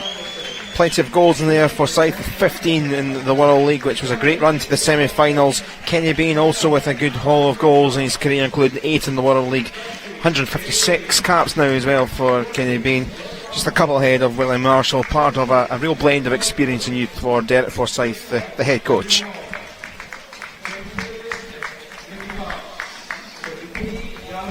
So sides getting ready to sing their anthems. There's our little reminder of the scores for today. Wins so far for Russia, Wales and Ukraine. And this is the final game. Ukraine and Portugal are in this group with France and Scotland. Before all the action, it's time for a pause, and the anthem starting with the French.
Well, sung both anthems.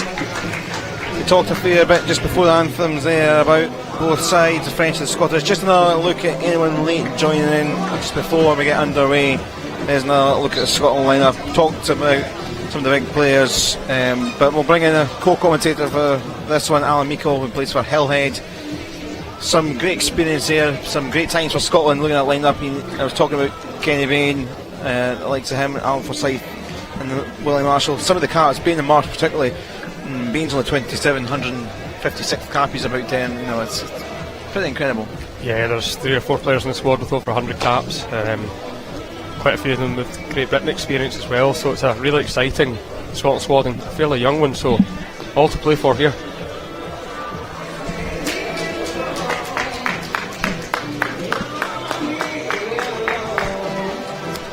And the umpires for this one is Eduardo Lizana from Spain, Nick Bennett from England. Those are the two really making the big decisions. What do you expect from this? Because France-Scotland, should be a good game. 2 good teams. France are the top-ranked side here.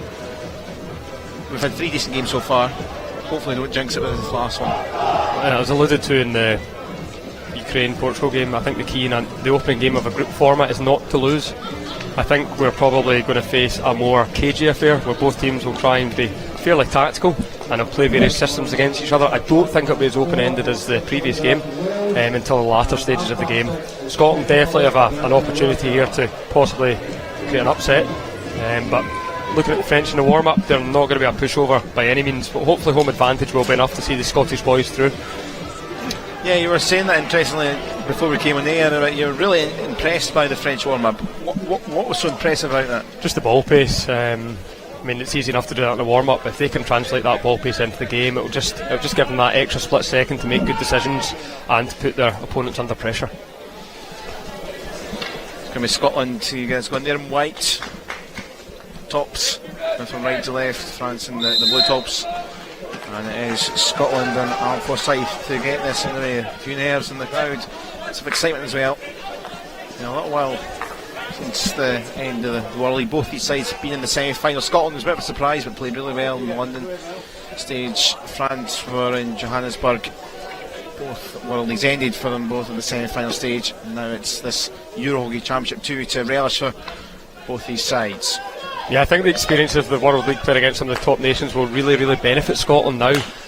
Come to play slightly weaker nations. I think the intensity will live up. They'll have seen the level they can go to. Marshall very early on trying to sneak a little on for Kenny Bain. Yeah, it's a very exciting forward line that Scotland have got there with Chris Grassick just holding up the middle. We know they've got goals in them, so if they can get them in the ball, they've got every chance. Wonderful pick up by Anderson there, under a lot of pressure. You talk about the lineup, it's good to see Grassick back because he had his injury issues last year. Involved. Out for a long time and a key player. Alan Forsyth have topped up already the goals. Obviously very much why him and Grassick are part of the GB setup in the training squad. Yeah, he'll be disappointed in that one, although it's early on. He's such a talented player that he'll be disappointed he didn't make that pick up. Thoughts of Alan Meikle alongside myself, Callum Patterson, for this big game, the last game of the day. France looking to just tide things down and get some possession. Nice bit of play through. It was set on the far side. A fairly comfortable save for the Scotland keeper there. Tight angle, but some good play through the midfield area. Here's Forsyth in the ball, breaking over the halfway line. Needs a bit of support though. Just Charlie was just keeping him at bay, so we'll go backwards to try and go forwards. Good twist and turn. Tim Atkins, a good duel with Nicolas Dumont. Grassick, nice move, nice play.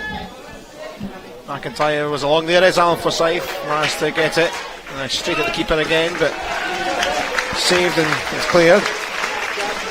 Yeah, good first shot for Scotland. That's good to always get the first one away, but fairly comfortable save for the French keeper. Arthur Tiffrey is the French keeper. I think it certainly signals to the French defenders that you cannot give Alan Forsyth any time in the D, because he will get a shot away given any opportunity. So it's been given away here for Tiny Reds. Slipping in Bressac and away it went. I think Willie Marsh will be taking a big sigh of relief there, because that was a pretty elementary error there, giving French a very good scoring opportunity.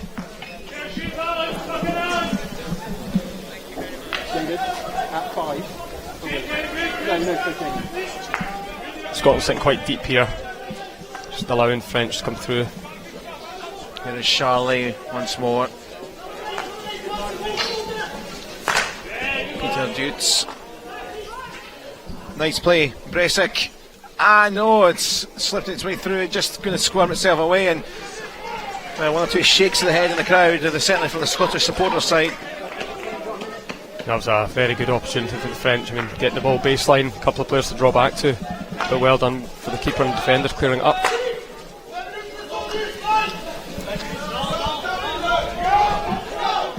Marshall having to try and get that away. Anderson helped it further, but not too far, so still not out of the defensive danger. France, good couple of minutes from Scotland from the start. France have edged their way into it now and keeping the ball. Yeah, very good start by France. Very methodical, very composed. Look like a game plan, and they're going to stick to it. Wee bit concerned that the French strikers are getting to the ball before the Scottish defenders. Need to maybe front mark, otherwise it could be a bit of bother. Great pick up by Atkins. He looks like a powerful runner. Yes, he's certainly been lively of late in the Scotland jersey. Did score in the playoff game against South Korea at the World League semi-finals. It was a 6-3 defeat in the end, but a little moment in London for him.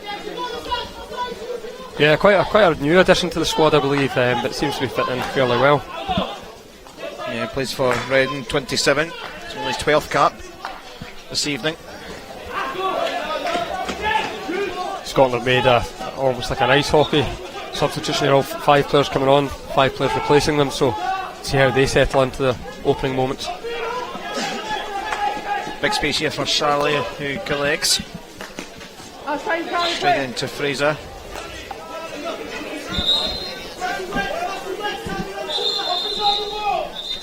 Certainly has probably been the quickest start of all the 4 games here today so far. So when I'm on, he's just going to follow me.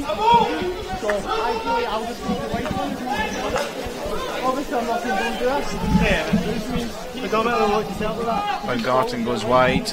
Back it comes for Belanger, one of the young under-18 players who played so well for the France under-18s. Got promotion from the second tier of the under-18s EuroHockey in Glasgow in 2016 in the summer of last year. It's exceptional feat, and it's going to wriggle through. And it was Nicolas Dumont that was in space but smothered.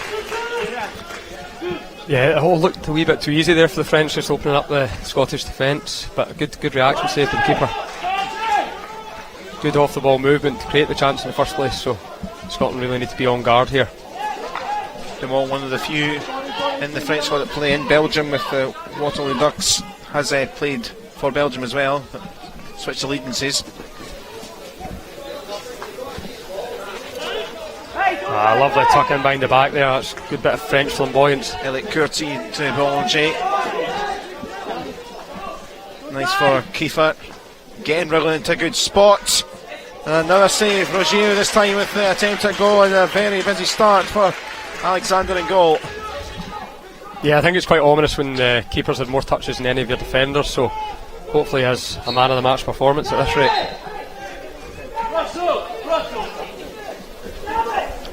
Here it is there. Save.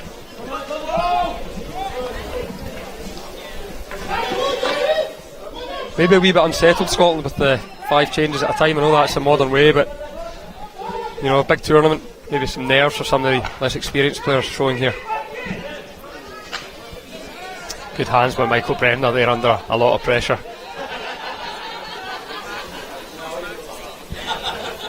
Twisted on the turn, and Liam Morton was trying to find it.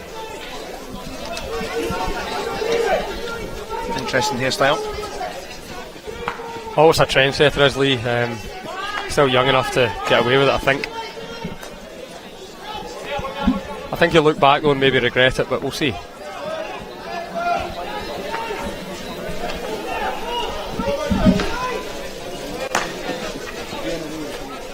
Yeah, the French really no hurry, just picking their passes, hoping to pull some of the Scottish players out of position and comfortably moving the ball into attacking final quarter.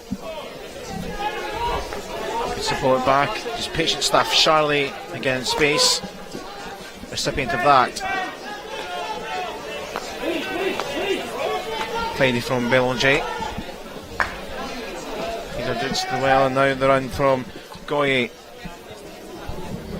Roger this time getting another shot. Player's whistle goes, splitting again. Just a settled few passes, then boom, a couple of big long passes and half a chance. Scotland are just going to have to match the French patience in terms of the defence. Don't dive in, don't take any risks, because they don't want to get caught with any major overloads. But the French look very comfortable. Good from Scotland though, coming through Riddle.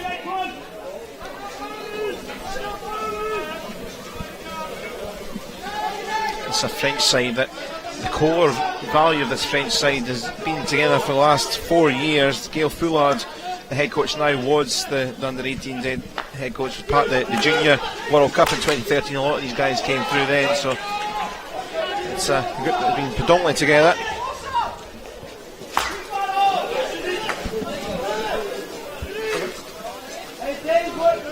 Yeah, I think that's really important, establishing a team and sticking with it and getting the kind of team ethic going and all the moves known by everyone.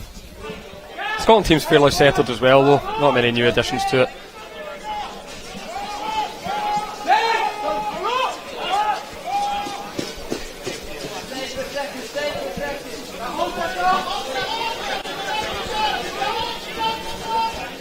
Another raft of changes for Scotland there.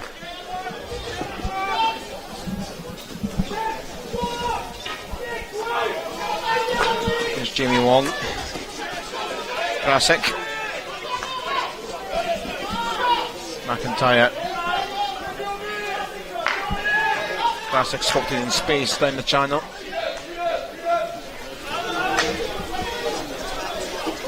Forsyth just running out of space, but continues and quickly on with McIntyre. Good use of the ball by Scotland. And switch around of the channels.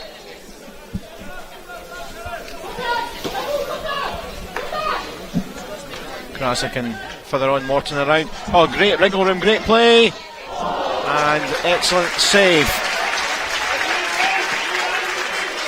Yeah, again, Alan Forsyth, isn't he? Yeah, it gets in the D, gets a shot on target. What more can you ask for other than a goal? French keeper lively though, cutting down the angle quite quickly. Closest probably Scotland have come so far. After T48 busy there. Hasn't been too busy so far in this first quarter. Coach Forsyth seems quite settled at the side, barking out a couple of instructions, but quite calm as we speak.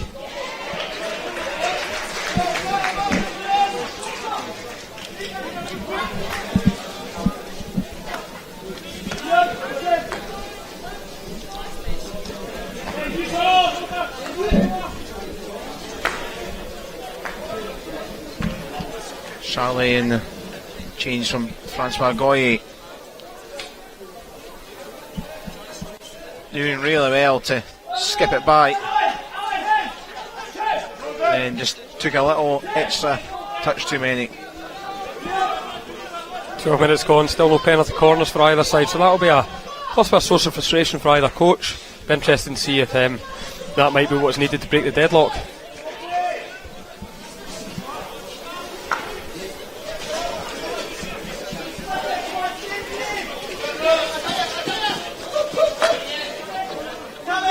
To watch time of eyes there. On for Krasik once more. Bain. Krasik by hook or by crook will get it back. Yeah, very good. There is this time. We've talked about a penalty corner, and within 30 seconds you're answers have came by, and there is going to be the first one in the game for Scotland. It's a really nice interplay. I think Gavin Byers there drawing it off the baseline, off the defender's foot. Great indoor player, Gavin, based in Dundee at Grove Mings Hill. So using a nice wee wall pass here to create the set play opportunity. Watching the Scottish corner routine, Kenny Bain was flicking very well down to the keeper's left hand side, so it'll be interesting to see if they employ that now. Gavin Byers heading across. Yeah, I would say it looks like Kenny Bain here, number 13. Bit of a switch Oh, it's not. He's left it. Atkins saved, parried away. Bit disappointing actually. Not a lot of power, straight down the middle, easy save for the keeper. Bain's trying to help it its way a second time. Parks is around. Here's Grasic.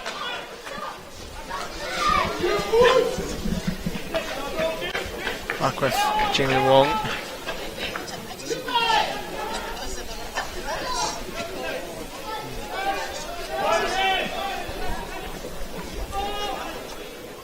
Scotland settle quite nicely.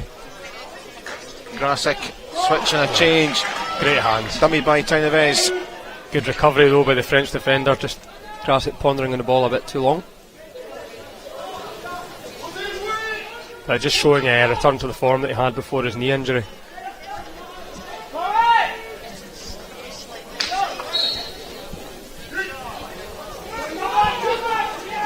French look to try and twist it around, and now the space for Durant. Great pressure by Ben Cosgrove there, just forcing that very threatening French attack backwards. Job done. It's the hammer routine, which Atkins takes a sore one for.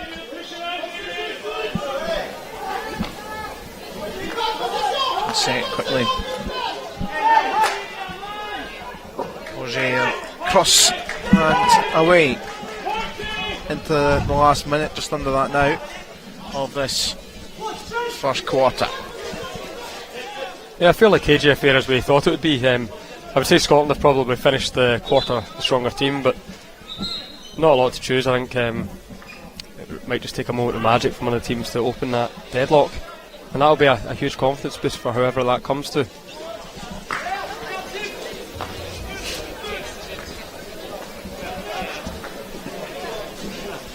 Just missed by Morton, but might still work out in the final few seconds.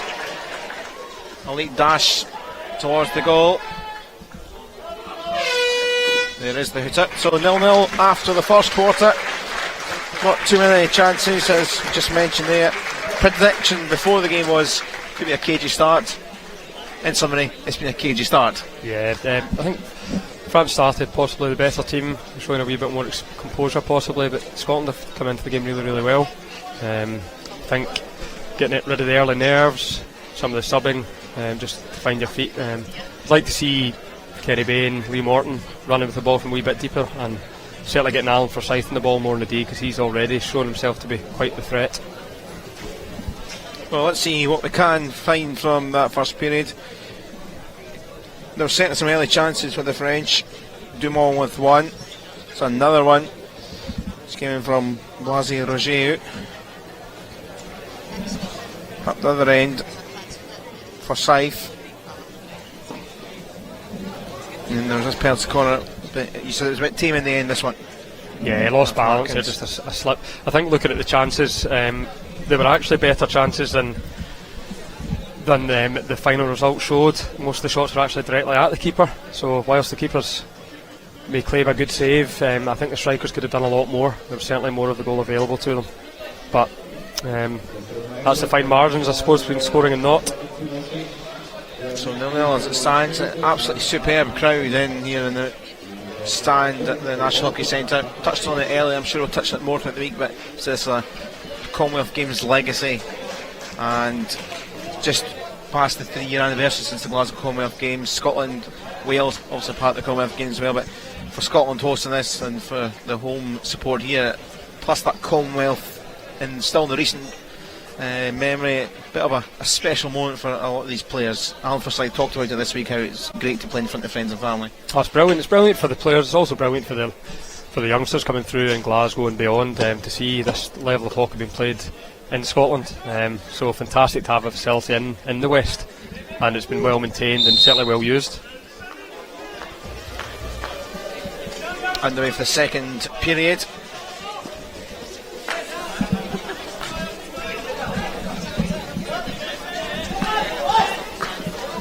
Here's Will Marshall. Talked about his experience with all the caps.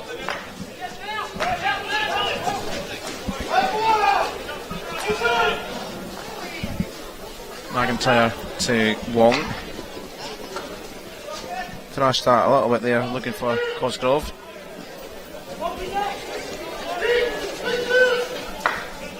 Yeah, Willie Marshall's a great player to have, because whilst he has the odd pass that goes a wee bit astray, he's got that.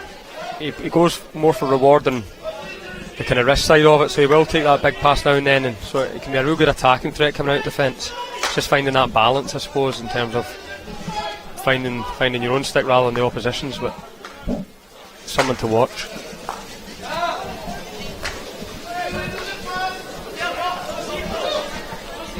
Laurie Belanger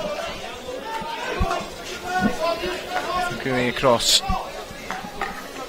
Charlie, that wasn't the best, and McIntyre with the break support out wide coming. That's lovely exchange of pass. Was there a block or a shove? No, says the umpires. Yeah, another, again, Gavin Byers involved in a nice wee 1-2 exchange, and I think just his momentum, a wee clip there, and that was enough to take him over, using his pace. But again, positive signs for Scotland, although they seem to be doing a wee bit more running than the French, so that may take its toll as the half goes on.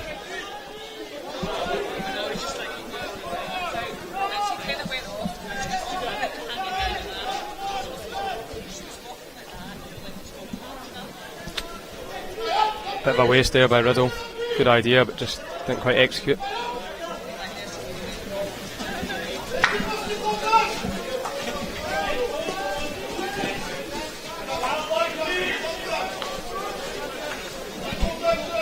Charlie across. He'll get this one back.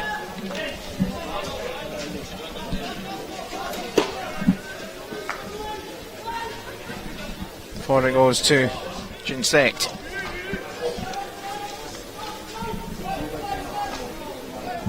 Burrowed back for Belanger.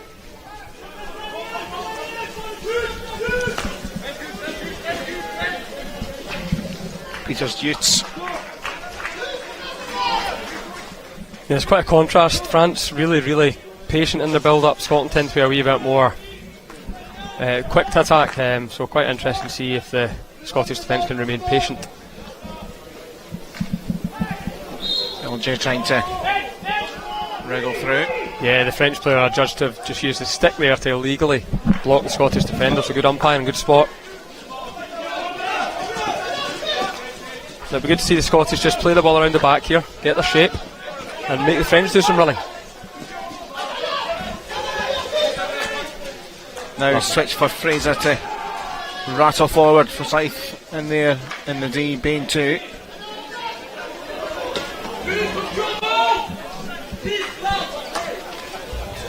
Forsyth trying to keep it alive. And in the end it doesn't really come to anything. Still another cage of this in the second quarter, played 4 minutes. Nothing really coming there.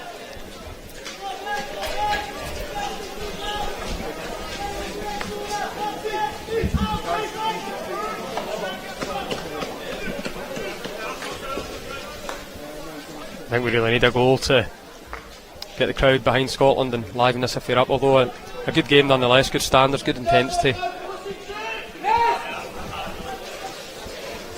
Yeah, it's certainly at a very high pace, quick pace. That's certainly an easy decision for the umpire there. Kenny Bain struck in the arm by the pass. That's not dangerous, I don't know what is. But it's nice to see him not rolling about the ground as if he'd been hit in the face like another sport that's very popular in the West. Quite popular in France as well. Yes, very. Doesn't always get credit for how brave some of the players are in hockey when they do get nasty hits.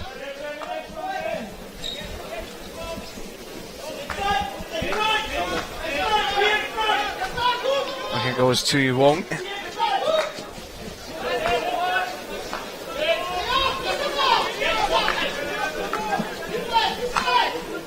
Bremner forward.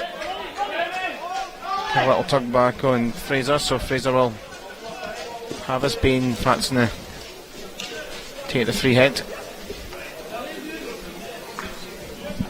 Now this is where Willie Marsh can be really dangerous. Great attacking threat coming out defence, and normally there's a big pass at the end of it. Clever foul by the French, so just stopping him.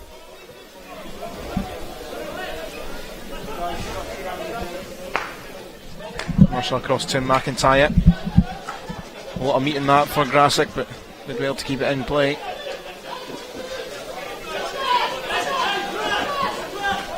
Yeah, good patience by Grasic there, that's what he's good at. Very good outcomes on the ball. Marshall goes for the firer. Still alive in the D, and the stick came in, and it looked like it was Guillaume Durand, and that will be a penalty corner. Yeah, that's classic Willie Marshall. I mean, he's got a fantastic, powerful hit. Keeping that flat's a difficult skill, and then Cammy Fraser obstructed when trying to win the ball. Very good decision by the umpire. Hopefully Scotland can do more with this penalty corner. First and disappointing. I'd like to see Kenny Bain have a go at the bottom right corner.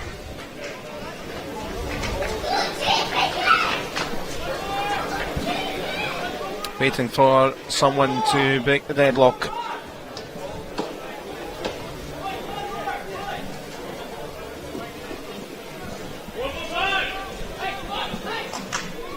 So Gordon McIntyre to inject this.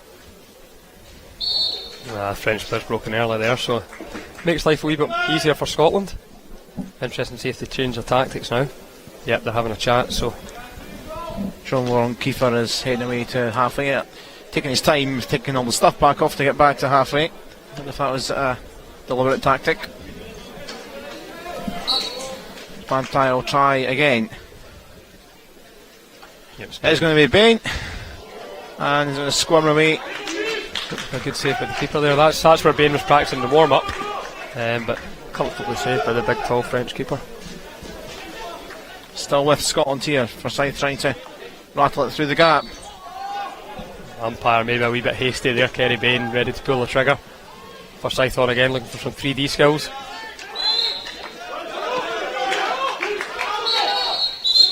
Just a wee bit too much there. A quick calm down, lads, from the umpires. Derek Forsyth just asking his son to move the ball. I think that's right. I think sometimes the kind of star players get a wee bit guilty of hogging it, so if they could just shift it a wee bit more, otherwise it comes far too easy for the French defence to predict what they're going to do.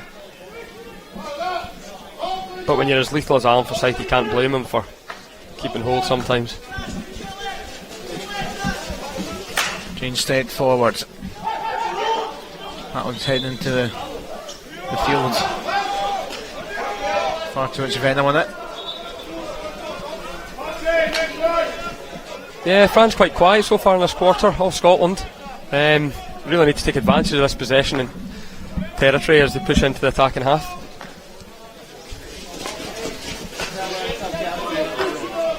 Lots of room on the right here if Willie Marsh can find David Forsyth, and he does. Playing his hockey in Holland, I believe. Maybe it was Forsyth with Quivive, but France are very much on the sensei in this move. Oh, hard done by for Willie Marshall there. Very hard done by. Looked like a good tackle coming up off the French stick, but the umpire's seen it differently. Scotland players, Marshall, one of those straight across to have a chat, but decision made. I suppose you could say c'est la vie when it comes to these decisions. I wish I'd adopted that attitude in life, but I could see why Willie was maybe a wee bit perturbed by that. Chris Grasic furthering up the conversation. It's just frustrating when you feel that you have been hard done by, and it leads to something so critical as a penalty corner. If we had appeals, I suppose we could have gone to a video referral and the correct decision may have been arrived at, but we don't, so they just have to go on with it and hope that they get the luck of the bounce later. Same with Martin Brisak. The injection here. Charlie with the strike, another penalty corner coming. You're wincing your face at that. It's just it's such good corner defence, and then because the ball's popped up, they've got to face it again. It's just a wee bit disheartening for them. You know, you're putting your body in the line. You've got 0.1 of a second, 0.2 of a second to react, and you have to face it all again. It's pretty tough. And Martin Brisak once more. Same routine with Charlie. Does score them for penalty corners, but not on that occasion. Lovely split step by the keeper there. He's been lively. He's been excellent so far. French still have it in their path. Good interlinking passing.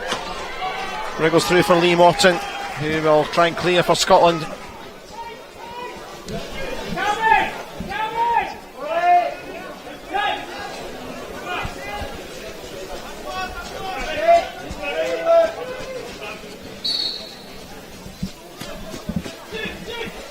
Six minutes to half time. Remains goalless here.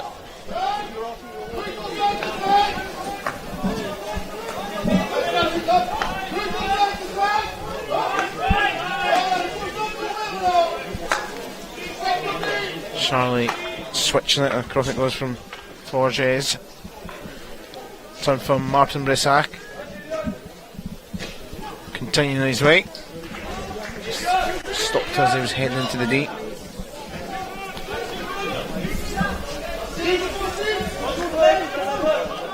I think both teams could be fairly content with their start. Possibly Scotland coach a wee bit happier. And as we said earlier, draw's not the end of the world for either team, given it's the opening game. But I wonder who'll gamble first and push something more into attack.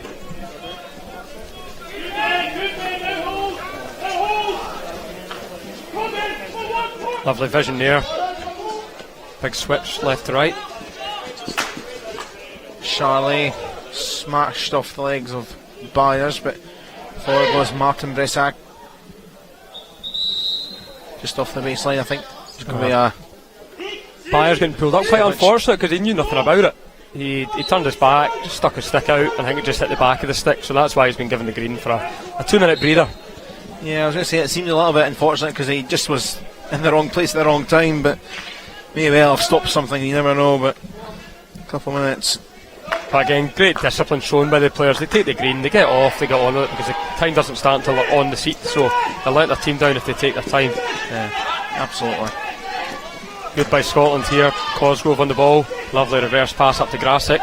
Here he is now. Wonderful Lovely interplay. for Jamie Wong. Chance here. Can he get it away? A bit of obstruction there. Good to hear the crowd getting behind them there. A wee bit of controversy. Maybe the French holding up that move. Scotland really need the crowd now. Take advantage.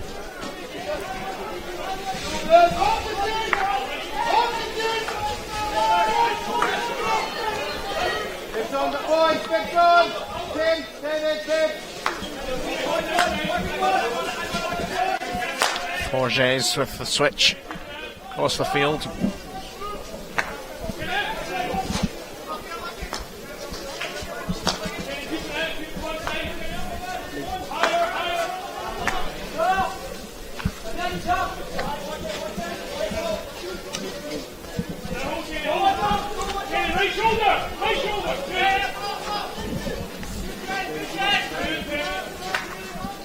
Goy forwards. Baumgarten needing a bit of help. That's a Goy once more. France starting to try and up it. Can they work a chance for themselves? Certainly trying to weave something into the deep. Didn't quite work out for them. Yeah, the French certainly more structured in their attacks. Great patience, just waiting for that link up the forward to take advantage of it. I think they'll last longer in the game in terms of their efficiency in the ball.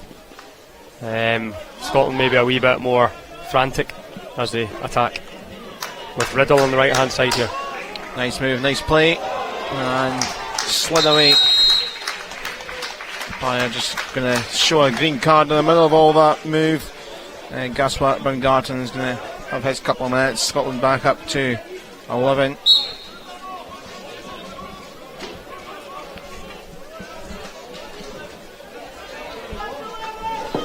A bit of a busy last couple of minutes or so.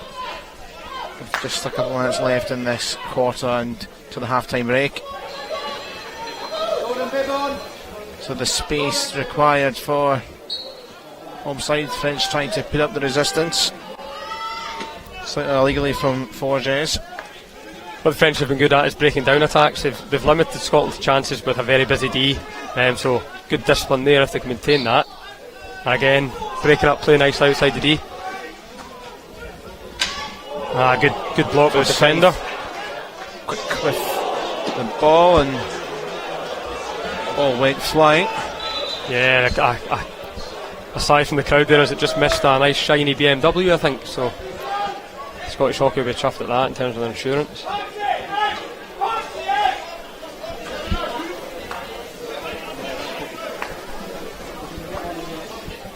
So every French player in the defence. Oh, it's a good ball, and it's Kenny Bain. And there is the opener, quick as a flash. Kenny Bain celebrates, and with just under 90 seconds to half time, the goal for Scotland.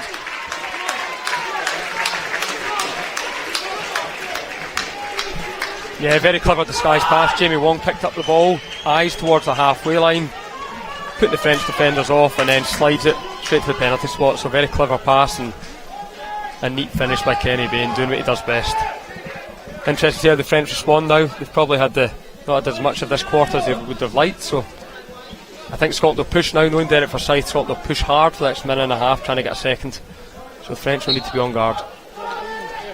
Well, if you're wanting the perfect way to end a half, head into a half-time break, that is that from Kenny Bain. France will need to, I guess, take the half-time break to their advantage, because they've been a little bit more cumbersome, but they're a side, remember, highest ranked here. Yeah, I think they'll find their feet as the match goes on, but just a bit conservative at the moment. Anderson this time trying to get it across into the D. Yeah, umpire just judging that he hit the backside of the stick there, as you can tell by the bounce of the ball, so a bit disappointing for him. But crowd just acknowledging the Kenny Bain goal there. French don't seem to have panicked, back to their shape, spreading the ball about, using the pitch, making it nice and big, and making Scotland do a lot of running.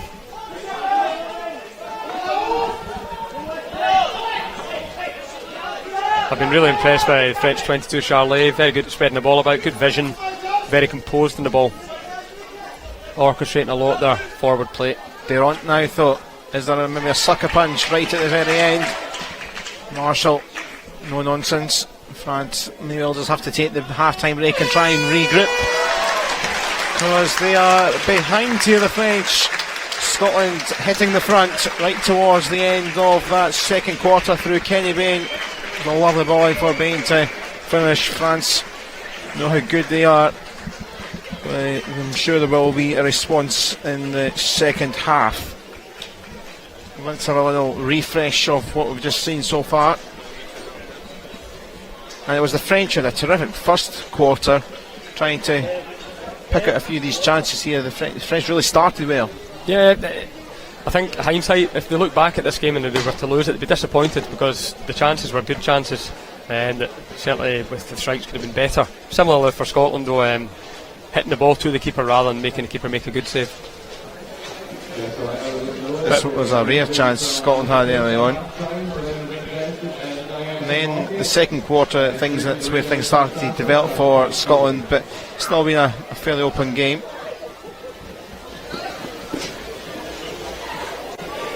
Another one of those hit and hope ones into the D, hope you can find someone.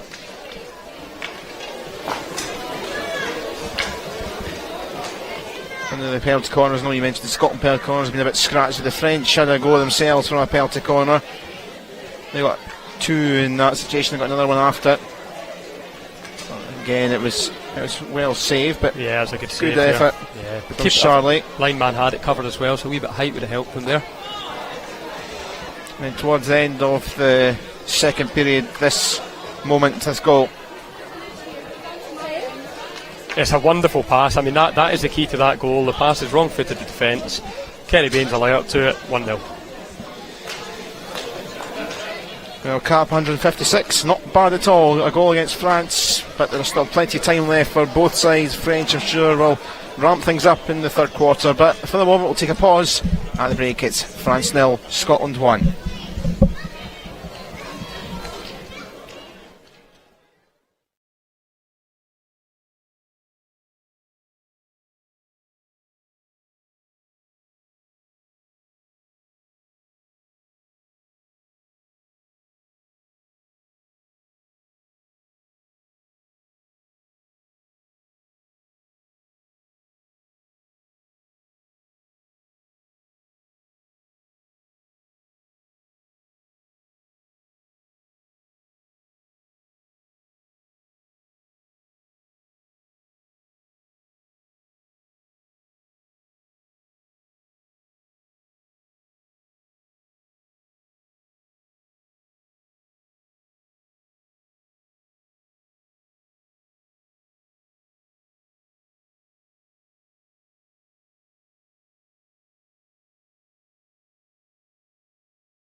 Welcome back. We're almost ready for the second half in this final game of the day here in Glasgow. It's been a busy all day since the first game at 11:45 this morning.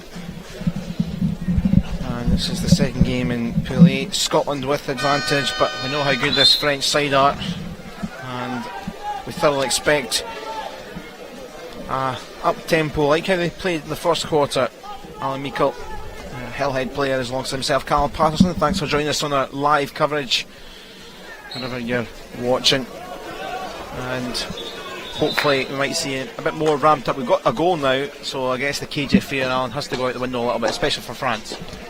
Yeah, I would think so. I still think they'll be fairly cautious for this quarter. I think they'll just eat away at Scotland, try and keep them moving, and let the gaps appear through good play rather than forcing it, because the danger is if they force it, they'll get countered. I fancy Scotland, if they were to get a second goal, to be a difficult nut to crack, because it will change the whole approach to the game, but we know how dangerous France can be. Morton with the ball in, and Kenny Ben was straight up, hands in the air, looking for a penalty corner. It has been given against Victor Charlie, the captain of France. A rare moment from him, because he's been very good so far, Charlie. Yeah, massive opportunity for Scotland to take a double their advantage so early on in the half. There seemed to be quite a bit of space in the last corner at the left hand side, although that was against a three-man running defence, so I think it would be the same as normal, just a nice flick off the top. French keeper looks fairly competent though, so they need to do something pretty special to beat him. McIntyre to inject here.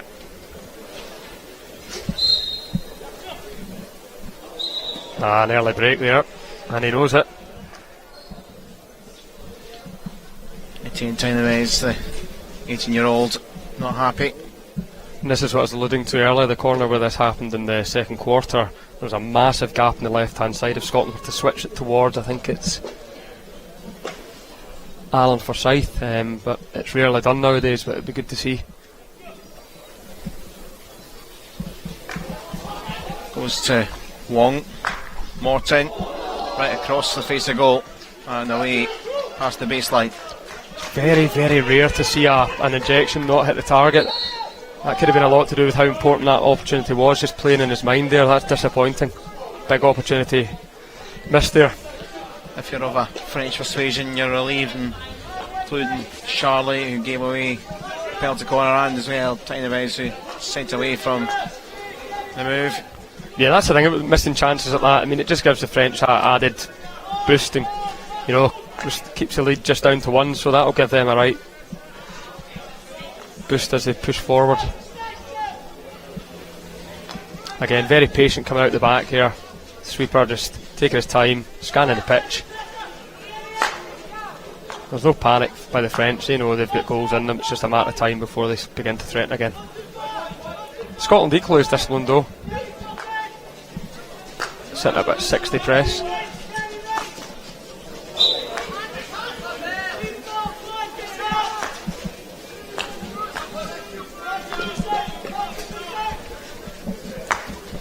Charlie across then for Ginstead. One back by Scotland, and it was Morton who stole it away. I think the umpire may got that one wrong. I think it was a Scotland foot. French will be disappointed there, but good discipline, accepting the umpire's decision. One for Grasic, maybe a little loose. Oh, here we go, French chance. There. Big moment for him. Chance take two. And it was tried to get helped on its way by Peter Van Straten. It's a quiet game so far. A big player for France, but didn't work out. But still with the French. Francois Goy trying to keep it. He has it, but yeah, dangerous times there. But looked like a wonderful reflex save by the Scotland keeper, but good attacking play by France. I think Chris Grasic, the French number 3, I think, getting a green for pushing. I thought Grasic was going to get a green just for yapping away, talking away to the referee, but the umpire, I should say, and instead it's a bit argy-bargy, which has cost France and Van Straten a couple of minutes.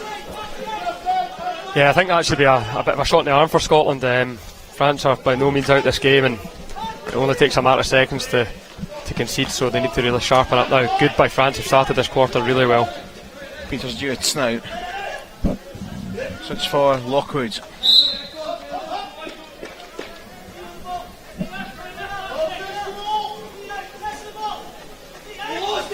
Lockwood twists, turns. Again, not too many in blue there. Only Tynevez. Oh, nearly a potential disaster for Scotland there. They thought it was their ball, so went ahead with their subs and nearly get caught with only 8 men defending the D, so that was a bit hard in the mouth there.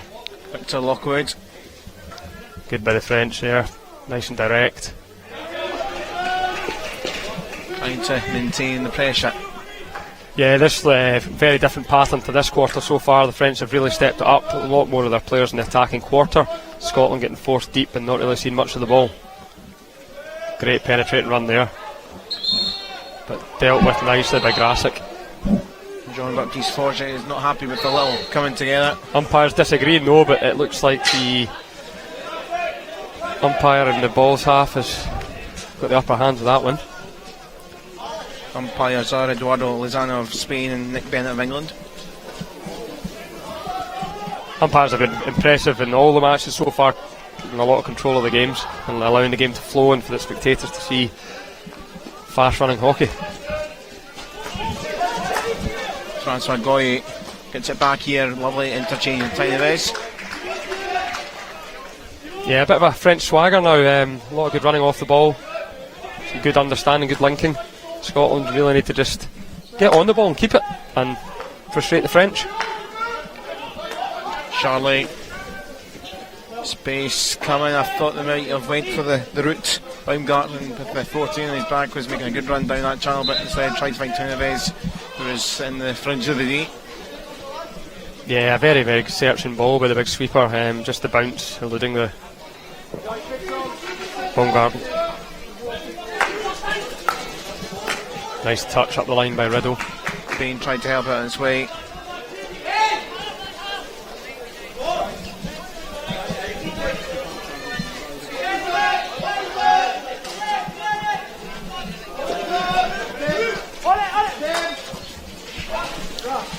Curty. Charlie. Dumont. Lockwood was given a shout. Dumont switched side to provide an option. Trying to take on McIntyre.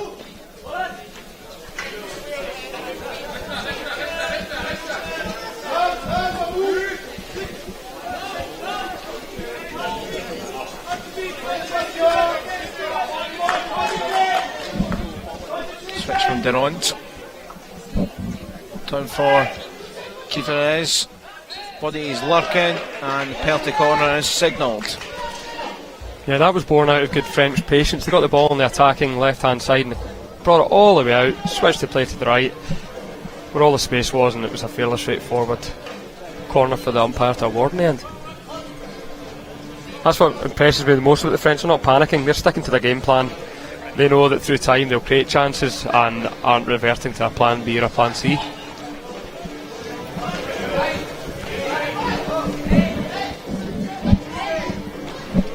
Dumont and with the injection here for the French, looking to get the equaliser.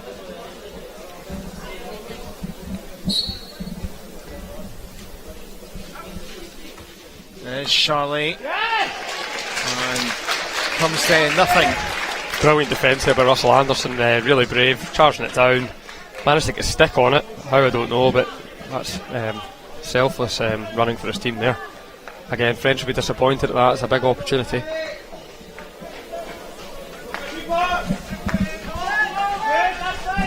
Charlie to Forges. Baumgarten. Dumont. Durant and lovely layoff there. Play. Baumgarten getting in, just running by the baseline. Yeah, the French just up in the ante here. I think it's wave after wave of attack. I think Derek Forsyth will be getting a wee bit anxious at the side. Scotland need to come up with some kind of a strategy to limit this, because it's a matter of time before the French break the deadlock, I think. And it would be deserved the way the play has been so far in this quarter. I think it's fair to say in the 40 minutes or so we've watched, this has been the most dominant play by any of the teams. Scotland have barely been on the ball, so the next 7 minutes will be very telling in terms of where the 3 points go. Or 1 point apiece, you never know. Yeah, and again, that wouldn't be the end of the world for either team. Lockwood for Jez. Lockwood. Scrap. Good harrying by Bain there, got a couple of good touches on it, just stopping that attack.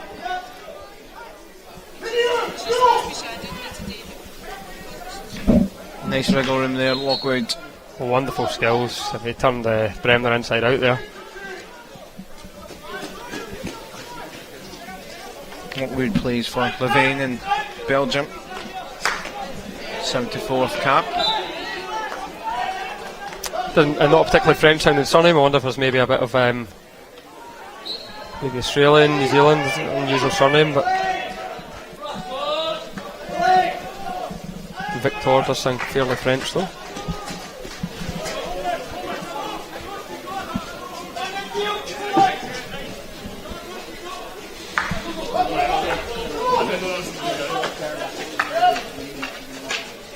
Scotland finally in the ball, but then very quickly.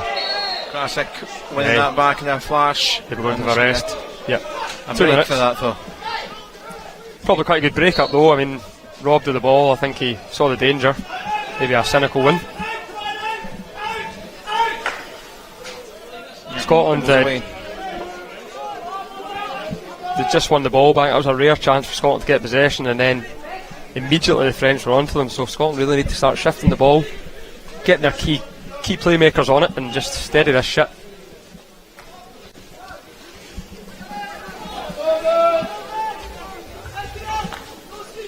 But as of yet, no real great opportunities other than the penalty corner for all this French play. That should be a source of frustration, I'm sure.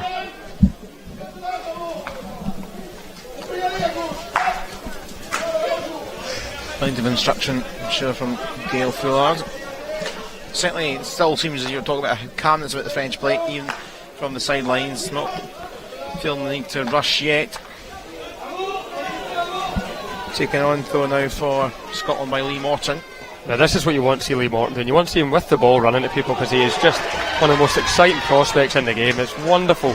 Look at this. Free flowing running. McIntyre head, and it is a goal, and it is offside. It is though an absolute brilliant team goal, and in a quick of the flash, France have dominated this quarter, and they have been punished big time.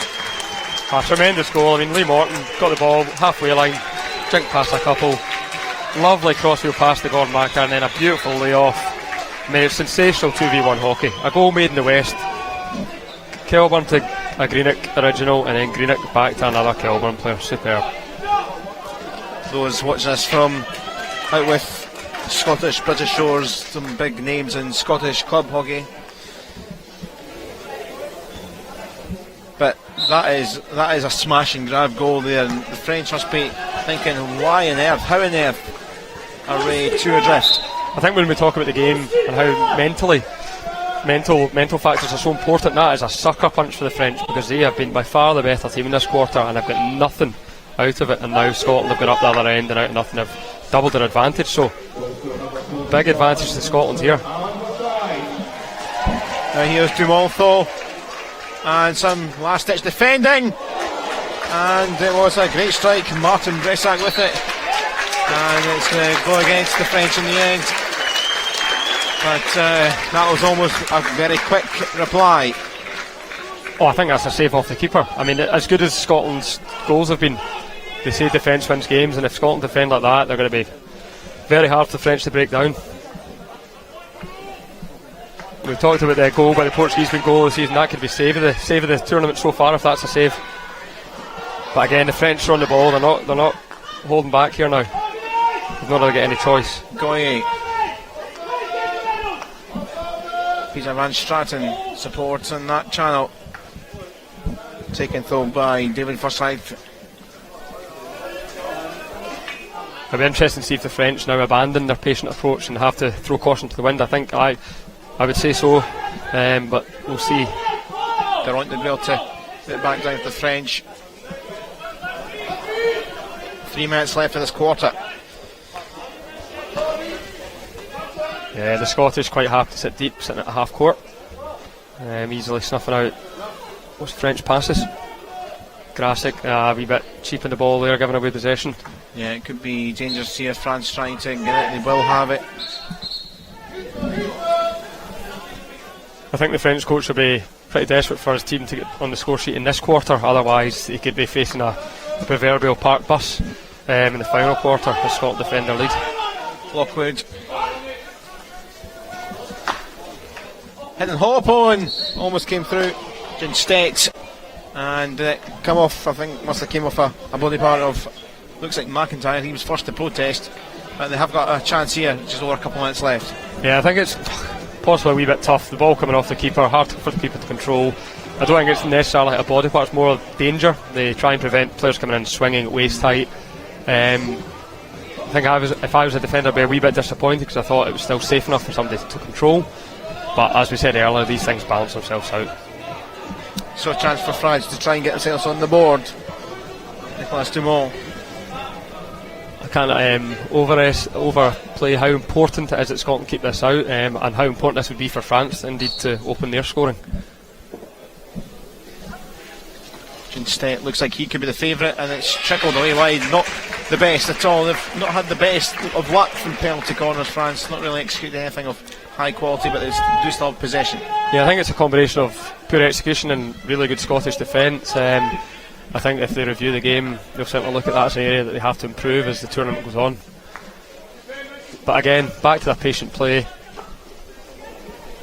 That could have went anywhere. Out of Riddle. Good calm play by Wong there coming out. Again, French are a wee bit short at the back now as they chase the game. But Scotland quite content just to sit back, which will be frustrating for the French. Back and forth, yes. 90 seconds. Lockwood now.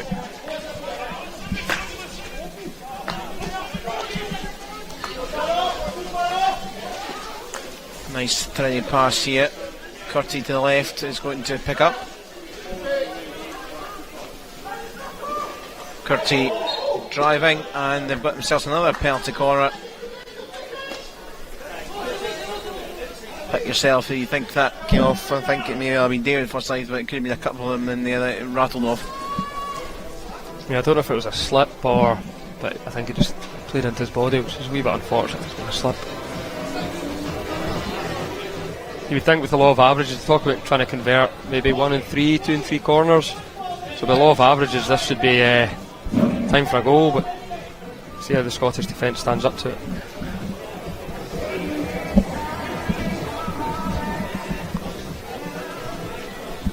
A little bit of a different regime. Martin Bressac across Jinstedt, and it's going to be another penalty corner.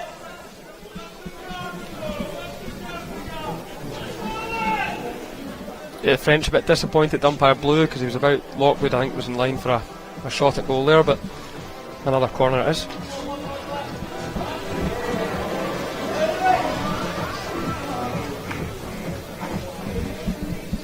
So Simon Martin Bressac again. Instead it's over and high. Yeah, that's extremely disappointing. That wasn't even near the target. Keeper comfortable. That must be 5-6 corners the French have now not taken advantage of. So Hugo Jinstedt, one of the linchpins on this side. 25 years of age and 121 caps now, including tonight. Plays his club hockey for Saint-Germain. At the other end, Scotland just trying to tick down the clock to the end of the third quarter. can see a crash ball coming in here when the clock gets to 5 or so seconds. Atkins. But nothing ventured, nothing gained. Control from Anderson. Alan Forsyth, and there is the crash ball. There is the end of the quarter. Scotland with a 2-0 lead. And well, such a surprising goal in the way the balance of play was in that third period. But Alan Forsyth getting it, and it was a wonderful team move. And France have got big work to get themselves back into this, and at least maybe pick up a point in the table, try and get a draw out of it. So let's have a look at this. That was the corner that broke down with a pool injection. That was a big chance with 3 defenders and a keeper. France huffed and they puffed throughout the quarter. Save there coming in. Very excellent save from Alexander. And maybe this is one area in France has been a bit weaker maybe than what they're up to their usual standards. Haven't quite found the right moment in the penalty corner, but this is the break. Such a great goal. Yeah, just a moment of magic. You've had the brilliance of Alexander in goals, and then a sublime moment by Lee Morton. The difference between the two sides. I think if we were to look at the stats, I think the Scottish keepers made double figure saves, whereas the French keepers maybe made a handful. So it's a cruel game sometimes. But I think all France need is one goal and they're back in this game, and then suddenly a wee bit of doubt might peep into the Scottish players. Killer doubt, and so the next 15 minutes will be fascinating.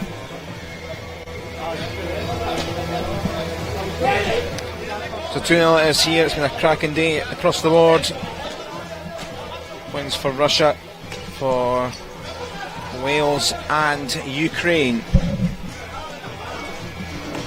France, the top seeds here, relegated from the top tier last year, have got 15 minutes to save the start of their campaign, or they may well be on a catch-up mission all week in this group phase.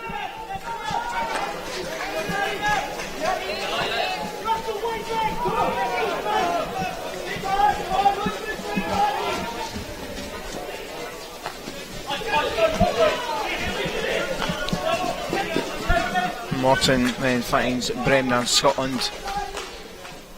Well, a situation for them where they're comfortable for now, but France, if they launch like they did in the third quarter and get themselves a goal, it could well be a rather exciting ending.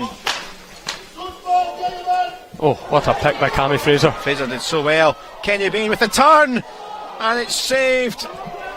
And it's went on the rail. Kenny Bain nearly made it 3 there. Yeah, the keeper did well, got out quickly to Bain there, but that was a fantastic pick in there by Cammy Fraser, similar to the skills showed by the Ukraine player earlier against Portugal. I'm interested to see how Scotland approach this. I mean, they'll be more than content to keep the ball, but quite often that invites pressure, so they often say the best form of defence is attack. So see if Forsyth maintains his attacking style of hockey.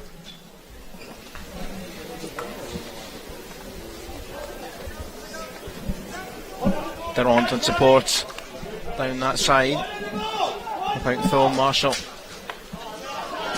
Such experience head, and Chris Grasic back with it. Bremner 2 around, Lee Morton trying to go in one of those runs again.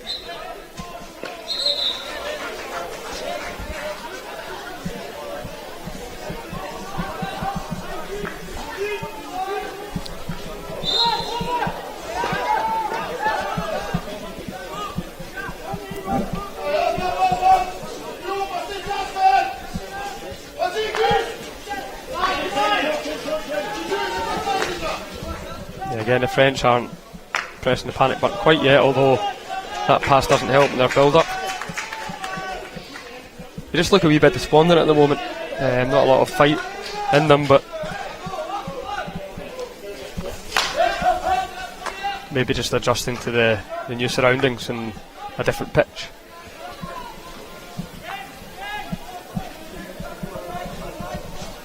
Morton, not got a lot of space, but making the space himself.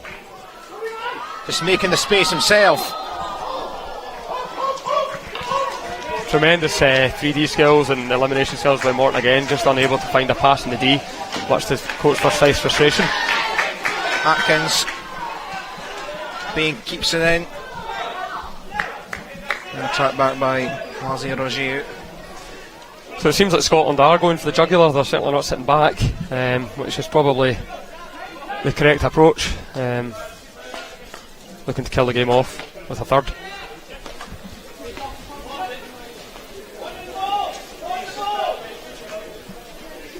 Long down that line.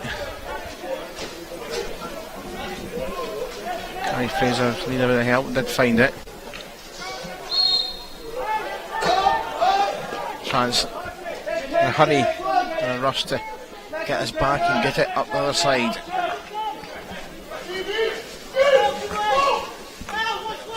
Oh, lovely play by France, great vision. Good space for Victor Lockwood. In step with the pass initially. He might get this back here and does from Curtie. Oh, he's been impressive. Absolutely superb. Just run out of space in the end. Scotland back in really good numbers though, and snuffing out that attack. Byers went half the way and couldn't quite link it up with Alan Forsyth. It's just a couple of passes, Baines just rushed a bit, you know, just take it half a second extra, and I think he could have really put France under some pressure. Deronton, Forges. So every French player now in the attacking half as their sweeper steps through, so they're really going for it now. Dumont need to get at least one. Oh, a shove.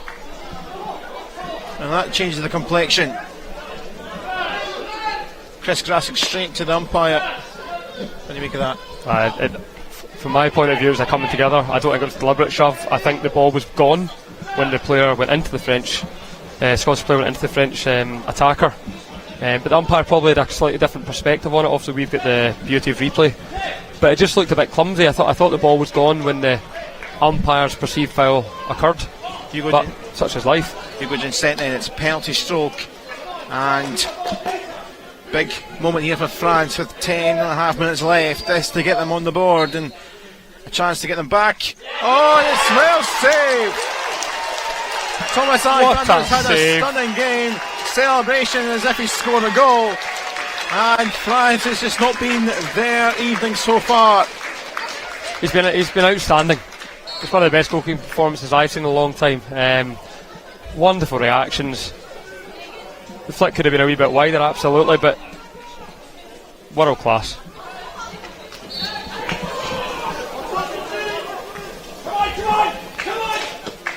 And how lucky are Scotland to have him?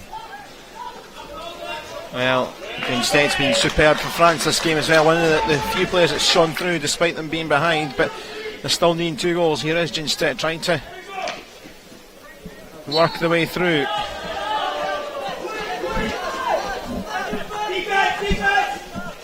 Dumont. Lockwood. A firer. Didn't come to anyone in blue. Well, you did talk about, I think it was the previous game you mentioned about from penalty strokes. Obviously, Ukraine had a couple, how it's difficult these days for keepers to save penalty strokes. There is one of the rare moments. Yeah, I mean, you never know how much keepers know about it. You ultimately have to make yourself as big as you can. Try and look at the penalty taker's feet to try and guess where they're going, but it's just terrific reflexes. That's what they train hard for. At the other end, it's Alan Forsyth. Oh, it's just behind everyone in and around the D, but that was a little bit dangerous from Gavin Byers. Trying to funnel it back towards the circle.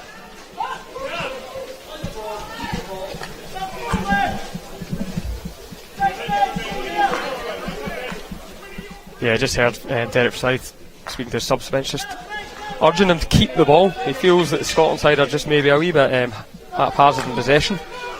And he's right, I mean, if you've got the ball, it's very hard for your opposition, but the French still pushing forward with the very elusive number 7 on the ball. Yeah, Hugo Ginstead trying to repay the damage of the penalty.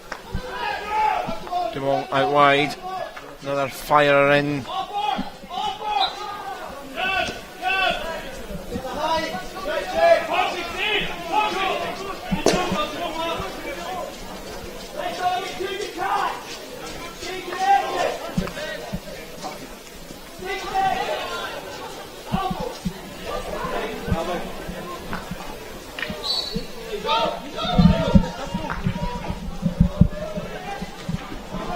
back, not quite for Scotland's side. Riddle was trying to claim it now. Up the other side, Martin Bressack now looking for a bit of inspiration. To get one, I think you could sense a real siege, a real blast forward. Yeah, I think Scotland are invited a bit of pressure when we've a couple of meaningful attacks that they've just gifted to the French rather than just keeping possession and running the clock down. The French may be finding their feet a wee bit too late in the game, although all it takes is a split second to be back in the game. Lockwood across, and it is a goal, and it is one back, and there is the moment. This is going to be a grandstand finish. I think that was commentator's curse there, that split second. Martin Bressack has been very influential, taking a couple of the penalty corners, but this time for open play, firing in.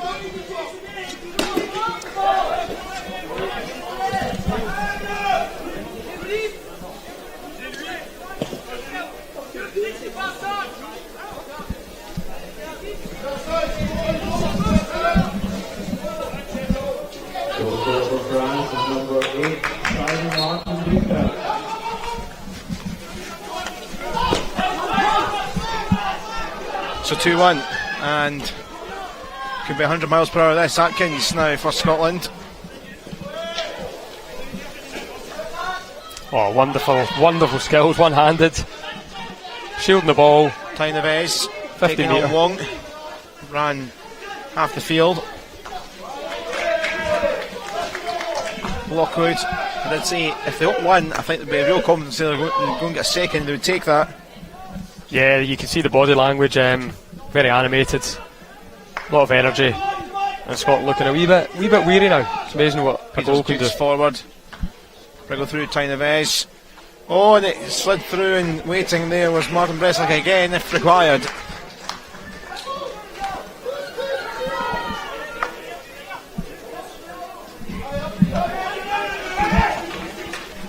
Peters Jutes. Forges. Great defence work by Bremner there. Chance for Scotland just to keep the ball, but again, thrown it away. That's 3 or 4 times now. Bain has won it back, though, and now could be a break on here. Bain gets it back from McIntyre. I actually wondered if they'd go left because there was 1 or 2 coming that way, but it continues with Bremner. Oh, there's a spell, not quite for McIntyre. France trying to have 3 or 4 minds in one there. They're trying to attack to get in the goal, but they're having to come back and defend, all going off here.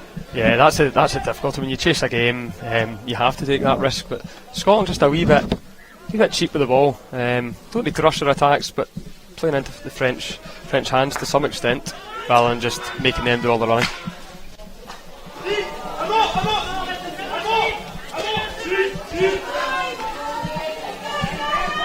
Just over 5 minutes to play here. I think French looking a wee bit more energetic.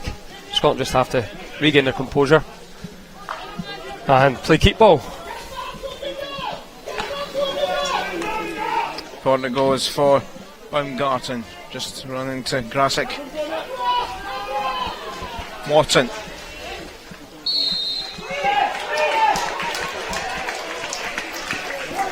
Arm out in the direction of Scotland. I'll tell you what, it's been a while. It's been a day where we've had 4 games in the one day, and there's been 4 terrific games, really different qualities and such like. Yeah, it's been a treat. I mean, classic. If you look at 3 of the 4 results have been decided by 1 goal, other than the Ukraine game, so very, very competitive and an exceptionally high standard of hockey, played at an incredible pace. And whether the French win or lose this game, I've no doubt that we'll see them up in the top 2 places. They seem a classy outfit, maybe just up against a strong home crowd and a good Scotland showing. They're always trying to play it forward. There's probably a debate for another day about how do these sides that are kind of near the top 6-7 European sides can get themselves kind of on the same footing, so it's not quite the same. There always seems to be a yo-yo effect. The 2 teams promoted from the second tier always seem to come back down. But that I guess that's a huge debate we could have sometime, but it's been the same for a while if you look at the recent history in the top tier and the second tier. But some great sides on show here, and key thing, I Very good suppose, day. maybe starting a squad from a very young age and keeping them together, as the French, as you alluded to, Yeah. the French doing, and so that they're not having an older squad and having to rebuild every couple of years. So that may be key. Bigger pool as well and things like that. But yeah, France are kind of have been just about there, but just haven't quite made that tiny little nudge to be a secure side in the top tier. It also comes from the teams in the top tier are playing against better opposition more often, so it's a kind of catch-22. Just over 3 minutes left. Excitement, tension, everything here in Glasgow. This is just day one of this EuroHockey Championship 2. So the back here. French performance has fairly stifled the Scottish crowd, though, and they're very quiet at the moment, so Scotland could do with getting them going again by getting on the ball. Hugo Genstedt with support with Francois Goyer. Dumont skittles away off Van Straten, who certainly is one of those players that has been rather quiet today. It's one of, I'd say, the French top players, along with the likes of Genstedt at the World League semi-final in Johannesburg. Obviously, he found it very difficult against, I've said, a lot of those top tier sides, but he was one of those, but 2 or 3 others as well. And I've seen a couple of good performances from the French, particularly. Talked about Genstedt, despite the penalty stroke miss, or save, I should say. Yeah, Genstedt's been a really exciting talent. His elimination skills are exciting. Very fast hands and very direct runner. Just maybe a wee bit too deep at the moment, though. Here is Genstedt trying to wriggle it through towards Belanger, but no one there behind. A stoppage from the umpires.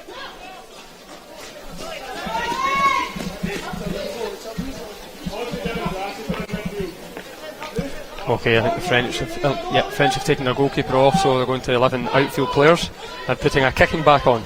A keeper with an outfielder with goalkeeping privileges, as we like to call it. Yeah. As Jamie Frail, a goalkeeper, has said Peters Dutz is going to take that honour. Do you think it's a surprise? Because even if France lose, there's a good chance, although it might be a harder semi-final, they'll be there if they play well. It's a slight surprise that they're maybe trying this. No, I think it's definitely worth going for a draw. Martin Bessac trying to rattle it, but again, arm out the other direction. It's definitely worth a gamble, because if they get the one more goal they need to get the draw, then it comes down to 2 wins against Ukraine and Portugal, assuming they can get them in goal difference. So absolutely, an extra outfield player can make all the difference. I think it's always good to try and concede. If you concede a goal whilst trying to score a goal, you can kind of understand that was the risk you have to take. But it's important now that France, having got an extra player, push high, otherwise it's a completely wasted tactic. Baumgarten in support, and Goyer, is it going to come? It's going to slide away on his knees on the floor. Laurie Belanger, just in case, tried to slide out and try and take it. Yeah, good pressure by Grass out there, right off his shoulder. If he hadn't been there, that would have been potentially quite an easy tap in. So nervy times for Scotland.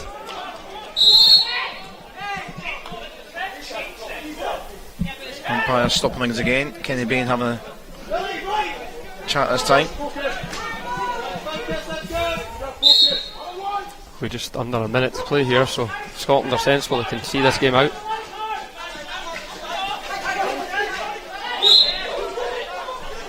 Attack with France though.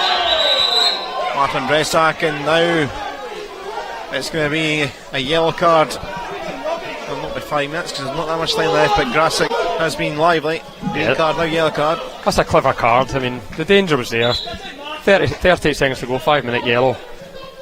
Good experience there by the captain. Scotland have set their defence now.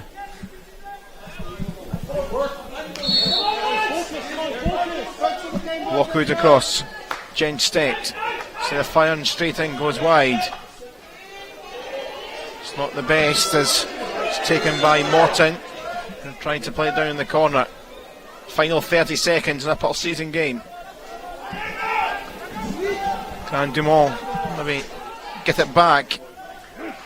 Great cover tackle there by Nick Parks. Crucial interception with 10 seconds left. No, somebody needs to pressure here. Instead, it's going to try and fire it. Oh, it's going to be cleared away. And That's that the could game. well be that.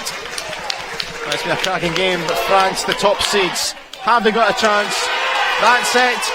and it's game one, but it shows Willie Marshall straight up there with the fist bump. It's a huge win. If you look at the rankings, France have came back down into the second tier. The two sides in this group are looking to progress, but Scotland have made their mark and they've won the game by a couple of goals to one. Yeah, it's a fantastic game. I mean, from the first minute to the 60th minute there, France maybe feel a wee bit hard done by. They certainly created most of the chances, certainly from set plays, having missed the penalty stroke and all the penalty corners, but a typical gutsy Scottish performance. You can see how happy they are with that result. They absolutely realise the importance of that, and hopefully now both teams can back up good first performances against Portugal and Ukraine. France, I think it's fair to say they probably weren't at their top level. I think if this might be played later in the week, it could have been a different game, but these games can be close. But if you look at the recent history in the World League, 3-1 France won. They also had a couple of goals to 0-1 as well in the round 2 phase, the group stage, then in the knockout phase. So it shows that Scotland don't beat France too often, certainly of late. And this French side, they've got this one out the way. They've got a couple of important games now. You fully expect them to join Scotland in the knockout rounds. Yeah, having seen Ukraine and Portugal, I think France may have too much for them. However, ultimately, if they continue being so reluctant or poor in front of goal, they'll struggle against any team. So they really need to get that sorted out. But yeah, they've certainly got the quality to progress to the semi-finals, given some good results. And I would hope to see both of them, both Scotland and France, in the final, because that'd be a thrilling replay. Well, there's a look back. Let's look back at the best action. Kenny Bain scoring for Scotland, and then Scotland went up the other way in a quarter where France were dominant, and a terrific team goal. Well, that's actually, looking at that in slow motion, that's a 6v3, six French defenders, 3 Scottish attackers. Moment of brilliance by Lee Morton. This was a big moment as well. France got a goal, but before this, a penalty stroke. You never know what happens. If that was 2-1, you don't know what happens to that. But that was still 2-0 because of that save. Oh, tremendous. I mean, that's a stick save. That's a 2-inch width of the stick. He gambled, picked the right way, and yeah, potential man of the match performance. He did score though, and he did make an exciting finish through Martin Bressac, but it wasn't enough for France, so they are going to have to play catch up and win their 2 games in the remainder of the group stage. But there's confirmation again. Kenny Bain, Alan Forsyth, the 2 goals, 2 important goals if you're a Scotland fan for France.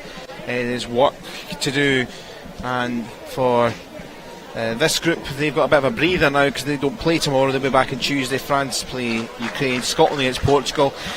We'll be focusing on Group B tomorrow. There's a confirmation. A look at the results for today. Russia winning 3-2 against Switzerland in a good game. All been good games for different reasons. Wales edging out the Czech Republic. Ukraine kind of went a bit riot in the third quarter, but Portugal were terrific to watch. 7-2 win for Ukraine.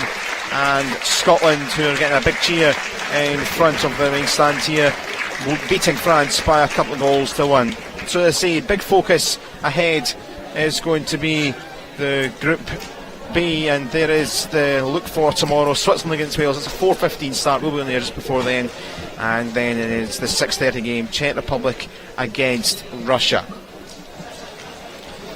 So just final thoughts of the day. Obviously you've been with us for the second 2 games, but I know you've been around for most of the day. What's your thoughts on today? 4 terrific games. Oh, excellent. I missed the first game, but watched the 3 that followed. Exceptional skill level, wonderful sportsmanship by all the teams on show, really good officiating. So all in all, a fantastic day of hockey. Obviously, as a Scot, it was good to see Scotland get that much needed win, but I would certainly not count France out. There's nothing to stop them coming back and winning the whole tournament based on some of their play towards the end. And big motto of the day, jokingly, in jest, world rankings don't really matter in this sort of stage because anyone can beat each other. It's so close, a lot of these teams, you can throw a blanket over them. Yeah, the margins between winning and losing in hockey are incredible, and the inability to put the ball in the back of the net at set plays can be very costly, as France found out, and Scotland took their chances. So that is for all the viewers out there, probably the key. Take your chances and you can win some games. Well, Anne, great to have your thought. I think we'll see you later in the week. I think Friday, I believe, so we'll see you then when we're into the business end of the tournament. Still some great stuff to come. But Alan, for today, thank you very much for joining us, and we'll leave you here for today. It's starting off just before 11:45 for us against Switzerland. We are at the end of a fantastic day's worth of hockey. 4 terrific games, wins for Russia, for Wales, for Ukraine and for Scotland. We'll be back with Pool B action from just before 4:15 tomorrow, but from all of us here, it's good evening from Glasgow.